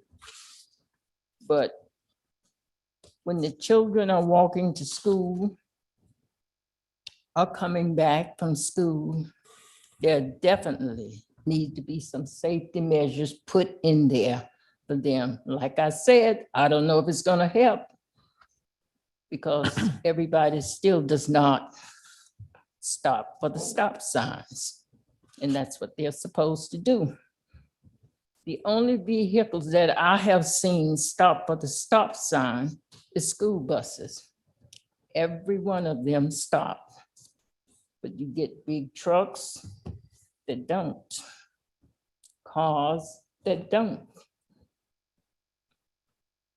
And I hope we don't have to wait until an accident happened with somebody's child before we can address the safety concerns of the neighborhood.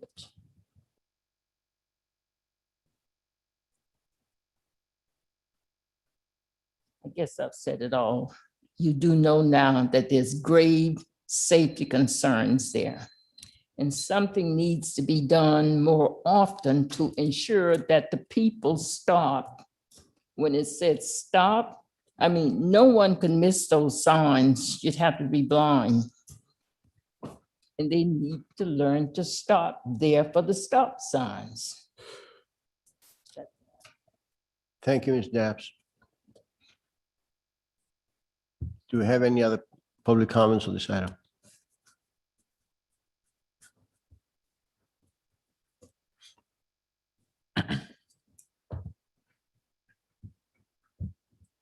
Good evening, Peter Lex, 514 Ashland Avenue. Is this Jared? I'm sorry, I was at the beginning. Okay, so we did do the Zoom meeting, remember now? And I sent you the email about the stop signs. Okay, so now I just want to make a connection. I respect Ms. Dabbs. And what she's talking about is stuff y'all can solve right now. I sent Jared an email with regards to the concerns on the south side of Diston, all the speeding going through. You can put a stop sign at Shady Hollow, Ivy Lane right there. You're going to stop a lot of that speeding going through now. Secondly, I respect Ms. Dabbs and her concern for her neighborhood, but whenever there's an accident, and even when there isn't an accident, traffic goes up Diston to Curlew and then backs up behind the hospital, sometimes 7, 8, 9 cars back to the trail because people want to turn left. So I don't look at this roadway as a cut through, but people are already using that area in some manner as a way to get home or to go from home. And yes, opening up Diston will allow that, but all of those problems are solvable. When we were doing the Lemon Street, I think one of the things we talked about was how to calm traffic by making the lane smaller, putting, different types of things on the edges of the roadway.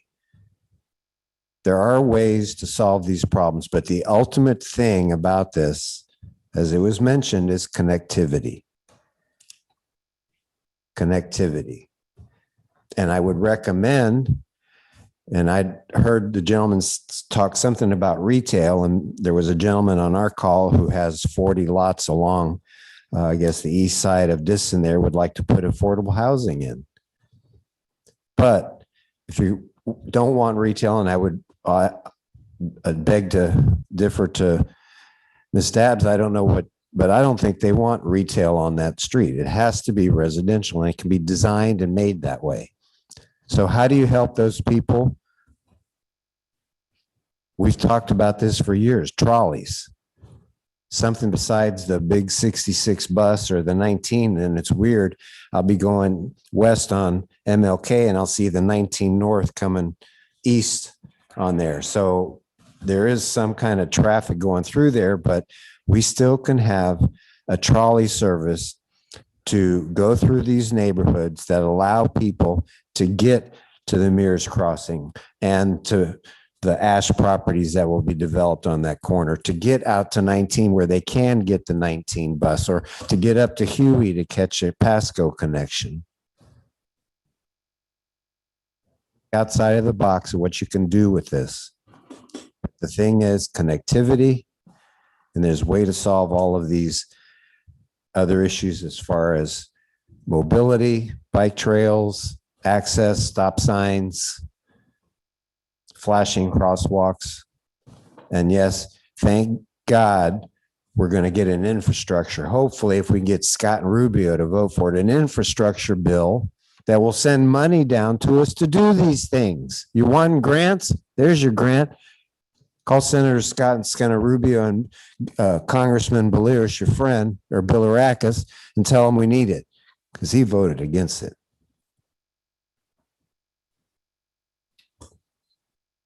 Do we have any other public comments on this item? Yeah, none. Ms. Jacobs, have we received any emails? No emails. Mr. Jump, do we have anybody online wishing to speak? If anyone online would like to speak on this item, please raise your hand and you'll be allowed in to talk.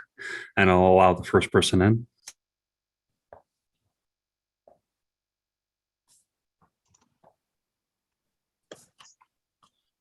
If you can state your name and address for the record. Yes, my name is Bennett Krause, 39650 US Highway 19 North, Unit 644, Tarpon, 34689. Mayor, Commissioners, thank you so much for this opportunity. And Jared, thank you so much for your presentation and meeting with us several months ago. I've been on here since 5:30, and the first two words that come to my mind were, oh my. What I witnessed tonight is not a representation of the people I have met in the city of Tarpon Springs in the last 6 years and I've been associated with. So on behalf of us that don't feel this was appropriately handled by some tonight, we apologize. There's a better way. The city of Tarpon Springs got great leadership, the staff, the police, second to none, and as far as I'm concerned, ever. First responders, unbelievable. City employees, the best. So having said that, I am the president of the Woods of Anderson Park, HOA, and I represent 182 homeowners. And also I'm speaking on behalf of the COA tonight, who has 90 homeowners as well. A total of 275 approximately residents that live in the woods that feel that the only safe exit to our community is out our back gate, which dumps into Diston Road. We understand growth. We support growth in the community. We have to thrive. We get that. My residents feel, again, the only safe exit is the back gate, not US 19. So that has always been our position from day one. We are a community of seniors, but trending towards some more younger folks with kids. So that's a concern with the young kids that we are now attracting.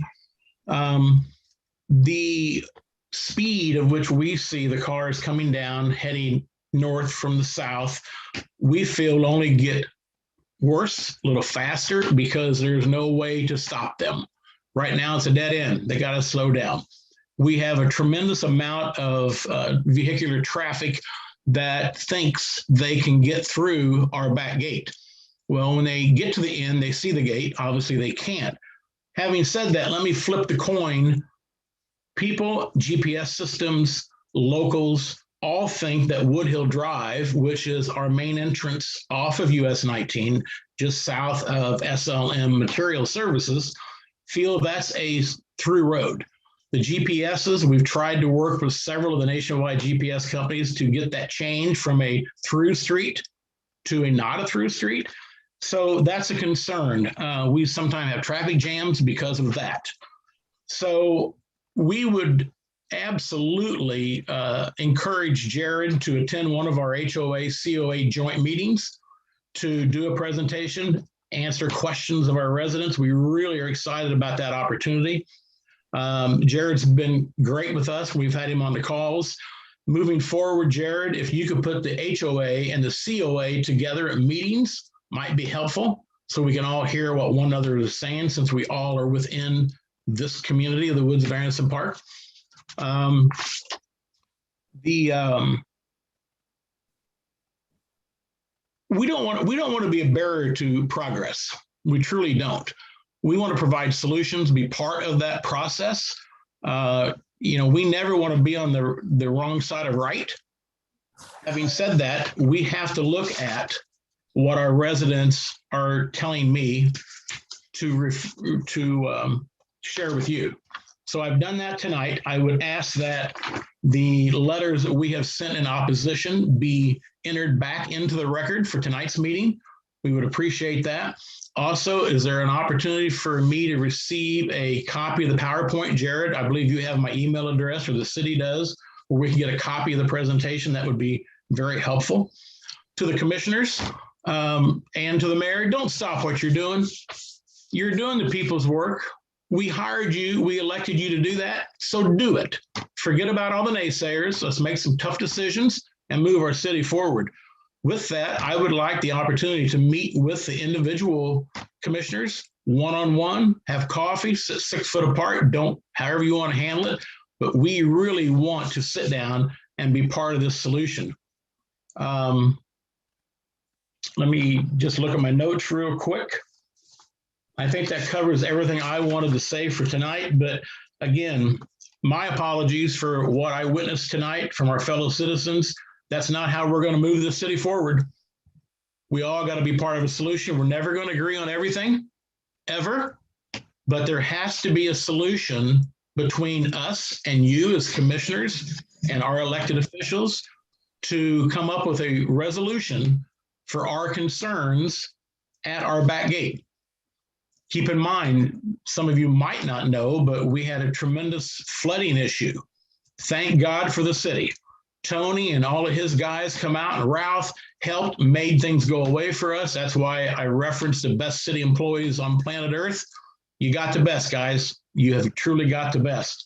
So having said that, we would love to have a walkthrough with you, Jared, to come out and walk it with myself, and I will get the other board president to go along with us, where you can get a firsthand view of what we're saying instead of just hearing us ramble.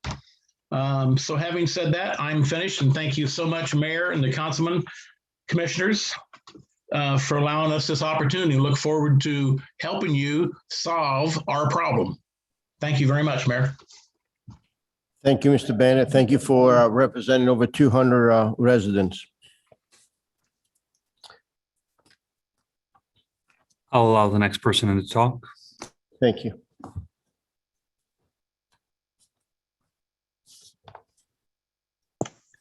If you can state your name and address for the record. Good evening. This is Carmen Lake at 1017 Greenleaf Way in this great city of Tarpon Springs. I have been given the directive by the pastor of Mount Moriah AME Church, Reverend Price. He has asked that I make the statement that, yes, it's great that we have the Pinellas grant. And I don't know if there's a difference in when it said Pinellas grant and Florida Pinellas. I guess that's the same grant of $100,000 received. Either way, kudos for the city of Tarpon Springs for receiving that grant. I'd like to say that traffic calming and speed bumps will certainly be critical for the community, because the pastor is looking at trying to have the land level to the north of the church, which is on Distant. It's at 722 Distant Avenue. The land leveled from the north side of the church to Cops and Kids, that property, so that there can be a collaborative effort between Cops and Kids and the church to prepare the grounds for a garden for the entire community, and not just for the church or Cops and Kids, but for the entire community. They would like to have a garden planted there. So the impact to the neighborhood is definitely going to be critical when it comes to traffic. And I just wanted to make that statement. And again, kudos to the city of Tarpon Springs for receiving the Florida Pinellas grant. Thank you. Thank you. Mr. Jemp, do you have anybody else on the line?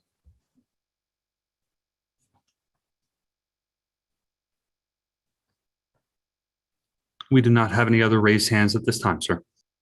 Thank you. There's some questions that if you please answer. Ms. Turner had a question about the PSTA.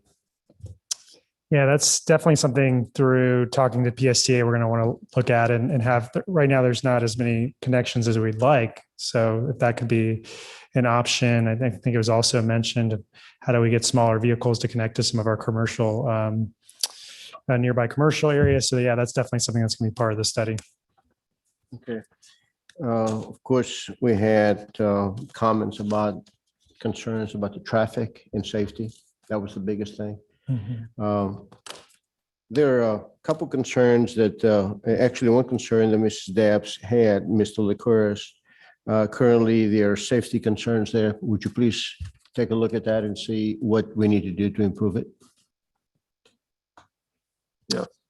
Yeah, without a doubt, I think what Ms. Dabbs mentioned is a concern for us as I mentioned, multimodal planning. That's what we do. So I think that's something that we definitely, if there's something that can be done sooner than later, of course. Okay. And thank you so much. Thank you for your time. Any other questions? If not, I just got a couple. I want to thank you. We'll go to the. I got a next quick step. comment, Mayor. You do? Yeah, I think Oh, he you does do? too. I do also though. No, I was just going to ask the next step. Do we need to vote on anything at some future meeting? That's to just an proceed? update. This is just an update. Yeah. Right. Renee, Most likely, the next thing that will come back to the board we'll have to enter into a contract with Ford Pinellas to procure their services through Ford Pinellas. So there'll be a contract that's like a three-party contract coming back to the board, along with the scope for what, the next. two or three meetings from now or sooner? Than We'll get it to you as soon as we can, because obviously we want it buttoned up so that we can hit the ground running when the money flows in July. So I'll reach out to Ford Pinellas and find out where they are with the contract. And Ms. Vincent, I'll send you a memorandum with my questions concerning the traffic Certainly. analysis. We can deal Certainly. with it that way. Thank you. Vice Chair O'Connor had a question. Can I just say one thing while I'm standing here? For anybody that's listening, please take a look at the questions, and the Distant project is, we do have a preliminary site on our connecttarponsprings.org, which is our community engagement platform. We're not getting a lot of traffic to it. And so we'll try to figure out better ways to get to it. But I think my preliminary thought is that may not be the best way to get to this population. So we'll continue to work on that. Thank you. since we're talking about connecting Tarpon Springs, I thought about the other project that we talked earlier from the Manatee. We ought to use that tool as well. I'd already thought about that. Okay. We'll explore that. Thank you. Vice Mayor Carr has something to comment to make. Yeah, it's just talking about the safety a little bit further. The consultant mentioned something about MLK and distant as well. If there's an opportunity for the police chief and the city manager to look at some type of flash and beacon before we get to even phase 2 or moving past phase 2, I think it's an important part. I've driven that obviously most of my life, and it's a hard intersection from a site visibility standpoint and from a pedestrian safety side. So I also sent you an email on a couple other items too. If we could look at from a safety standpoint, if we could just do something sooner than later, I think it's important that we try to do that from a city standpoint. So I appreciate the public comments tonight too. So thank you for being here. Thank you. Thank you very much. We're now going to the item number 4, which is the Wickham Bayou Shoreline presentation. It was requested by Commissioner Vaticiotis. Thank you, Mayor. I'll just be brief. It's a presentation I heard given to the Sustainability Committee. It was given by Dr. Paul Robinson and also Dr. Karen Bolter of Arcadis. Dr. Paul Robinson is here with us tonight, and I'm just going to simply turn it over to him. Dr. Robinson is a physician, a resident, and also the vice chairman of the Sustainability Committee. Thank you for being here. Thank you for the introduction.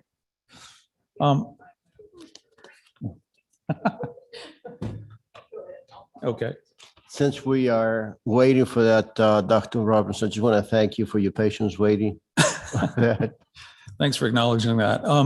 The idea for this presentation grew out of discussions that this board had last fall. You have talked about possibly a walkway along South Spring Boulevard. And a project on the books is the South Spring revetment analysis. There we go. All right. So This upward, yeah, downward. the down button will advance you. Okay. And then that's We got it. Thanks, Renee. Okay. The problems of flooding, of erosion, water quality obviously are not unique to Whitcomb Bayou, but you have focused on Whitcomb Bayou in several ways, and so we followed suit. Just to orient everybody in the audience who might still be listening, this is Spring Bayou, Craig Park is here, and we're going to focus on Whitcomb Bayou and Salt Spring Boulevard and the junction here with Martin Luther King. This is a picture taken from a video shot by WUSF. This occurred October 15th. This was not a storm aftermath or not a result of a storm. This was simply high tide. And you can see the flooding. Whoops. You can see the flooding that occurred going over the seawall here, coming out of Whitcomb Bayou into Salt Spring and Martin Luther King. This would not actually the king tide for that month. The king tide occurred 9 days earlier. So again, just a high tide occurrence. One wonders whether the people who drive through saltwater like this realize that it's saltwater. Here, the water is to the top of the wheel hub. Mary Coburn, whose family owns Athena Apartments along here in about this area and some residential property along South Spring, told me that this was the site of a former boat launch in the area, obviously no longer functioning. She thinks this is about the lowest place along that highway, but it really doesn't matter. From the wording of the topographic study that you received from Cardno, February 13th, I believe, and I quote, "Worthy of note is the low elevation of the roadway. A predominance of South Spring Boulevard is at or below elevation 3.0. High tides can routinely exceed this elevation during spring and summer months, with even the most modest prediction of sea level rise. The roadway could begin to flood frequently. Here's evidence of erosion along now the southern shore of Whitcomb Bayou, both from saltwater invasion, but also because people tend to park their cars here and go fishing. This is the western shore of Whitcomb Bayou. You can see that these, I did it again. These palm trees, which are quite old, quite tall, are leading into the bayou. They are being undermined on the water side. Despite the riprap, the erosion continues. Now, the way in which municipalities, et cetera, deal with these problems of erosion and flooding run the gamut from green to gray. The most common approach in the United States is a totally man-made armored structure, a bulkhead of some kind. This happens to be sheet pile construction made of steel members that are interlocked. The most common green infrastructure for dealing with this and increasing use in the United States is a breakwater, usually of oyster shells in bags plus vegetation. Let's compare the most common man-made structure with the most common natural structure, which is a living shoreline. There are disadvantages to this. This is another kind of man-made bulkhead, which is concrete. One is that they have a life expectancy, or we can say a death expectancy. They deteriorate over time. The other is that man-made structures don't absorb wave energy. They reflect it outward, downward, and laterally, so that if you create something like this bulkhead, you're going to increase erosion adjacently, and you're also going to cause loss of seashore with a digging out of the actual floor of the water and a denuding of biologic organisms in the area because of wave action that's reflected. In contrast, living seashores have several advantages over the man-made stuff. One is they're more resilient against storms.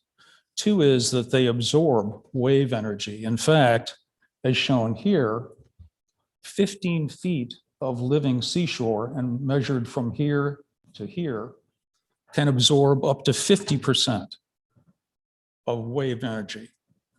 I have seen in the literature calculations of up to 67%, depending upon configuration and duration of existence of the living seashore.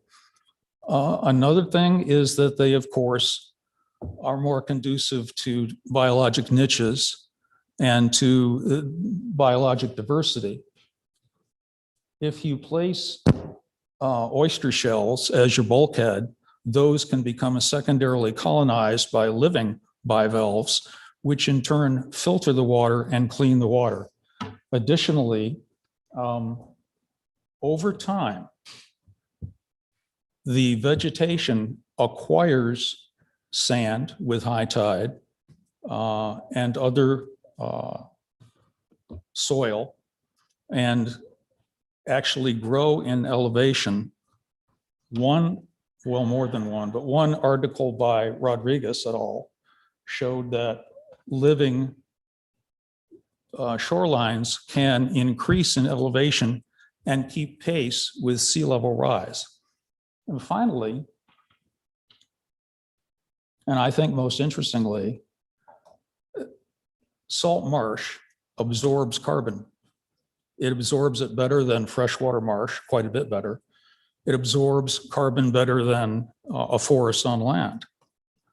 In fact, it's so efficient at absorbing carbon that, as you see there, 1 square mile of shoreline can absorb the same amount of carbon that would be burned with 76,000 gallons of gasoline, and they do it every year.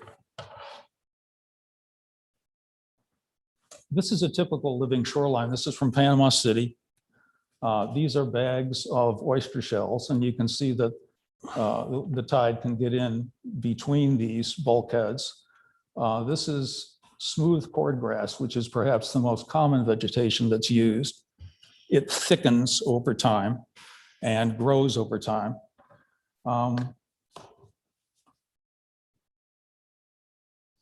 Many ways to skin a cat. You can use only vegetation with mangroves and grass. You can use cordgrass plus oyster shells. You can use cordgrass plus granite boulders.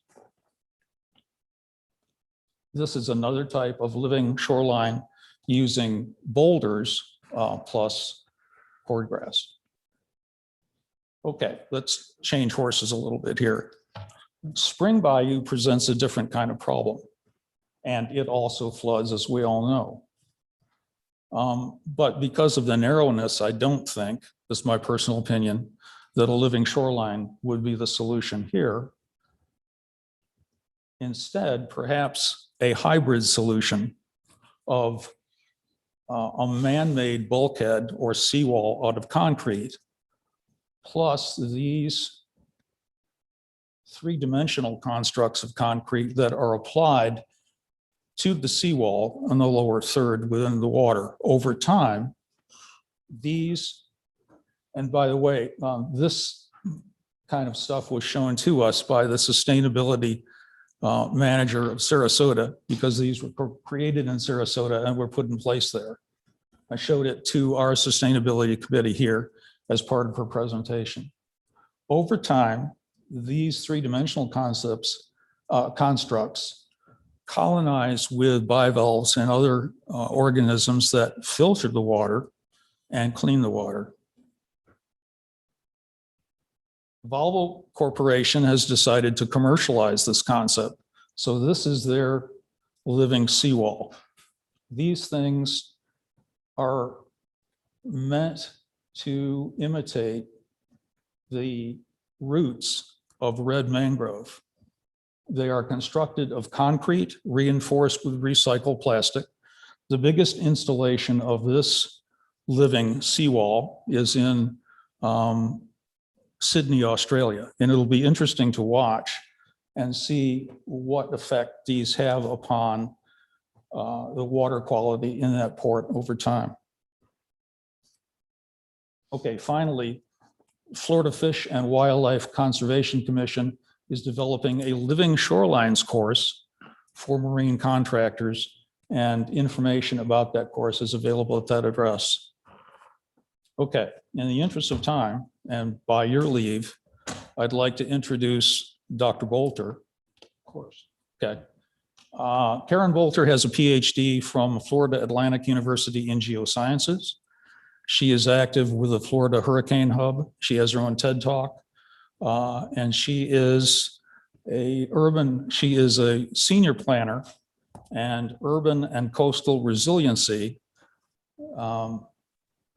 expert with Arcadis Corporation, United States. Karen, still with us? Yes, I'm here. Can you hear me? Okay, over to you. Great, thank you. And actually, Dr. Robinson, since last October, I have 2 TED Talks. No, I'm going to share my screen in a minute, but I just want to thank you guys for having me. Thanks to Commissioner Vadikotis for the memo to support our presentation. I know it's late. I'm going to keep it really brief. I did submit a larger funding deck. Like, I want to talk about FEMA funding. You can review this. So I just have about 10 slides to talk about. And during these last presentations, I've definitely heard a lot about funding to pay for solutions. You know, you got this grant for transportation for a plan, but how are you going to pay for it? And I also heard mention about priorities, such as those flood hazards around Whitcomb Bayou. And my friend, Dr. Paul Robinson, has been telling me how concerned he is about the area, and you just saw why. So I'm here to tell you about some really amazing, exciting possibilities for federal funding that focuses on FEMA's new BRIC program. So I'm going to share a screen. Hopefully you guys can see. Let me know. Is it up? Yes. Okay, great. Yeah, so the FEMA BRIC program is it's brand new, and BRIC stands for Building Resilient Infrastructure in Communities. So I'm just going to run through the basics of the grant, and we can get to questions and hopefully brainstorming about potential projects. Just a little more about my background. My company Arcadis is a global Dutch engineering firm, and we focus on water, wastewater infrastructure. I work on funding, but also on modeling flood risk, adaptation planning, and outreach. And by the way, I'm in Southeast Florida in Broward County. I actually led the Miami-Dade County sea level rise strategy that was just released. I've also worked a lot in your region. I've coordinated with resilience efforts at USF.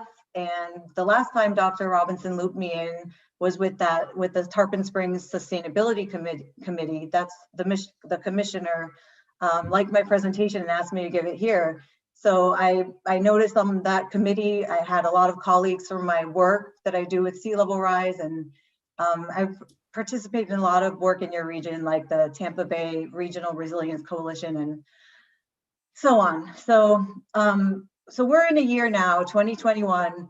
There's this amazing opportunity for extremely significant funding amounts. And this is on the order of up to $50 million per FEMA application. The cap per application is $50 million. And you can submit as many applications as you want. And why is this year, 2021, so important? I'm sure you guys have seen the news with the new administration. So I'll tell you a little more about what we're seeing and what's going to be available. Just really quickly though, in terms of Whitcomb Bayou, I pulled up these slides just to, I worked on this map with Dr. Robinson, just looking at how low the elevations are in this area. I mean, you have a lot of land that is 1 to 2 feet or 2 to 4 feet. That's in the orange colors. So really, really low lying area. And on the right, you can see this. This is actually a graph from the NOAA Sea Level Rise Viewer that looks at flood days per year in the past, going back to 1920. And these are days, sunny day, where it's not storm surge. It's just days that the high tide, the water is higher than this threshold that you have locally at the Clearwater tide gauge of 1.74 feet. So the flood days per year, you can see going back to 1997, you had 1 or 2 flood days per year. And then all of a sudden, 2010, you're getting closer to 4, 3, 4, 5, and even we're getting more flood days per year. So there's these, there's storms that come and there's acute events, but then there's also these high sunny day flooding days that we can count on. And so we're looking at all these low elevations, and with FEMA, what they care about is the flood zone, right? So here's the flood zone around Whitcomb Bayou, and the 100-year storm, that's the 1% annual chance storm. The level that water can go to is called the BFE, the base flood elevation. And in this area, it's 10 to 11 feet. So with how low this land is, I mean, think about that, 10 to 11 feet, even the darkest green is 8 to 10 feet. So extremely low, lower than base flood in the whole area. And so I mentioned Arcadis, I'm part of a team in Florida that works on funding, but we are a national team. And so nationally, we have worked with clients all over the country, and together my team has put together FEMA funding applications that added up, successful applications where it added up to over $5 billion that was awarded. That's just in the past 7 years. And so we have over 20 years of experience with grants. Not only do we get these projects awarded, the applications we develop, they win, and they're ranked usually very high, like 1 or 2 in each state. And the reason is that we take the time in advance, we work with you, we truly vet potential projects, and we select the one that's the most competitive. So I'm going to talk about that, the scoring criteria, what to make it competitive. But really, with these applications, you want to look at how to protect the most critical and vulnerable areas and people, right? So we have a data-driven and equity-driven process to help you select these projects, make them competitive. And let's talk a little bit about why FEMA makes this money available. So the BRIC grant is a non-disaster related grant. It's a business case that FEMA has figured out their return on investment, and that for every dollar on average that they spend on pre-disaster mitigation, they're saving $6 that they would have paid out in funding after an event, right? When there's some kind of disaster declaration. And this ratio of 1 to 6 is actually a lot higher for water and wastewater infrastructure, can be up to $31 that you save when you're being preventative rather than reactive. So we really kind of want to switch out of that reactive, waiting till after the disaster happens. You can save time, money, even lives by being preventative. And so here's just some basics about the BRIC program. Last year was the first year, and there was $500 million available. And like I said, the funding cap per application, and that's a 75% federal share, so there has to be a 25% match, but that infrastructure cap is $50 million. And the new changes are focusing on increasing the amount. It was set to 6% of the federal post-disaster declarations from the previous year. So for 2021, we're looking at all those disasters that we had, including COVID, including all those fires in California. And with the new administration, look, I've been reading articles and hearing policy. You saw that infrastructure bill. I mean, so there could be somewhere between 3.7 and $10 billion available. And just to give you an idea, last year, the total number of applications submitted added up to 3.2 billion. So if you think about it, if there's 3.2 billion that we're applying for nationally, and there's 3.6 billion available, or 3.7, it's not that competitive. And so it's a really amazing opportunity this year in particular. And another thing is these guiding principles. So FEMA has these strategic plans, and they really want to build a culture of preparedness and kind of be more flexible and consistent. So within that, you know, they changed the program. They have the same requirements from their former pre-disaster grants, like the project has to be cost effective. So a big part of the application development is performing a benefit cost analysis and showing that the cost of the project will be recovered just by the losses avoided from future storms. You have to eliminate some type of risk from a hazard, and it can be any type of hazard. It can be not just flooding, also power outages, wind, even threats to communication or public safety, emergency preparedness. There's a lot of different hazards. And also meeting building codes, we meet that. And then aligning with the hazard mitigation plan is an important component, which these are all for Tarpon Springs, you check all these boxes. So another thing is, so in terms of these hazards, we frame them with this new concept of community lifelines. So whether it's flood risk or power outages, like you can kind of connect it to levels of service for things like water, wastewater, electricity, communication. So there's a whole range of projects that we can provide a really good case for why it should be funded. So really briefly, I'm trying to go so fast. I'm going to go over the scoring criteria just so you get an idea of what types of projects you would want to look at. So there's 200 points that you can be awarded, and half of them are technical criteria and the other half are qualitative. The technical are just all or nothing. You either get it or you don't. And the qualitative are on some kind of scale, like in the chart that you see below. So first we're going to go through the qualitative. So see, those 100 points are broken down into these different components. How much are you reducing risk? Have you looked at future conditions like sea level rise and changes in population? How confident are they that you can implement this type of project? How much of the population are you impacting? Also leveraging all types of outreach that you do and leveraging partners. So these are the qualitative criteria. And when we help our clients develop these FEMA applications, we tell a beautiful story that is extremely compelling. We work with you to make sure that we're really building a case to maximize the amount of points you get for these types of criteria. And then for the technical, if it's an infrastructure project, look, you get 20 points just there. And I mentioned those community lifelines. So we build a case for how you have improved a lifeline, like public safety. Some of the projects could be a communication tower or some kind of flood risk communication. You know, we just basically tell the story of how it's mitigating a lifeline.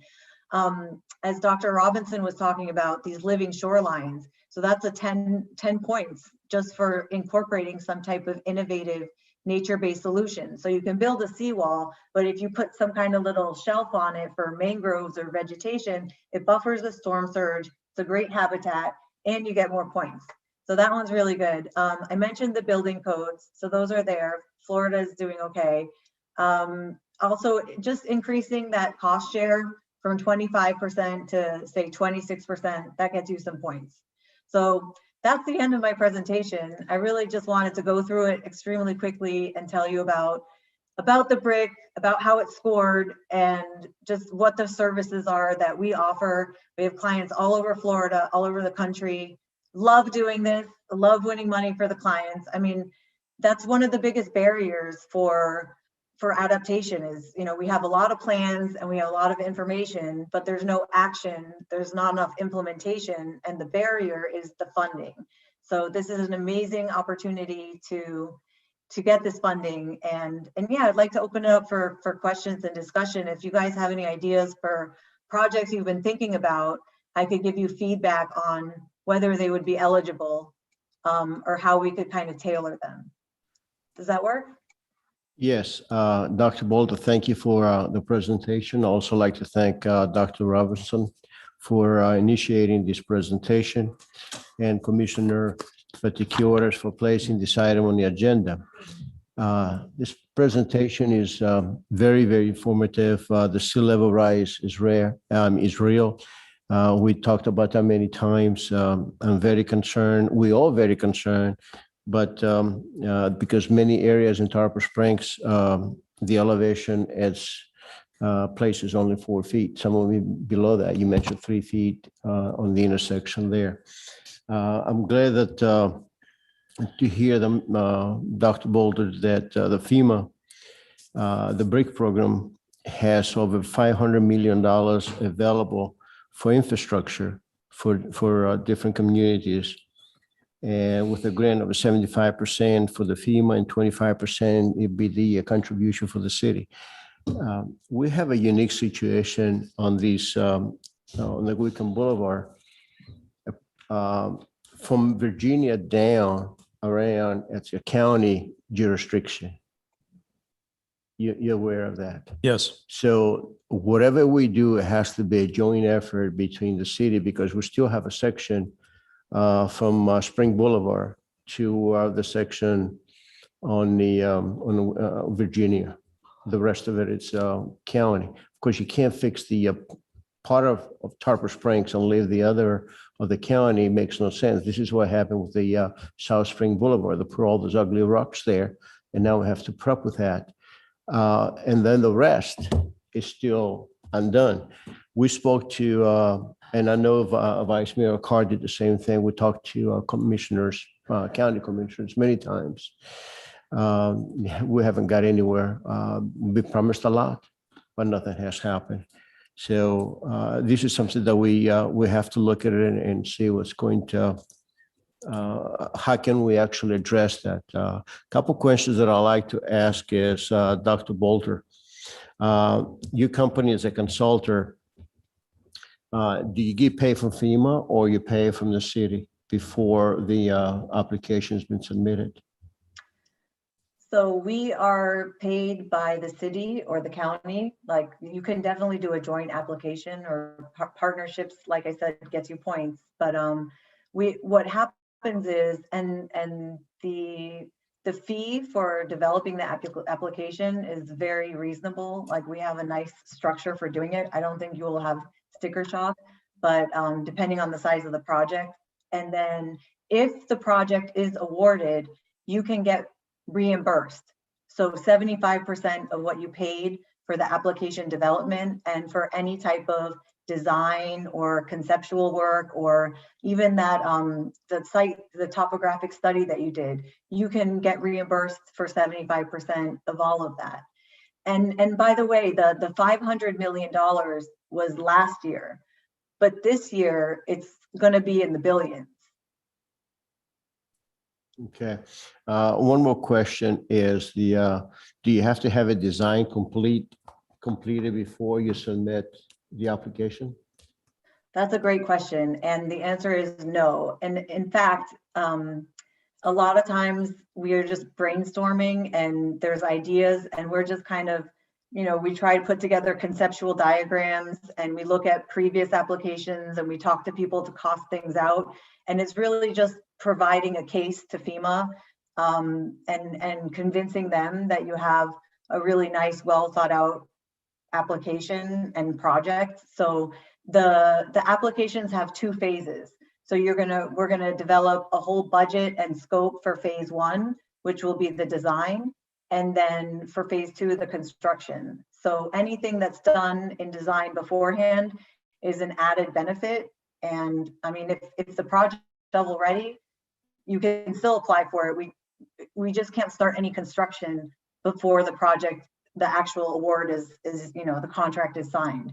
But it doesn't, even like 10% design or less, we usually can get enough documentation and work with, we have such a broad range of engineers in my company, 27,000 employees. So we find somebody that has some expertise that can help us put together to show a really good case of the project that we're proposing. Does that answer your question? Yes, it did. My last questions will be to city manager. What's our selection process for contractors and professional services? How we go by getting them? It depends on the circumstances. It's too early with all this information to tell what process we have to do. So, and especially with the time and whole agenda to go through. Yeah. I'm gonna pass it over to Vice Mayor Carr to ask questions because we're running out of time. Yeah, pretty quick on my end. Dr. Robinson, thank you for presenting this. And Dr. Bolter, thank you for your information as well. Obviously, my eyes peak and get quite large when I hear the word $50 million and also the funds available. So I'm in full support of whatever we need to do it's late, to support this from the city side. As a commission, I want to support this. I think this is, like I've said in the past, this is a legacy project that we need to do as a city and work with the county and state, I believe also in this area to prevent basically a disaster along this roadway, because it's going to be in a few years, I think. Parts of it are going to fall into the body at some point if we don't do anything about it. With that, I mean, I would support anything we can do to figure out how to get these funds from the grant side. And that's all I have to say. Thank you. Commissioner Terrapini. Thank you all for the presentation. Some of the information you gave is something I'm familiar with in terms of the aquatic infrastructure. I think it's a great idea. I think it'll also help with some of our water quality issues in the Spring Bayou area as you get more filtration. But as late as it is, that's basically all I have to say. Thank you. You're welcome. Commissioner Donovan. Yeah, thank you very much, Dr. Robinson and Dr. Bolter. I'm sure you both plan on giving this presentation at 10:30. Thank you for sticking with us. Really valuable information. I truly appreciate it. I've tried to prioritize some of my questions here due to the time. This, I guess, would be for Dr. Bolter. How much does your organization typically charge to help with that application process? Well, so there's infrastructure projects and there's planning projects. You can apply for up to $300,000 for planning, and those applications are on the level of like between 10 and 15,000. The infrastructure projects, the benefit cost analysis is a big part of for the infrastructure. It's a lot of work. So sometimes it could be as low as 25,000, and the upper limit is around 50,000. So it really would depend on what type of project it is. But yeah, the good thing is that in terms of procurement, I think most cities have that $50,000 or some kind of upper limit that as long as it's below that, you don't have to put it out for bid. But one thing for FEMA, you would have to still kind of ask other consultants for a quote to show that you were competitive in that way. So there's, there's different procurement requirements for federal grants that we would have to be careful through. But the good thing is that we have time. It's only April, and these applications, the notice of funding will come out at the end of the summer. And then usually we have all fall to develop the application. It's due to the Florida Department of Emergency Management. Usually last year, the deadline was in December, and then they submitted to FEMA.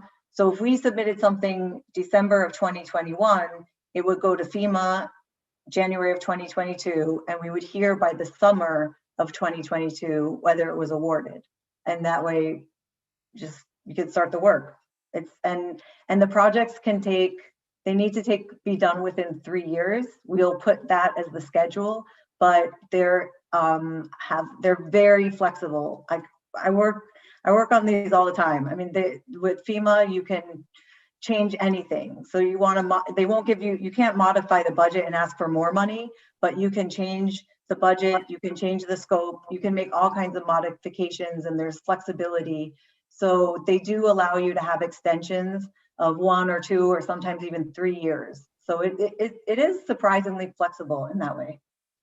Okay, thank you. I appreciate that. The ballpark figure. I know I put you on the spot there. My only other question, if you guys could just be as brief as possible for whoever wants to answer it, is just what does maintenance look like for a living, living structure? So I know you were talking about some of that South Spring stuff.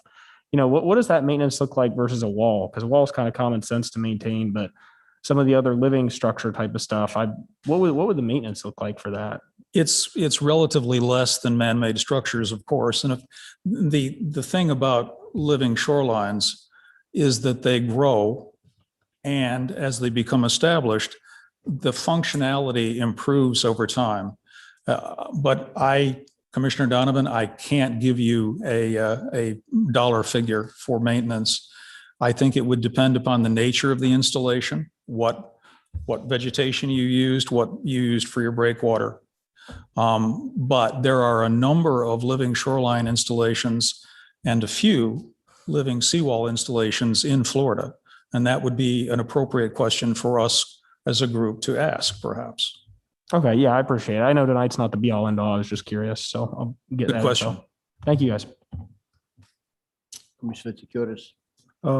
Thank you, Mayor. I'm supportive of the effort.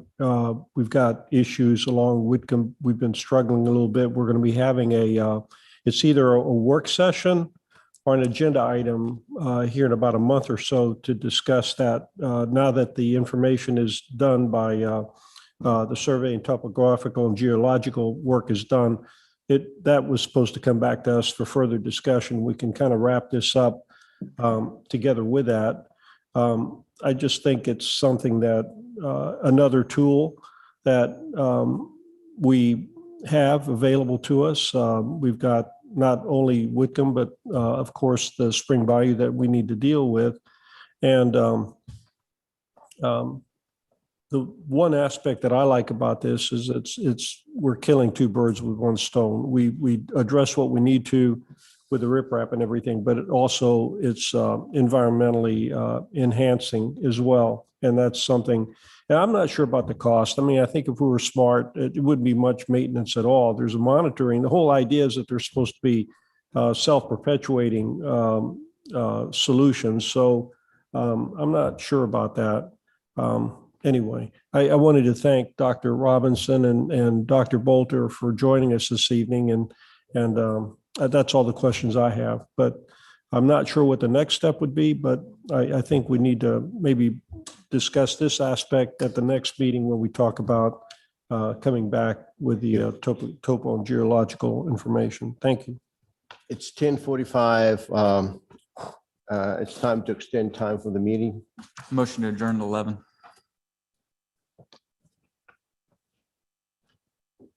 I have a second? Or any other motion?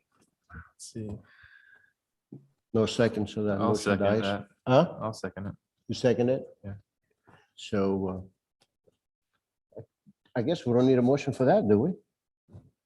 Motion for the No, second. no, I'm talking about the city attorney, You don't need a motion to adjourn at 11 o'clock. because we are adjourning anyway. You would adjourn otherwise, yes. Yes, so we don't have a motion to extend? I would move that we extend to 11:30. I just know that we got some, yeah, obviously we have too much discussion, to maybe plow through all the night, but there's certain stuff like the floodplain ordinance update. That's just an example of a quick one that we need to get through. Do we have a second? Second, Roll call, please. Commissioner Vaticiotis? yes. Commissioner Donovan? Yes. Commissioner Terrapini? No. Vice Mayor Carr? No. Mayor LaHousas? Yes. So we extend the meeting to 11:30, and we are now going to public comments on this item. Do we have any public comments on this item?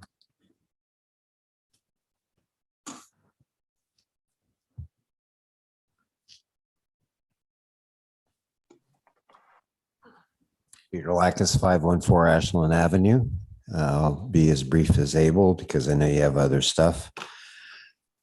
Long needed. I live just off of Whitcomb, and as Dr. Robinson said last week, was going uptown around the bridge over by MLK Spring and was it Pineapple, and wasn't king tide or anything, but water was coming up through the grates. In fact, I see on Monday yesterday, they repaired and cleaned out the gate from the storms. That's right there on that corner, on the southeast corner there of MLK, Whitcomb, Spring, and Pineapple. And the guys put cones around it because they had to clean it out and then re-asphalt it. So you're already dealing with it in some ways. Living natural ways is always the best way to go. Always. Always. Now, as your question, Mayor, with regard to the county road, that can be solved too. Mhm. Ask your city manager how he got that section of Tarpon from FDOT. Did y'all not acquire part of Tarpon Avenue all the way out to Huey? Got money back for maintenance and all that. Do the same thing with Whitcomb Boulevard from wherever it starts at, what is it, Virginia? I'm not sure exactly the cutting line where county, to Gulf Road. Ends at Gulf Road. That's county. Take over all of Whitcomb. You can do whatever you need along there. Again, these things are solvable. But it's not going to be solved if we keep talking about it and talking about it and talking about it and do nothing. This lady, was it Dr. Butler, said 500 million was available last year. Why weren't we on it then to get it started? No one educated us. We have to wait for some citizens, dedicated citizens, to bring it to the board to act. 500 million less available. And again, as Dr. Butler said, hopefully there'll be some more funding coming. Thank you, President Biden, and an infrastructure bill. So to quote Mitch McConnell, we ain't going along with that. So in the meantime, call all your senators and congressmen to tell them to vote for the infrastructure bill, because that money will come back to you. Thank you. Do we have any other public comments on this item? Hear none. Ms. Jacobs, have we received any emails? No emails. Mr. Jump, do we have anybody online wishing to speak on this item? If anyone online would like to speak on these items, please raise your hand and you'll be allowed in to talk. And we do have a raised hand at this time, sir. Okay. Bonnie Schoolyas, 595 Peninsula Avenue. I'm happy to see that the seawall's being looked into to be improved. I want to see, is there a coordination with the elevation of the road as well as this roundabout? I want to make sure that this roundabout is not being constructed or not even being thought of, and that we're looking into the original roadway as it is with the four-way stop signs. Thank you. Mr. Jump, do you have anybody else online wishing to speak? We do not have any other raised hands at this time, sir. Thank you. Again, Dr. Boulder, thank you so much. Thank you. Okay. Thank you so much, Dr. Robbins. Okay, we are now going to the consent agenda. The item number 5 is the minutes. A is August 18, 2020 budget work session. B is the August 24, 2020 budget work session. C is August 25th, 2020 regular session. D is September 3rd, 2020 budget special session. E is September 8th, 2020 regular session. F is September 15th, 2020 budget special session. Number 6 is renew file number 200010 CM utilizing the revenue purchasing Florida State term contract number 8412-1500-15-01 purchasing card services. Item number 7 is reject this whole bid submitted for bid number 210100 BJLRO maintenance building project. Any of these items that you like to pull? Any items that you like to pull? I hear none. Are there any public comments on these items? Items 5, 6, and 7. No public comments. Are there any public comment? Ms. Jacobs, have we received any emails? No emails. Thanks. Mr. Jump, do we have anybody online wishing to speak? If anyone online would like to speak on these items, please raise your hand and you'll be allowed in to talk. And we do not have any raised hands at this time, sir. Thank you. The chair will entertain a motion to pass items 5, 6, and 7. Motion to approve. Second. Roll call. Commissioner Vaticiotis? Yes. Commissioner Donovan? Yes. Commissioner Terrapini? Yes. Vice Mayor Carr? Yes. Mayor LaHousas? Yes, thank you. Mr. Licouris, we only have half an hour left. If you would keep going with the agenda, if we get close and there's item needed, but let's just go with the item of special consent. And You don't have any items that you'll rather, they're all important. Let's just go down there. If we get closer and we got to bring one. number 8 is the award bid number 210108 BJJ Hope Street seawall replacement. Staff report. Bob Robertson, Project Administration Department Director. Keep my comments or my summary very short. For this item, staff is seeking board approval to award a construction contract to American Empire Builders Incorporated for replacement of the Hope Street seawall at the sponge docks. The base bid is $128,925 for an incremental cost of $5,310 more. A bid alternate is being recommended for approval. Through that bid alternate, the elevation of the seawall will be built to an elevation of 5 feet above mean sea level for a total contract price of $134,235, funded by the local option sales tax and project number TR 2003. And I'll stop there for questions, Mayor. Thank you. The only question that I have is the drainage pipe there where the check valve was just replaced. Actually, it was just installed. Is that going to be, the pipe needs to be replaced or any other provisions are going to be made for drainage? So the main drainage pipe that is that you're talking about, that was the check valve was recently installed. This work is going to be downstream of that new check valve, so we won't affect that. But also, as a part of this project, we're installing a new stormwater inlet at the north end of that parking lot, where we'll collect stormwater from the parking lot and be able to exit through the seawall through a smaller pipe. We'll also have a new check valve on that too, to prevent the high tide inundation into the parking lot, which we currently see now. That pipe has to be smaller than the other one, right? Yeah, it'll be an 18-inch compared to, I think it's a 36-inch that is currently the existing pipe is. So we'll have 2 pipes instead of 1. Thank you. That's all I have. Yes, sir. Any comments, questions? Quick question. What's the linear footage of this project? It's about 52 feet wide or long. Okay. I'm in favor of doing the additional 1.5 feet. That makes sense. Before we go to the comments in discussion, should I go to the public comments first? And then should I ask for a motion? So excuse me for that. Are there any public comments on this item? Ms. Jacobs, any emails? No emails. Mr. Jum, do we have any attendees wishing to speak? If anyone online would like to speak on these items, please raise your hand and you'll be allowed in to talk.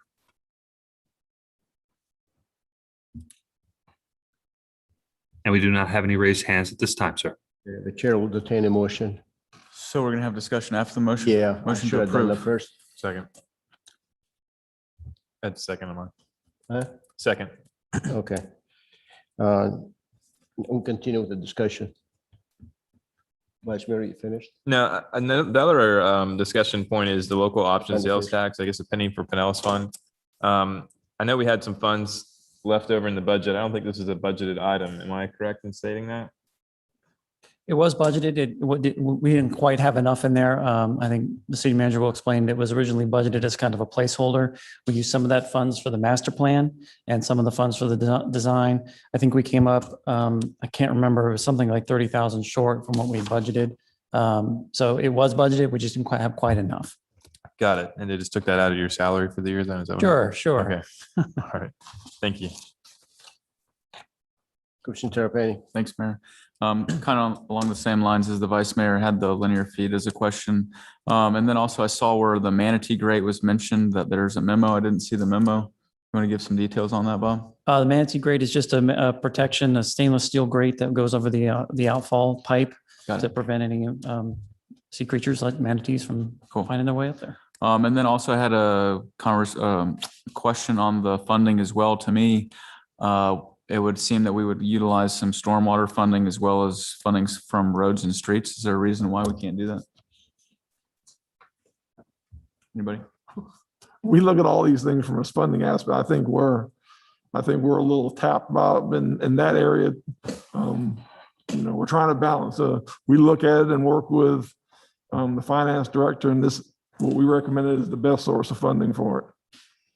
Gotcha. In addition to that, I'm glad to see not only one, but two local contractors bid on this. Thank you. Commissioner Donovan.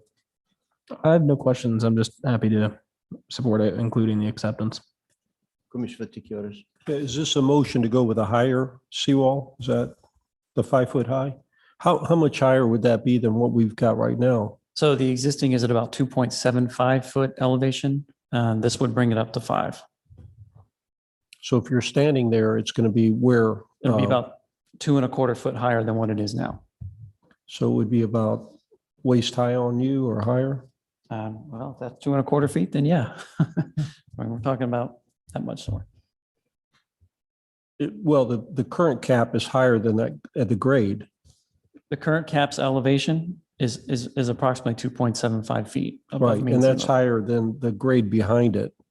Yes. And Right, all so of- there's a step And then there. when you add another 2.5 feet, that's going to make it up to about waist high or so. I don't think it's quite that high, but it will be higher than the. Do you know what the adjacent grade is? I The can look it lots? up, but no, I don't have it off the. Do you think that they're higher or lower? The grade lots- is lower than the existing seawall. cap. No, the lots next door to the. I'm not sure. No. Okay.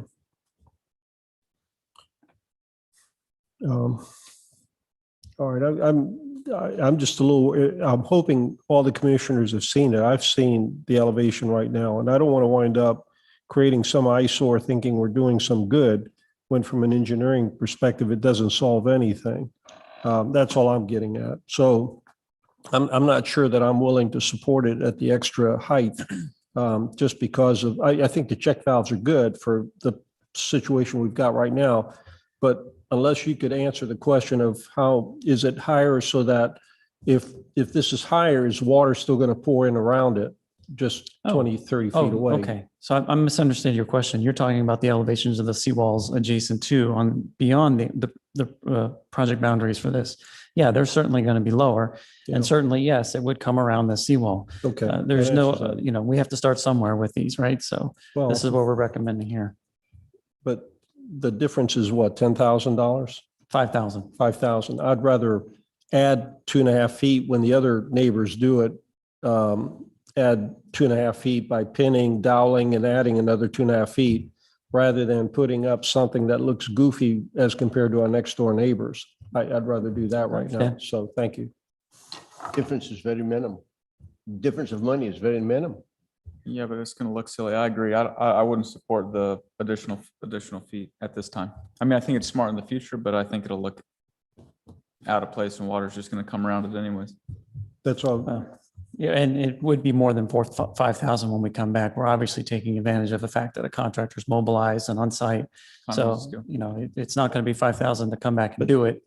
But again, I understand the point. Mayor, I just think from an aesthetics perspective, it doesn't make any sense. I understand, but I mean, we're not gaining anything and we're just going to look like, I mean, I don't like the word goofy, but it's going to be goofy looking. Why did we adding this up and our neighbors that way? No, I agree with what you're saying. Mhm. I'm just saying right now, I don't see the money is not the big deal. It's just the appearance of it. And I don't want to do something like that without coordinating it with our neighbors, for example. So thank you. Well, we have a motion that can be modified if Yeah, let me just go to the you make a backup. motion. Yeah. So I would still recommend approval, but without the add-on. The add-on is just the additional feet, right, Bob? Yes. Okay. I do make one point clear. If you go with the, without the add alternate, it is a different contractor that you'll award it to, because it just happened to be, I think the difference is like $600 or something.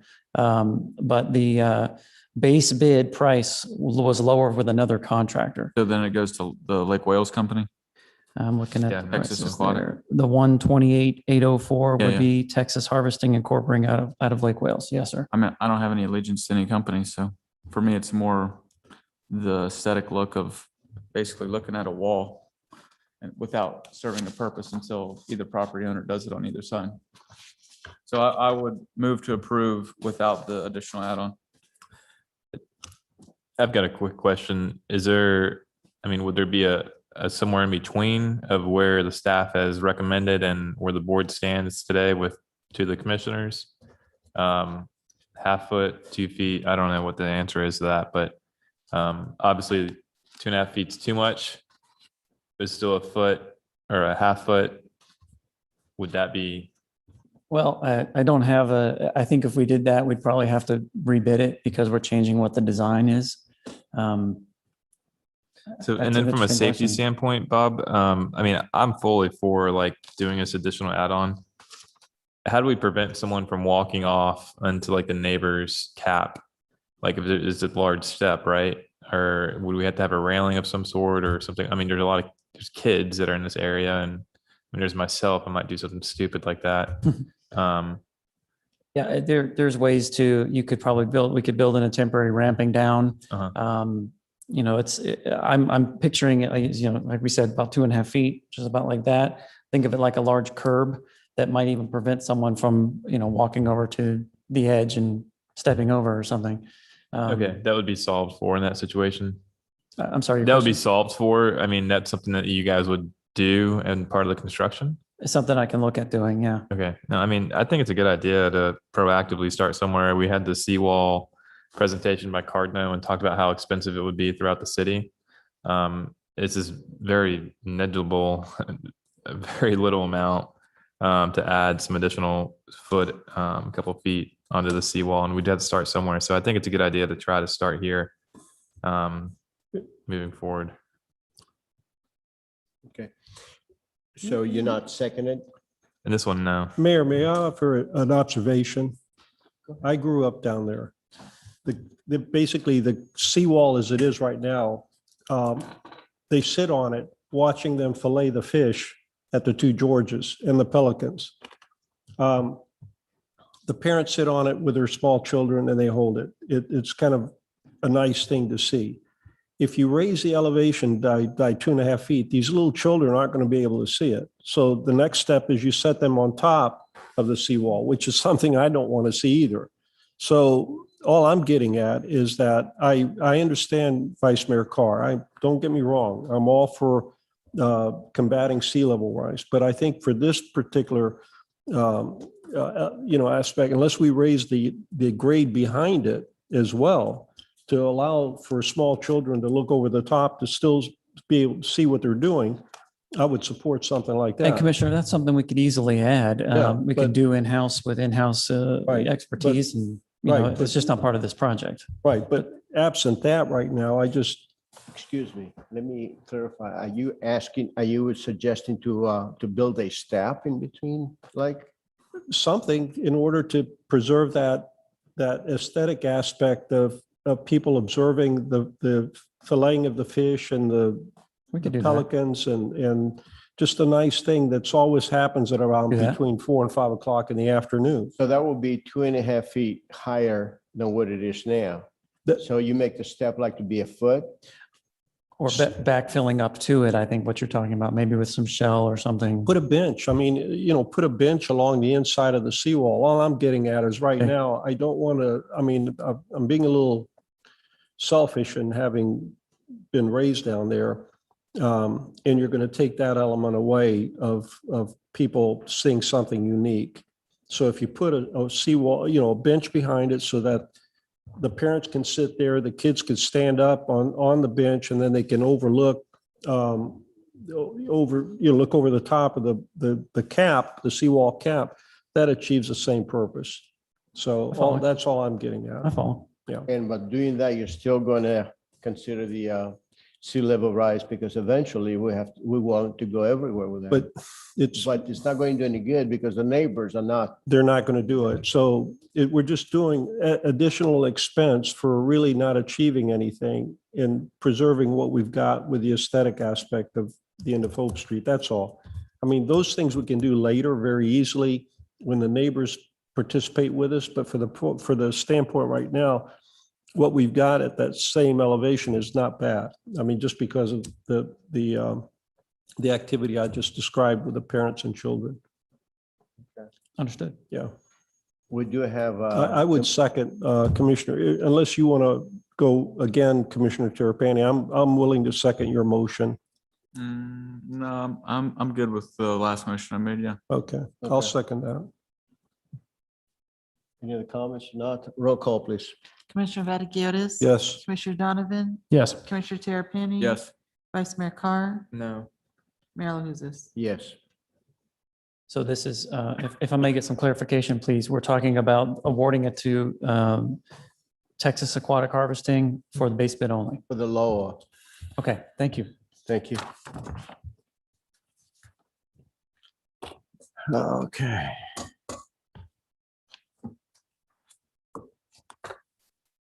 Item number 9 is Business Recovery Program Extension Staff Report. As Karen's coming up, for this one and the next item, both is business recovery, and then we'll just go ahead and talk about 10-2 because you can do the 2 votes. And the extension of the moratorium on enforcement of A-frame signs, both of them's up at the end of this month. We are recommending on each of them that we probably are at the time where we can set a definitive time, probably August 1st in 3 more months. Barring anything happening, we'll be out of this thing enough. So we're asking the business recovery program extension, if you extend it at least another 3 months to August 1st. And the same thing with the next item on the A-frame signs, an extension of 3 months to August 1st, so we can tell the business owners definitively, there's 3 more months and those rules are going to affect. So if you got any other questions of Karen, I think we need to extend 9, the one we're dealing with now, the recovery, and give 3 more months of it, and definitively tell them that it's going to end August 1st. Okay, so this is your staff report? I have something else that you'd like to add? No, that's what we're looking for. Okay. We go to public comments. Do we have any public comments on item number 9, which is the Business Recovery Program extension? Here none. Ms. Jacobs, any emails on this No item? emails. Mr. Jump, do you have anybody online wishing to speak on this item? If anyone online would like to speak on this item, please raise your hand and you'll be allowed in to talk. And we do not have any raised hands at this time, sir. Thank you. The chair will entertain a motion for item number 9. Motion to approve. Second. Are there any commission comments? Vice Mayor, you have any comment? No. Any comment? No. Roll call, please. Commissioner Vaticiotis? Yes. Commissioner Donovan?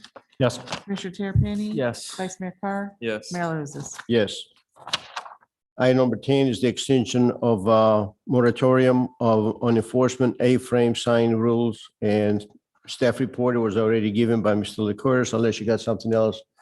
Ms. Lemons, no? Okay. Are there any public comments on this item? We hear none. Ms. Jacobs, any emails? No emails.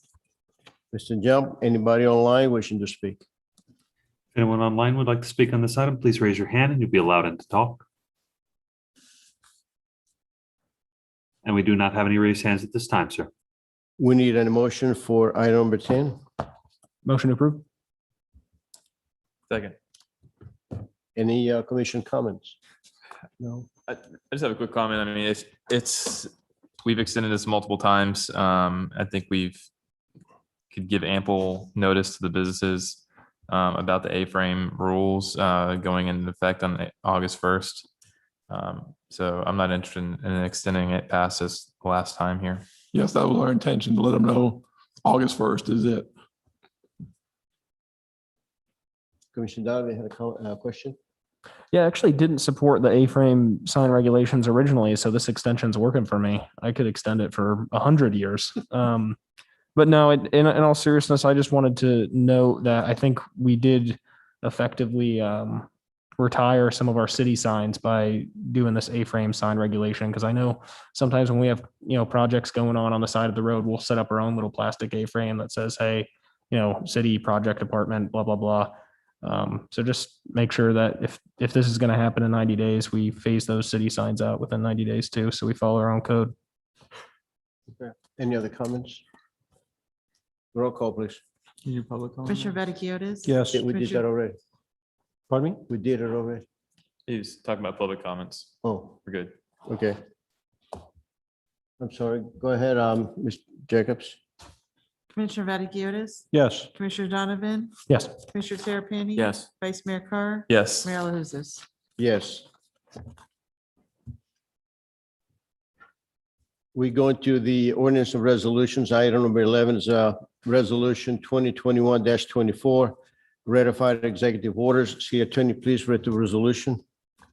Mayor Commissioners, Resolution 2021-24, resolution of the Board of Commissioners of the City of Tarpon Springs, Florida, ratifying Executive Order 2021-15 and extending the declaration of local state of emergency to April 20th, 2021, and providing for an effective date hereof. That was reading of Resolution 2021-24 by title only. Thank you. We go into the public comments. Do we have any public comments? Item number 11. Here none. Ms. Jacobs, do we have any emails? No emails. Mr. Jump, do we have anybody online wishing to speak? If anyone online would like to speak on this item, please raise your hand and you'll be allowed in to talk. And we do not have any raised hands at this time, sir. The chair will entertain a motion. So moved. Second. Are there any commission comments on this item? I have one more. I'll just say that I'm no longer willing to support the declaration of local state of emergency, so I will not support this. Okay, any other comments? Just a quick comment. Mark, aren't you following what the state is doing with this? And is there a need what's the need to continue to do this locally? Well, we're still, again, the county still, we have said we need to do as long as the county for reimbursement of money. Okay. So if we have overtime or anything like that, or giving us shots by the fire to get that money back, we need to have this still going. Okay, and that's what Ron kind of touched on that earlier Yeah. with the fire and police. Okay, thank you. Do we have any other commission comments? No? And roll call. Commissioner Vaticiotis? Yes. Commissioner Donovan? Yes. Commissioner Terrapini? No. Vice Mayor Carr? Yes. Mayor LaHousas? Yes. Okay, Mayor, now, if we could we skip to 13 because it's vital for our flood insurance that we do that item. So if we could just flip flop and go to 13 next and then go back to 12. Okay. All right, we can do that. Number 13 is the ordinance 2020-02, manufactured homes flooding ordinance update. This is the first reading. City Attorney, please read the ordinance. Mayor Commissioners, ordinance 2021-02, an ordinance of the ordinance of the Board of Commissioners of the City of Tarpon Springs, Florida, amending Chapter 6 Buildings of the Code of Ordinances of the City of Tarpon Springs by amending Article 6 Floodplain Management, provide criteria for accessory structures in flood hazard areas, to specify elevation of manufactured homes in flood hazard areas, providing for applicability and severability, and providing for an effective date. That was the first reading of ordinance 2021-02 by title only. There'd be a second reading on April 27th, 2021. And this was published in the Tampa Bay Times by title only on February 14th, 2021. Go to staff report. Good evening, Mayor, Commissioners. Kevin Powell, Building Development Department Director. I'm bringing to you a change in the flood ordinance. This is a directive from the Florida Department of Emergency Management. They're changing the wording on the elevation of mobile homes and mobile home parks. This is something that we're going to need to update in our ordinance now, even though we're going to come back to you with additional changes to our flood ordinance. However, we're getting ready for our cycle visit for our CRS visit coming up here next month. We need to have this adopted in our ordinance in order for us to stay at the score that we are now, currently a 6. If we don't do this, the state is going to retrograde us back to a 9, which would go ahead and we would end up losing our discounts on our flood insurance in the special flood hazard areas. So it's just saying that there's all mobile homes and mobile home parks have to be raised out of the flood. There was an option under the FEMA guideline that was a 36-inch rule. However, if you read further down through that, it said that anything below flood would have to be a flood-resistant material. The state has taken that option out. So everything in a mobile home park has to be raised out of the flood. That's kind of the short, quick version of it. I know it's getting late. I want to try to get this done. If there are any questions. Mr. Powell, for the benefit of the public and of course for us as well, would you please explain what is the CRC class rating? Okay, that's a community rating system. It's what we're rated on from FEMA. We're currently at a class 6. We're trying to lower our score, which gives our residents a better rate on their flood insurance. Currently, we're at a 20% discount of homes in a special flood hazard area and a 10% discount on homes that are not in a special flood hazard area.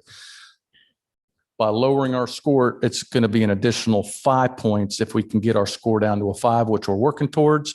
If we go in the other direction, it starts going up from there. If they take us back to a 9, then we don't have any discount on our flood insurance. And that's under the community rating system that we go through an audit every 3 years with FEMA.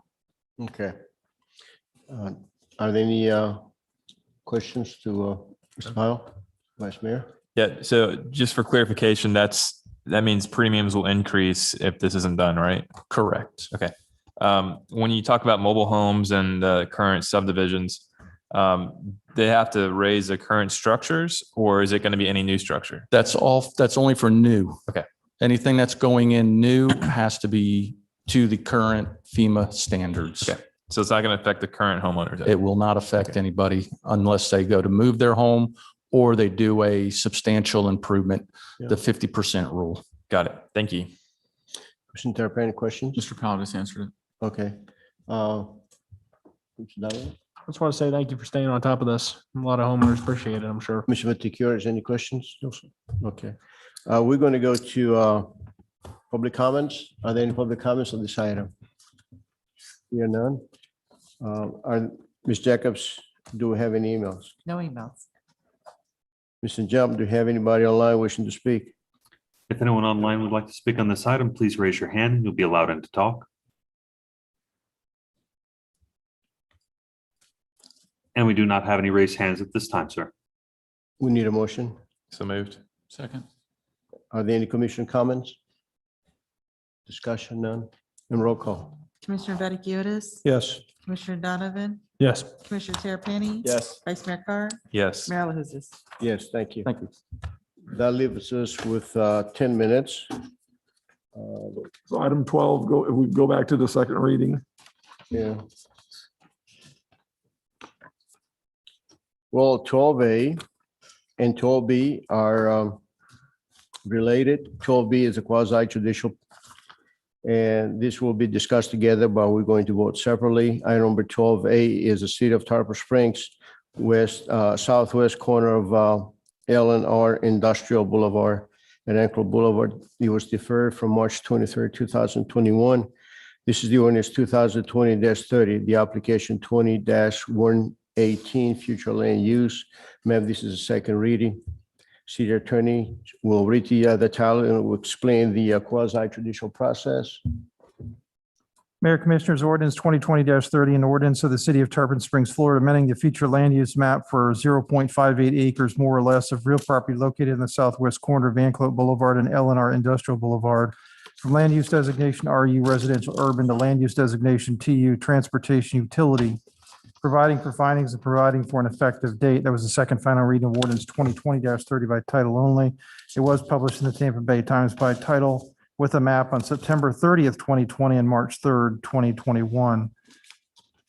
I'll explain the quasi-judicial procedures we're going to use tonight. This is a quasi-judicial proceeding where the Board of Commissioners acts in a quasi-judicial rather than a legislative capacity. At a quasi-judicial hearing, it is not the board's function to make law, but rather to apply law that has already been established. In a quasi-judicial hearing, the board is required by law to make findings of fact based upon the evidence presented at the hearing and shall apply those findings of fact to previously established criteria contained in the Code of Ordinances in order to make a legal decision regarding the application before it. The board may only consider evidence at this hearing that the law considers competent, substantial, and relevant to the issues. If the competent, substantial, and relevant evidence at the hearing demonstrates that the applicant has met the criteria established in the Code of Ordinances, then the board is required by law to find in favor of the applicant. By the same token, if the competent, substantial, and relevant evidence at the hearing demonstrates that the applicant has failed to meet the criteria established in the Code of Ordinances, then the board is required by law to find against the applicant. Anyone that's going to speak on this agenda item, if they could stand up, raise their right hand, and be sworn under oath. You swear the testimony you're about to give is going to be the truth, the whole truth, and nothing but the truth. Thank you. Ms. Vincent. Thank you again. I'll just be very brief that this is second reading. This is the city-owned property at the corner of Anklet Boulevard and Eleanor Industrial. The only thing I'd like to correct is the staff report still does refer to the use of this by the city as a parking lot. It actually will be used for storage of generators for the RO plant. It will come back through a site plan review process. Pinellas County did approve the land use on the countywide map today. So with that, I'll answer any questions if you have any. And I would enter in the staff report and previous staffing on this as part of the record. Thank you. Any questions of Ms. Vincent? Yes, Commissioner or Vice Mayor Carr. Yeah, thanks. Renee, you just talked about, I thought initially it was gonna be a parking lot, and then we talked about storing generators there. To me, I could pull my truck up and take one off pretty quickly. Is there gonna be any security or gates around this? That's all being designed. It'll come back to the board. Okay. Yeah. Thanks. Any other questions for Renee? No. I'm sorry, Commissioner, did you have a question, Commissioner Vaticius? I have no question. Oh, okay, I thought I heard your voice. All right. Is there anyone in the public that would like to address these applications today? Seeing none. Ms. Jacobs, is there any emails on these items? No emails. Mr. Jump, is there anyone online that would like to discuss these agenda items? If anyone online would like to talk on these items, please raise your hand and you'll be allowed in to talk. And we have no raised hands at this time, sir. Thank you. It's back to the commission, Mayor. The chair will entertain a motion on item number 12A. Motion approved. Oh, second. I'm sorry, who was the first on that? Donovan. Commissioner Vaticiotis? Yes. Commissioner Donovan? Yes. Commissioner Terrapini? Yes. Vice Mayor Carr? Yes. Mayor LaHousas? Yes. Item number 12B is the ordinance 2020-31, the application 20-118 rezoning. This is a second reading. It's quasi judicial. City Attorney. Mayor Commissioners, ordinance 2020-31, an ordinance of the city of Tarpon Springs, Florida, amending the official zoning map of the city of Tarpon Springs, Florida for 0.58 acres more or less of real property located in the southwest corner of Anclote Boulevard and Eleanor Industrial Boulevard from Pinellas County RPD Residential Plan Development District to City of Tarpon Springs PSP Public Semi-Public District, providing for findings and providing for an effective date. There was a second final reading of ordinance 2020-31 by title only. It was published in the Tampa Bay Times by title with a map on September 30th, 2020 and March 3rd, 2021. Okay, with that being said, we've already had the public hearings, Mayor. It'd just be back to the commission for consideration. Thank you. We need a motion. So moved. Are there any commission comments on this item? We hear none. Roll call, please. Need a second. I'll second it. Second.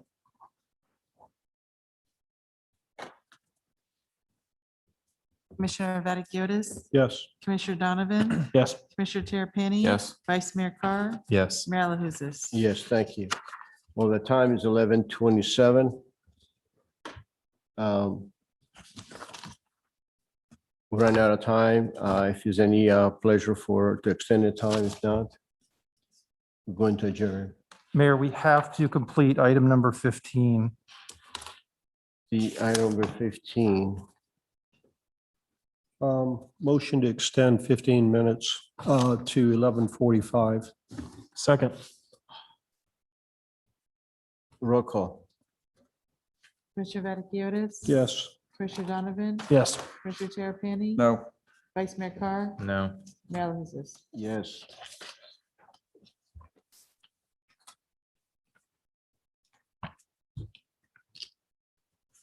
City Attorney, would you please read the resolution?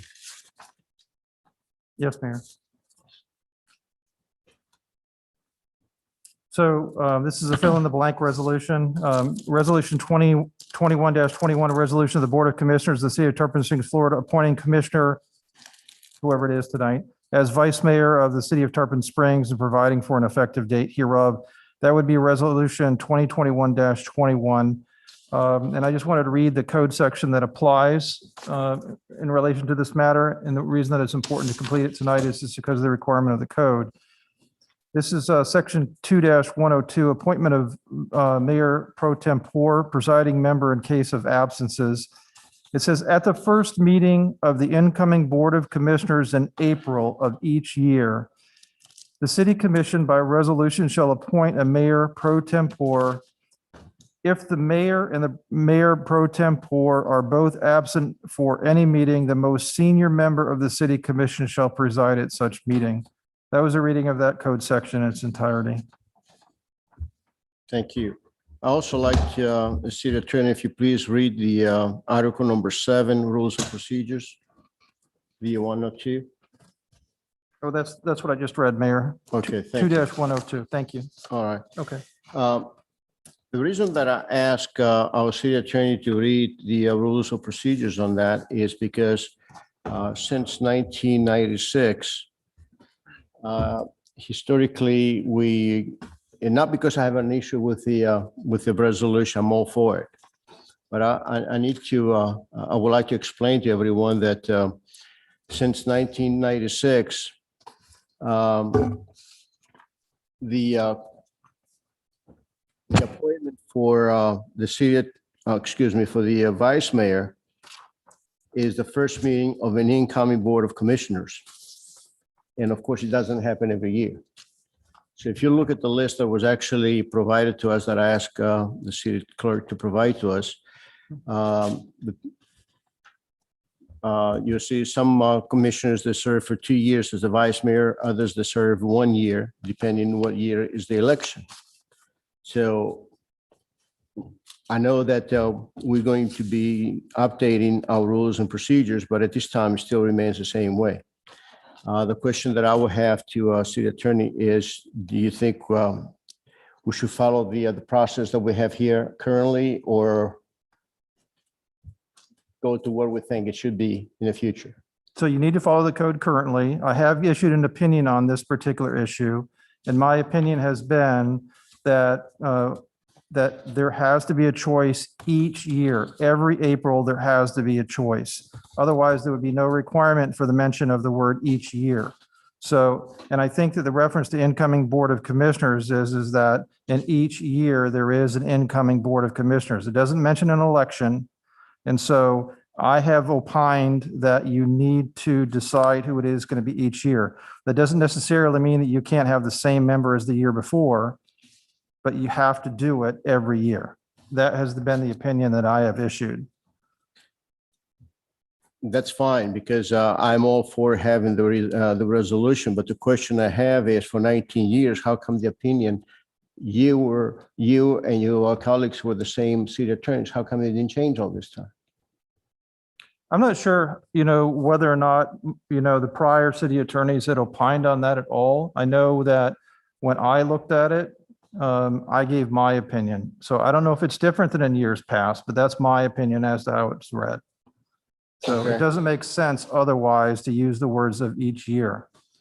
So I don't know whether or not Mr. Hubbard or Mr. Yakavone or Mr. Danio have ever opined on that issue. Okay. I'm okay with it. Do we have any questions to the city attorney before we go to the public comments? I guess my question would just be how this works. Basically, there's going to be a nomination of an individual, then that would be seconded or not seconded.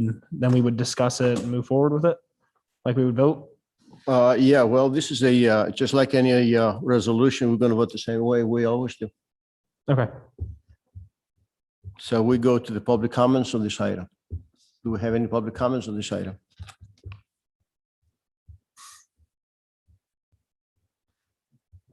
Good evening, late as it is. Mike Eisner, 1515 Riverside Drive. So am I to understand that this is, you want me to speak, or I'm able to speak on whether Commissioner Vaticiotis should be the vice mayor? Is that where we're going with this? You comment based on the resolution, whatever you think you want to go based on that resolution. Well, from what I understand, and I'm trying to figure out from what the city attorney has said, I mean, I would like to see somebody. The question that we had with the city attorney was that the process is not the same process since 1996. Right. Okay. So we gave us a clarification on that. Well, what I would like to see is the most experienced person with the most knowledge being in the replacement when you're not around. And I don't think that's what's going on right now. So my opinion would be to nominate somebody like Commissioner Vaticiotis. Thank you. Okay, thank you. Do we have any other public comments on this item? Here none. Ms. Jacobs, have we received any emails on this item? We've received no emails. Mr. Jump, do we have anybody online wishing to speak on this item? If anyone online would like to speak on this item, please raise your hand and you'll be allowed to talk. And we do have a raised hand at this time, sir. Okay. Anayorti Skoulias, 595 Peninsula Avenue. Can you hear me? Yes. Okay. I'm going off my post right now that I made off Facebook, and I'm reading all the comments that were in support of Commissioner Vaticiotis becoming the next vice mayor. That is Maggie Jude, Carl Wagniford, Dave Sheets, Elena Wallace, Tim Clemis, Nikki Sazalis, Rick Berry, Sophia Zeronius, Carol Williamson, Caruso, Barbara Cook, Mama Zealous, Neil Tagaris, Elijah Durham, Stacy Paskalakis McGee, Shelley Service, Mike Eisner, Evie Codner, Val Walker, Valerie Anderson Bush, Epiphany City, Chapter City Order of AHEPA. That's a lot of people. Susie Cooper, Joanna Crawford Garner, Kathy Wade Sullivan, Sue Ellen Seaman, Joanne Simon, Alex Andrew, Dave Maxim, Tito Matsura, James Panolios, Joanne Clanson, Laura Davis, Yanni Argyros, Kathy Wolfens Franker, Michael Batty,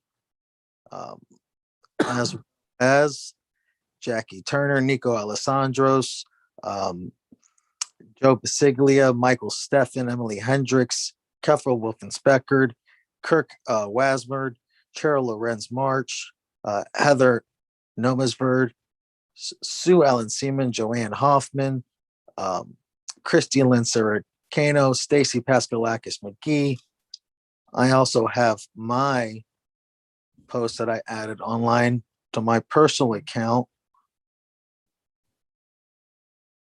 was Rhea Sieber, Nicholas Klimas, Lori Joanno Shirakos, Nick Nicholas, Annette Alex Opar, Naomi Chrisakis, Jean Theophil Dinoff, Michael Expolitas, George Pappas, Crisova Ladus Poulos, Dino Zazaleris, Otto Biltris, Pandali Kondodiakis, Tina Bukavalis, Joanne Jennings, Connor West, Popey Lambros, Kokinos, Nick Christu, Alona Mangros, Athena Clemens Ardulius, Gina Howe, Nina Asimak, Victoria Howe, Mayor, back in 2019, when you did skip Rhea Sieber for Commissioner Tara Paney, you did state that when you worked at Verizon, that you base off of your experience in upgrading people off their qualifications and not seniority.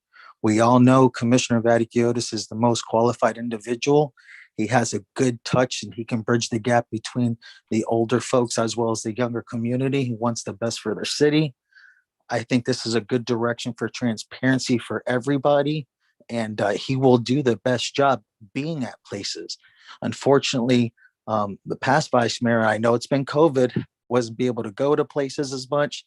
Commissioner Vaticiotis does his homework more than anybody else, and it's a necessity that we have somebody who's always in town, who's always doing their work, who a lot of people support, who wants the better of Tarpon Springs, and just do what's best for the city. So please, guys, let's have transparency for everybody. There's a reason why no one ran against him, because people believe in his policies and people want the best for the city, and they see him as vice mayor. Thank you so much. Do we have any other people online, Mr. Jim? We do not have any other raised hands at this time, sir. Okay, thank you. The chair will entertain a motion. I move to nominate myself as vice mayor. Do we have a second? Do we have a second? No second, that motion dies. Can I have another motion?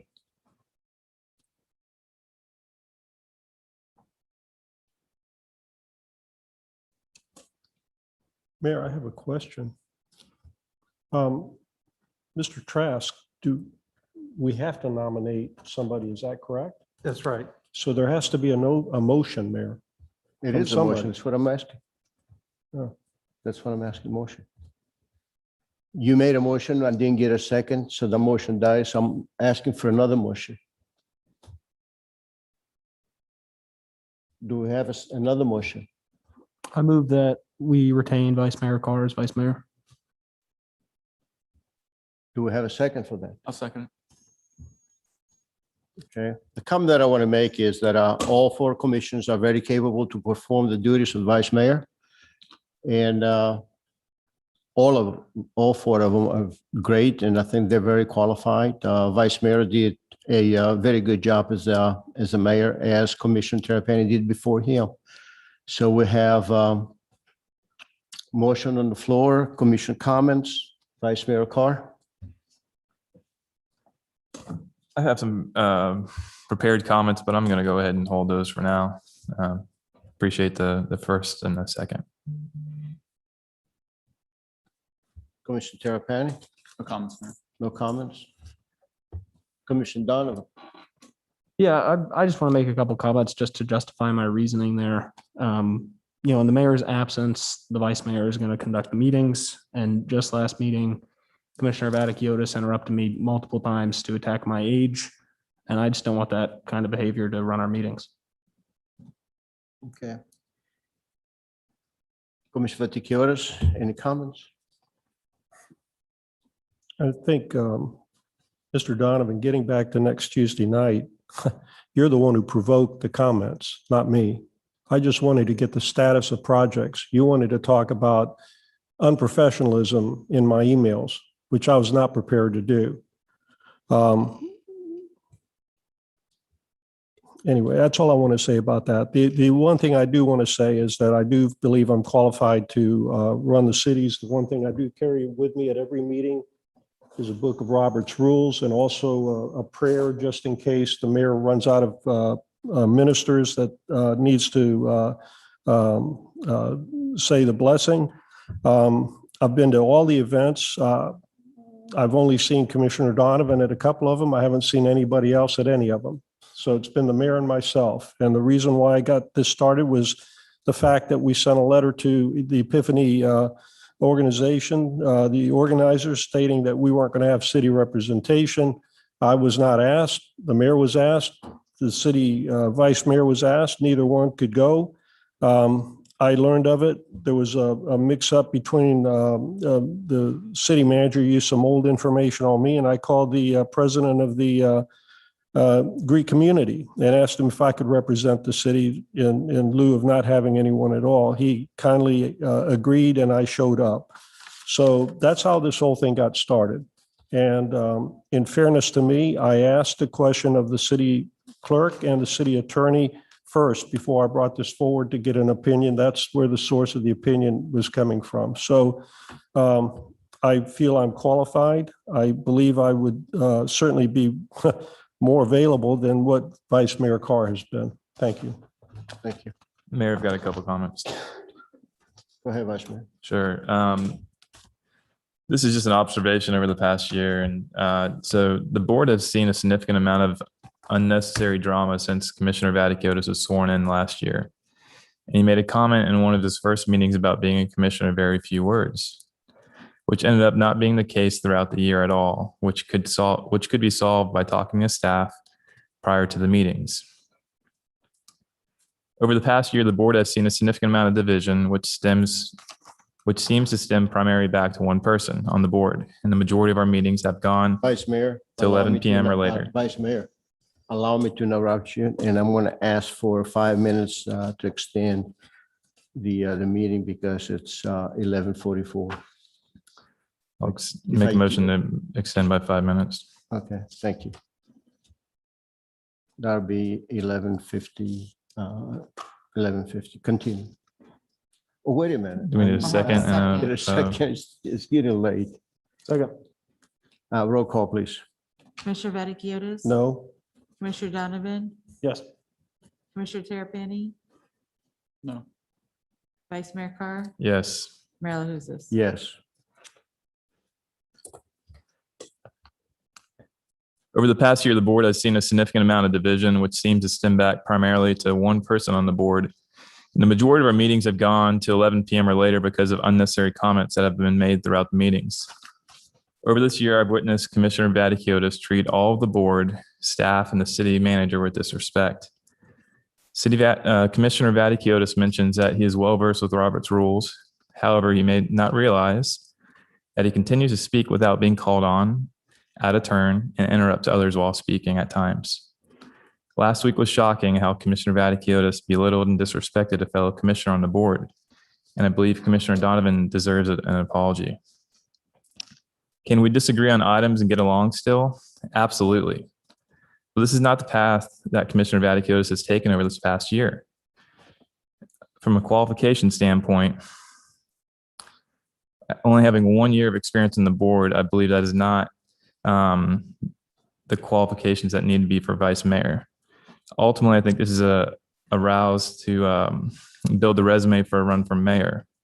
The residents deserve a commission who will stand for what is right and find ways to work together within the bounds of the city codes and ordinances.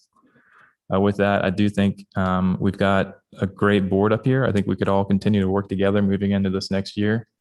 Looking forward to doing great things for the residents and putting aside our pride, putting aside our differences, and coming together and moving forward on the different items that we could work together for the residents of Tarpon Springs. Thank you. Thank you. Are there any other commission comments? I have one, Mayor. Yes. I'll be honest with you, it's the saddest day of my life to hear this coming from a commissioner. I don't deserve it. It's been brought on me. And I just think it is a sad day for Tarpon Springs. And Mayor, I enjoy being with you at these celebrations and things like that. But quite frankly, for me to volunteer for anything like this, thinking that I'm trying to do something better for the city and then in turn get insulted all over again, I just don't think that's it's certainly not good for me. I don't think it's good for the city. Commissioner Carr, you've got your opinion. I very much believe you're in the minority, and I think people have been very easy with you up until this point with your other attributes that are not so pleasant towards residents. So that's all I want to say. Thank you, Mayor. Okay. We have a motion and a second. No more comments. So roll call, please. Commissioner Vaticiotis? No. Commissioner Donovan? Yes. Commissioner Terrapini? Yes. Vice Mayor Carr? Yes. Mayor LaHousas? Yes. Well, that concludes the regular session meeting, and it's adjourned at 11:47 p.m. Good night, everybody.